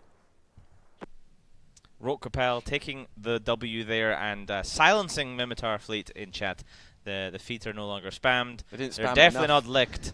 And that said, Rote Kapelle moves onwards, killing a pretty decent flagship Balgorn as well. Mystical Might, I want you to close your eyes and picture you're a flagship Balgorn. Right. you warp him. What's the one of the few things you do not want to see close to you? A Nighthawk on the enemy team, or 3 Nighthawks and 3 Navy Ospreys, and 2 Nemesises. And why would that be? Because they do lots of damage. Yes. When we were kind of walking around the desk to go watch our little TV that's over here, Starfleet and I were like, okay, they have Flempists. Yeah. They have a flagship Balgon. Yes. Now, what we want them to do is burn away from the Hamrush team. Yes. They use their flagship Balgon Yes. to separate out, with the Control. webs. Yep, control. Excellent. Like they have 2 fancy webs. Do you just start slamming them on And they people? have 2 Vexers. Exactly. So, once Plenty of everything's kind of tackle. separated out, Yeah. they can burn the Vexers in, tackle Yep. a couple things down. And Straight then to we victory. looked at the screen, Yep. and they were at 10. And we were like, Never they mind. lost. No, never mind. That's just It's over. unfortunate. I mean, the damage was just It's a lot of damage. at the beginning of the match as well. It's just like there's nothing really you can do about it. Yeah. Yeah. You're going to achieve for it no matter what. They did get a Nemesis down because Yep. the Bassi repped the wrong Nemesis. Oh, Which was yeah. hilarious. Yep. Yeah. But Yep. the Nemesis were a good pick. It's the what the fuck bell. But the Nemesis were. I thought the Nemesis were a good little pick into that. Yeah, I really like the Nemesis Yeah, spec. So it's- me and Therons were talking about this during the match actually, and Blackbird Pirate was involved too. Pointing off screen. Yeah, they're over there.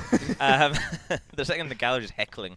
But we're talking about like why not the Hound, right? Because obviously it's fairly Minmatar themed. And Blackbird Pirate had a theory. This is to do with the missile bonuses for the Nighthawks and the missile bonuses for the Nemesis. Because it's like, as he said, it's a coin toss because lots of ships are It's either true. Kentherm or not Kentherm. So it's 50-50. Which one are you getting? And of course, it worked out in this instance. Yeah. But I like the Nemesis pick. I will say, if you're a logistics pilot flying the Alliance tournament, pro tip is to rep the people being shot. Yeah, I was just going to point out I'm Hin in the chat saying that he can just see the commentators yelling at the TV to do the thing.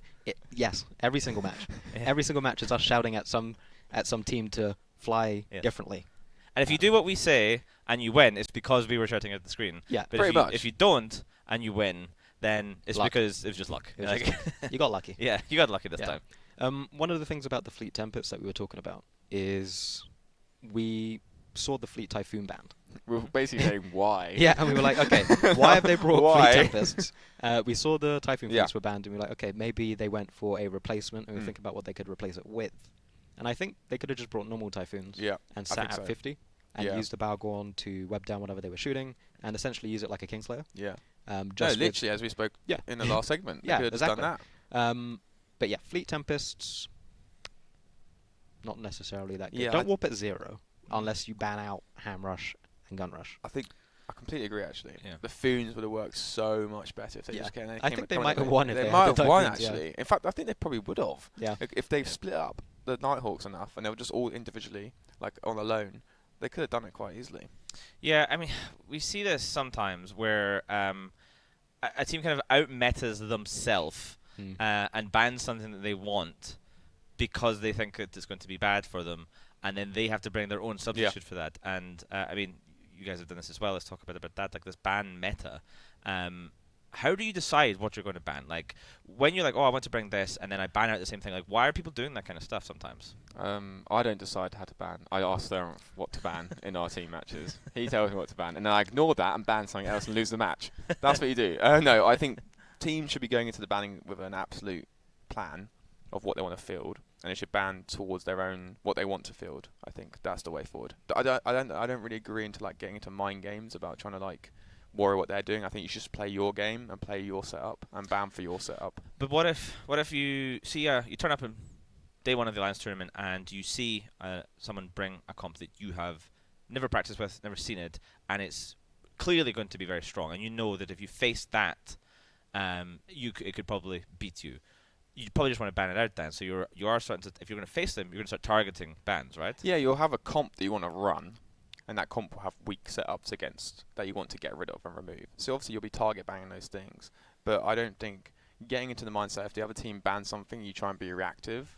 I think that's a bad thing because like you're going off your own plan and just being a reactive banner. I don't know. Maybe you disagree. No, I was going to say the only point. Sometimes you will need to be reactive because they might ban one of the things that you wanted Okay, to ban. that's true. You right? need contingencies. So you need to have a list where it's like, okay, if they do ban this, this, yeah. we ban this. If they ban this, we ban this.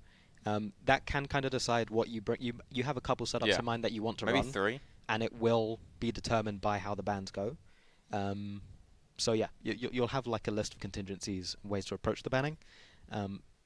My tip would be, don't rush off to the toilet and leave Starfleet in charge, because he will. That's true. Yeah. He I will will ruin everything. Diverge from the list. I'll And ignore the I whole will be thing. permajammed by a I'm being blackbird. stared at by Theron off stage right now. He's Yeah. he's giving the side eye, because that's such a true story. He did actually run off to the toilet, Yeah. told us to ban Blackbird, and we didn't do that, and then we lost the match. Yeah, Oh, to a but blackbird. You were on there. You were there as well. Yeah. Well, you know. it is what it is. Live and Yeah, learn. live and learn, don't you? You Yeah. know how it is. And what did we learn? Just Bandit listen to Black Theron. yeah. All right, so we have about 6.5 minutes before our last match of the day, which will be Bright Side of Death versus Rusty Hyenas Clan. So again, these are elimination matches. So Alliance Tournament 21, we're doing it in 3 days. We're doing Friday, Saturday, Sunday. So the teams are not going to have much time to think about what they're seeing. They're not going to have time to react. They're not going to have time to practice and rest. It is going to be pretty intense. 3 full days of matches. And elimination day matches on the first day of the Alliance Tournament is quite something. Those who get dropped into this bracket, like THL we talked about a little bit, but there's some other teams that have dropped down maybe a little bit unexpectedly. NERV, for example, a lot of people predicted them to do pretty well. They're most of the members of the Fraternity winning team from a couple of years ago. So tomorrow and Sunday is sure to give us some exciting matches. But as I mentioned, one more elimination match for the day. So let's take a look at the bans for Bright Side of Death versus Rusty Hyenas Clan. Oh, look, it's a Jackdaw ban. Interesting. First ban. Just like, Jackdaw, 12 seconds, bang. They knew I it. think that's a good solid ban. Yeah. Just in general. I think the Jackdaw's super strong. Can go on the back line, shoot everything in the arena. I think T3Ds in general are good strong. So I think that's a really good ban. I like the Zarm ban as well. That's a solid ban. Love the Raven Navy issue as well. Just like, you know what? Saw the talk player today. I can't be dealing with that one. And the center ban is good and stuff. EO, Slep. I like the Maulus as well, but I don't know. I mean, looking at Breath of the Death, there's a lot of sort of rush or heavy DPS support stuff in there, like that Raven Navy. With the Torpedo Raven Navy, it can do a lot. And they're not very mobile, so if you're kind of afraid of that, it kind of maybe says, I'm thinking of bringing something that's not so fast, not so mobile, and I'm afraid of Torpedo Raven Navies getting on top of me. They're strong. They are strong. worried So about the them. number in Pyfa is extremely bigly. Exactly. Yeah. I think that they are going to bring, B sort of going to bring an armor comp. Nighthawk and Loki. Nighthawk and Loki Still are open. free. And the Rapier and Huggin. And the Rapier and And drones. Yeah. Well, the EOS is out. You're just listing stuff there. The EOS is out. Dominixes and Ishtars are open. all They that are kind of open as stuff, well. I think maybe Nighthawks and Loki. I think that's a good shout, Misty. I think Nighthawk and Loki might be what we see from Bright Side. Yeah. Yeah, or maybe even Rusty, because there's armband.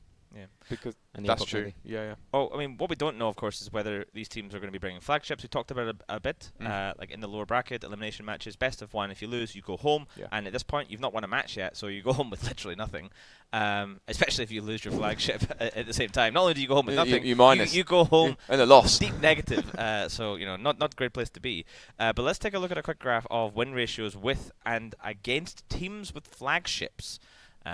It's along the bottom. All right. So what does this say? With flagship, against without flagship, without flagship, against without flagship, with flagship, against with flagship, without flagship. I mean, I don't need to explain this. It makes so much sense. I think I understand it, but I'm not sure. I'm not too sure. This one here has the biggest ratio, so this is what you should do. And this is with flagship, against without without. flagship. Now that That's seems kind of to make obvious. sense. Yeah, that's really So if you bring the better thing, you win. you win. And what's the worst one? Without flagship, against with flagship. No way. It's Wow. like the opposite. Honestly, really got top tip from the analyst desk. If you have a flagship and the other team doesn't, you're probably going to win. Yeah. Amazing. And if you don't don't have and they one, do, you're probably going to lose. Yeah. Genius. Oh Yep. my god. This is the kind of, so if you want to play in the Alliance Tournament, this is the kind of stuff you need to pay attention to. This is the stuff that's going to make the difference. 3Brand has an excellent point in Twitch chat. Why bring 2 graphs when you can bring 4? To what? Why bring 2 graphs when you can bring 4? That's a good Exactly. point. This That's genius. Oh my god. Yeah. This is essentially just graph efficiency. Can we have another graph about these graphs? Please no. We can put them all together and make another one. No. Don't start them doing the graphs They'll of do more. graphs. Like they did that once in Alliance Tournament 16, and they would just tell me graph coming and throw it up, and I'd be like looking at like what on earth is this? Like just a mess. But now they figured out we can have a pointy stick and point at them, so they put them on the bottom of the screen, which honestly I'm okay with. I think that's pretty cool. Good. But Bright Side of Death versus Rusty Hyenas clan. BSOD traditionally pretty decent team. They've had some pretty powerful players. Faffy Waffy has been with them for a long time, but he's not with them this year. He's elsewhere. Rusty Hyenas clan have also been doing a lot of like the smaller tournaments, the 5v5s, EVT championships, things like that. We've seen them around for a long time. They're kind of known to do a little more of like the kiting type stuff. Predictions. We haven't really done a sort of desk prediction. B-Sod. Mystical Knight. I'm going to go for Rusty, just so that I had no there's hesitation. some skin in the game. I was thinking, do I want to go for a win, or do I want to go for competition on the desk? Well, B-Sod is, they are cursed. My team will win, right? Rusty's going to win. We'll see what happens in the game starts. I believe in B-Sod. I don't think I... Who are you voting for? Bright Side of Death. No hesitation. Correct. Two wrong opinions on the desk once again. Correct. You hate to see it. You hate to see it. It's a lot of lip coming from pumpkin spice latte over here. I like the shirt. It's good, actually. Yeah, it's good. It's good. Yeah, and you are wrong though about the match, but jumper's good. I'm pumpkin spices. Flat white. Flat white. Yeah. Yeah. I like it. What am I? What are you? Americano, I guess. Americano. Yeah, exactly. All right. This is the last match of the day. Like, can we just get this over with? Yeah. Let's head to the arena. Hello, I am Moderator, joined by CCP Ren for the final match of tonight. With this, we're going to be down to 24 teams as we determine which between Bright Side of Death and Rusty Hyenas will join in the 1-1 side in lowers. Yes, we are seeing Rusty Hyenas clan in blue, having brought their flagship Balgorn, supported by Navy Megathrons. Yeah, so we were discussing this a little bit earlier. That's definitely, we'll call it an off-meta choice. Pick. It's a choice you could make. However, the Armageddon Navy is supported by the Dominixes, which it makes a little bit more sense to me. And then both teams really choosing to go with a Vexor core supported by, Megas Pontifex links and then a Damnation for Link. So seeing Inquisitor versus Guardian really being kind of the strength of the Link ship being the differentiator there. But Red is going to need to find a way to screen apart those Navy Megas, because if the Balgorn gets webs onto top of literally anything and then the Navy Megas run it down, people really underestimate just how much damage a Navy Megathron can actually do to you. They're not Vindicators. They don't get that web bonus, but if they get on top of you, they do still have big blasters doing, big blaster things. For a start, we see Bright Side of Death take a pot shot at the Vexor of True Demon of Rusty Hyenas. We'll see if they get through that armor belt. Yeah, it seems that, again, the Bright Side of Death team they're trying to pull range and try to kite it out a little bit, but Blue is having none of that. Rusty Hyenas is just trying to run it down mid, get webs with those Navy Megas who are merging into the Dominix. The Vexors is trying to get tackle into the backline, and the Guardian here of Skydart is going to be the newt target here, being webbed, grappled, and held down. If they can snap the Guardian here, that is an absolutely huge trade. They are putting damage into it, but I think it's just outside of their ranges. It is about 15 clicks ahead of the first Megas. It has a host of supporting rep drones on it. But But it was real here, and that Vexor is going to be applying newts, and again, Lost T and his buddies in Shumbika, they'll probably have to shoot Null, but at the end of the day, Null and a Navy Megathron will still, hurt you pretty hard. Will still put a dent in the Guardian. We see some damage being split off on the lower end, but so far no one's really taking damage. We'll see if the double Inquisitors can keep up Lost T and the Navy Megathron, who's taking some damage for Rusty Hyenas. It's not going anywhere really fast, but we see Skydart in that Guardian slowly dropping. Yeah, so actually that's the second Vexor that's gotten on top of it, and that's applying a lot of newt pressure, but now the Damnation is completely unscreened. And again, the Damnation is not known for its damage output, but it does enough with heavy assault missiles that Skydart is getting really, really low. Meanwhile, the low end of the side of Bright Side of Death has gotten onto Carl in the Inquisitor here. Nine's Ram is going to go down, but man, trading two Logifrigs for the Guardian, I'm not happy with that. I would be very happy if I was the one doing the trading. Yeah. Not happy on the receiving end. Not happy on the receiving end, no. And they haven't killed that second Inquisitor just yet either. So he's still providing the last hit points it can to Lost T. as the Rusty Hyenas are switching into the Dominics of Kinwaru.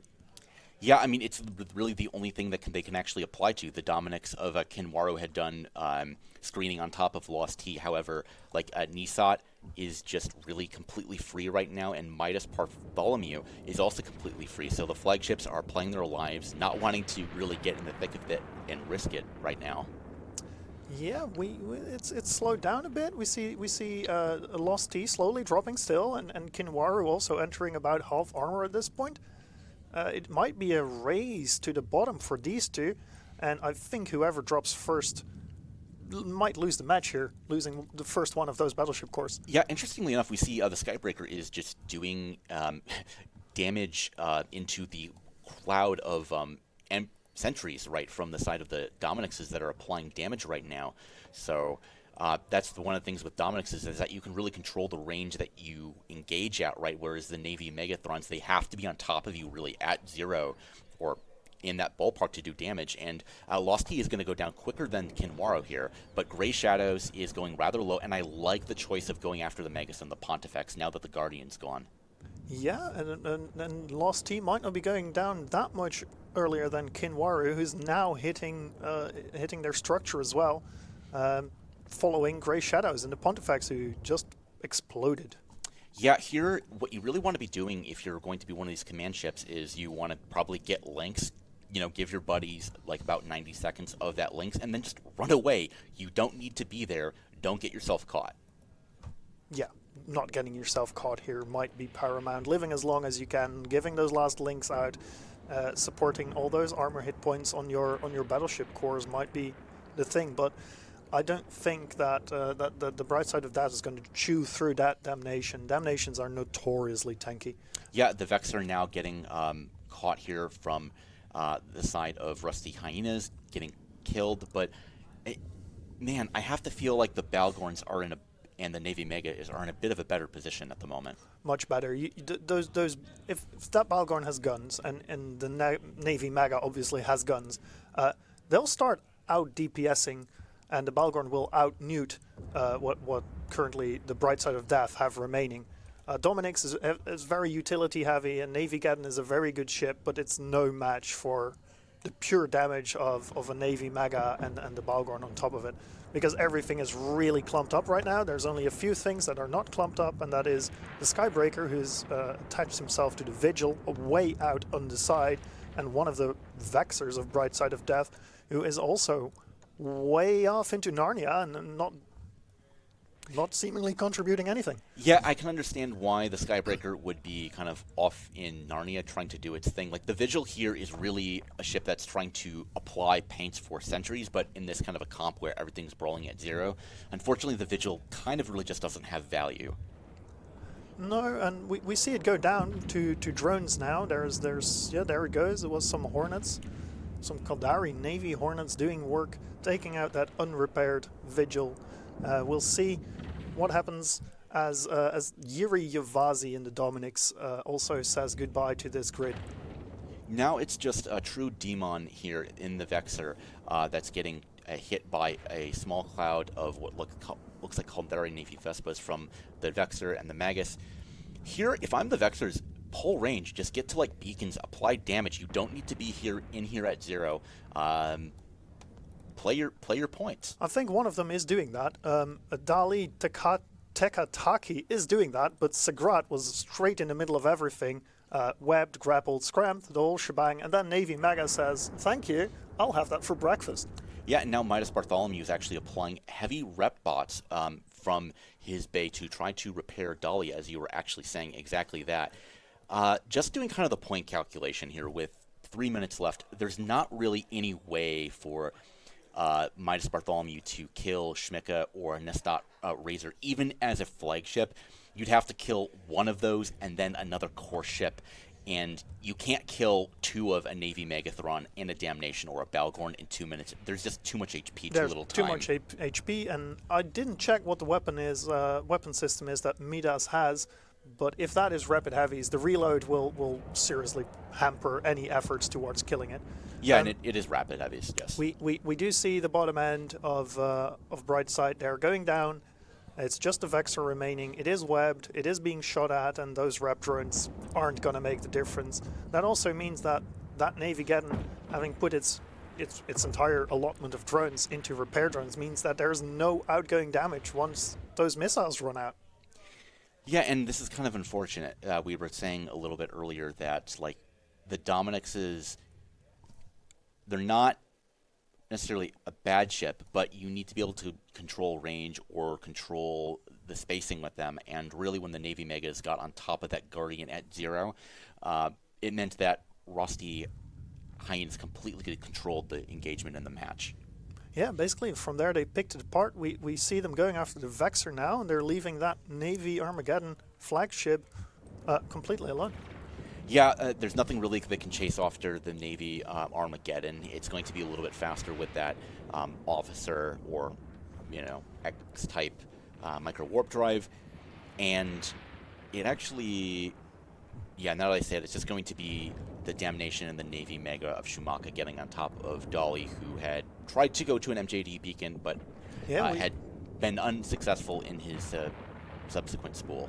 Yeah, and we see Midas Bartholomew in that Navy getting web scrammed by the Skybreaker. The Skybreaker is usually only there to counter drones and web scram something, which it does on that beacon. It's being approached by the whole team of Rusty Hyenas, but I don't think they're going to kill it in 50 seconds left.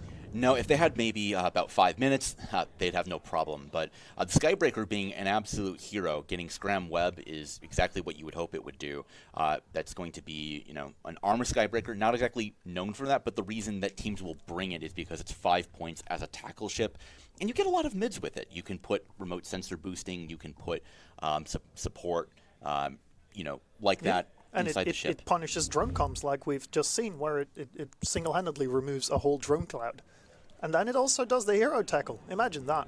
Yeah, really good played for Lenny Vess there getting that tackle. And with 12 seconds, we do see a lot of damage coming into Midas, but just not enough time to kill it. But I don't think they'll be complaining too much about not getting the kill. They will go 1-1. They will make top 24. One more win for any of the teams remaining in this tournament at this point means that they will win prize ships, but that's going to be it for the two of us. I'm moderator, joined by my good colleague CZP Ren here, and we're signing off back to the desk.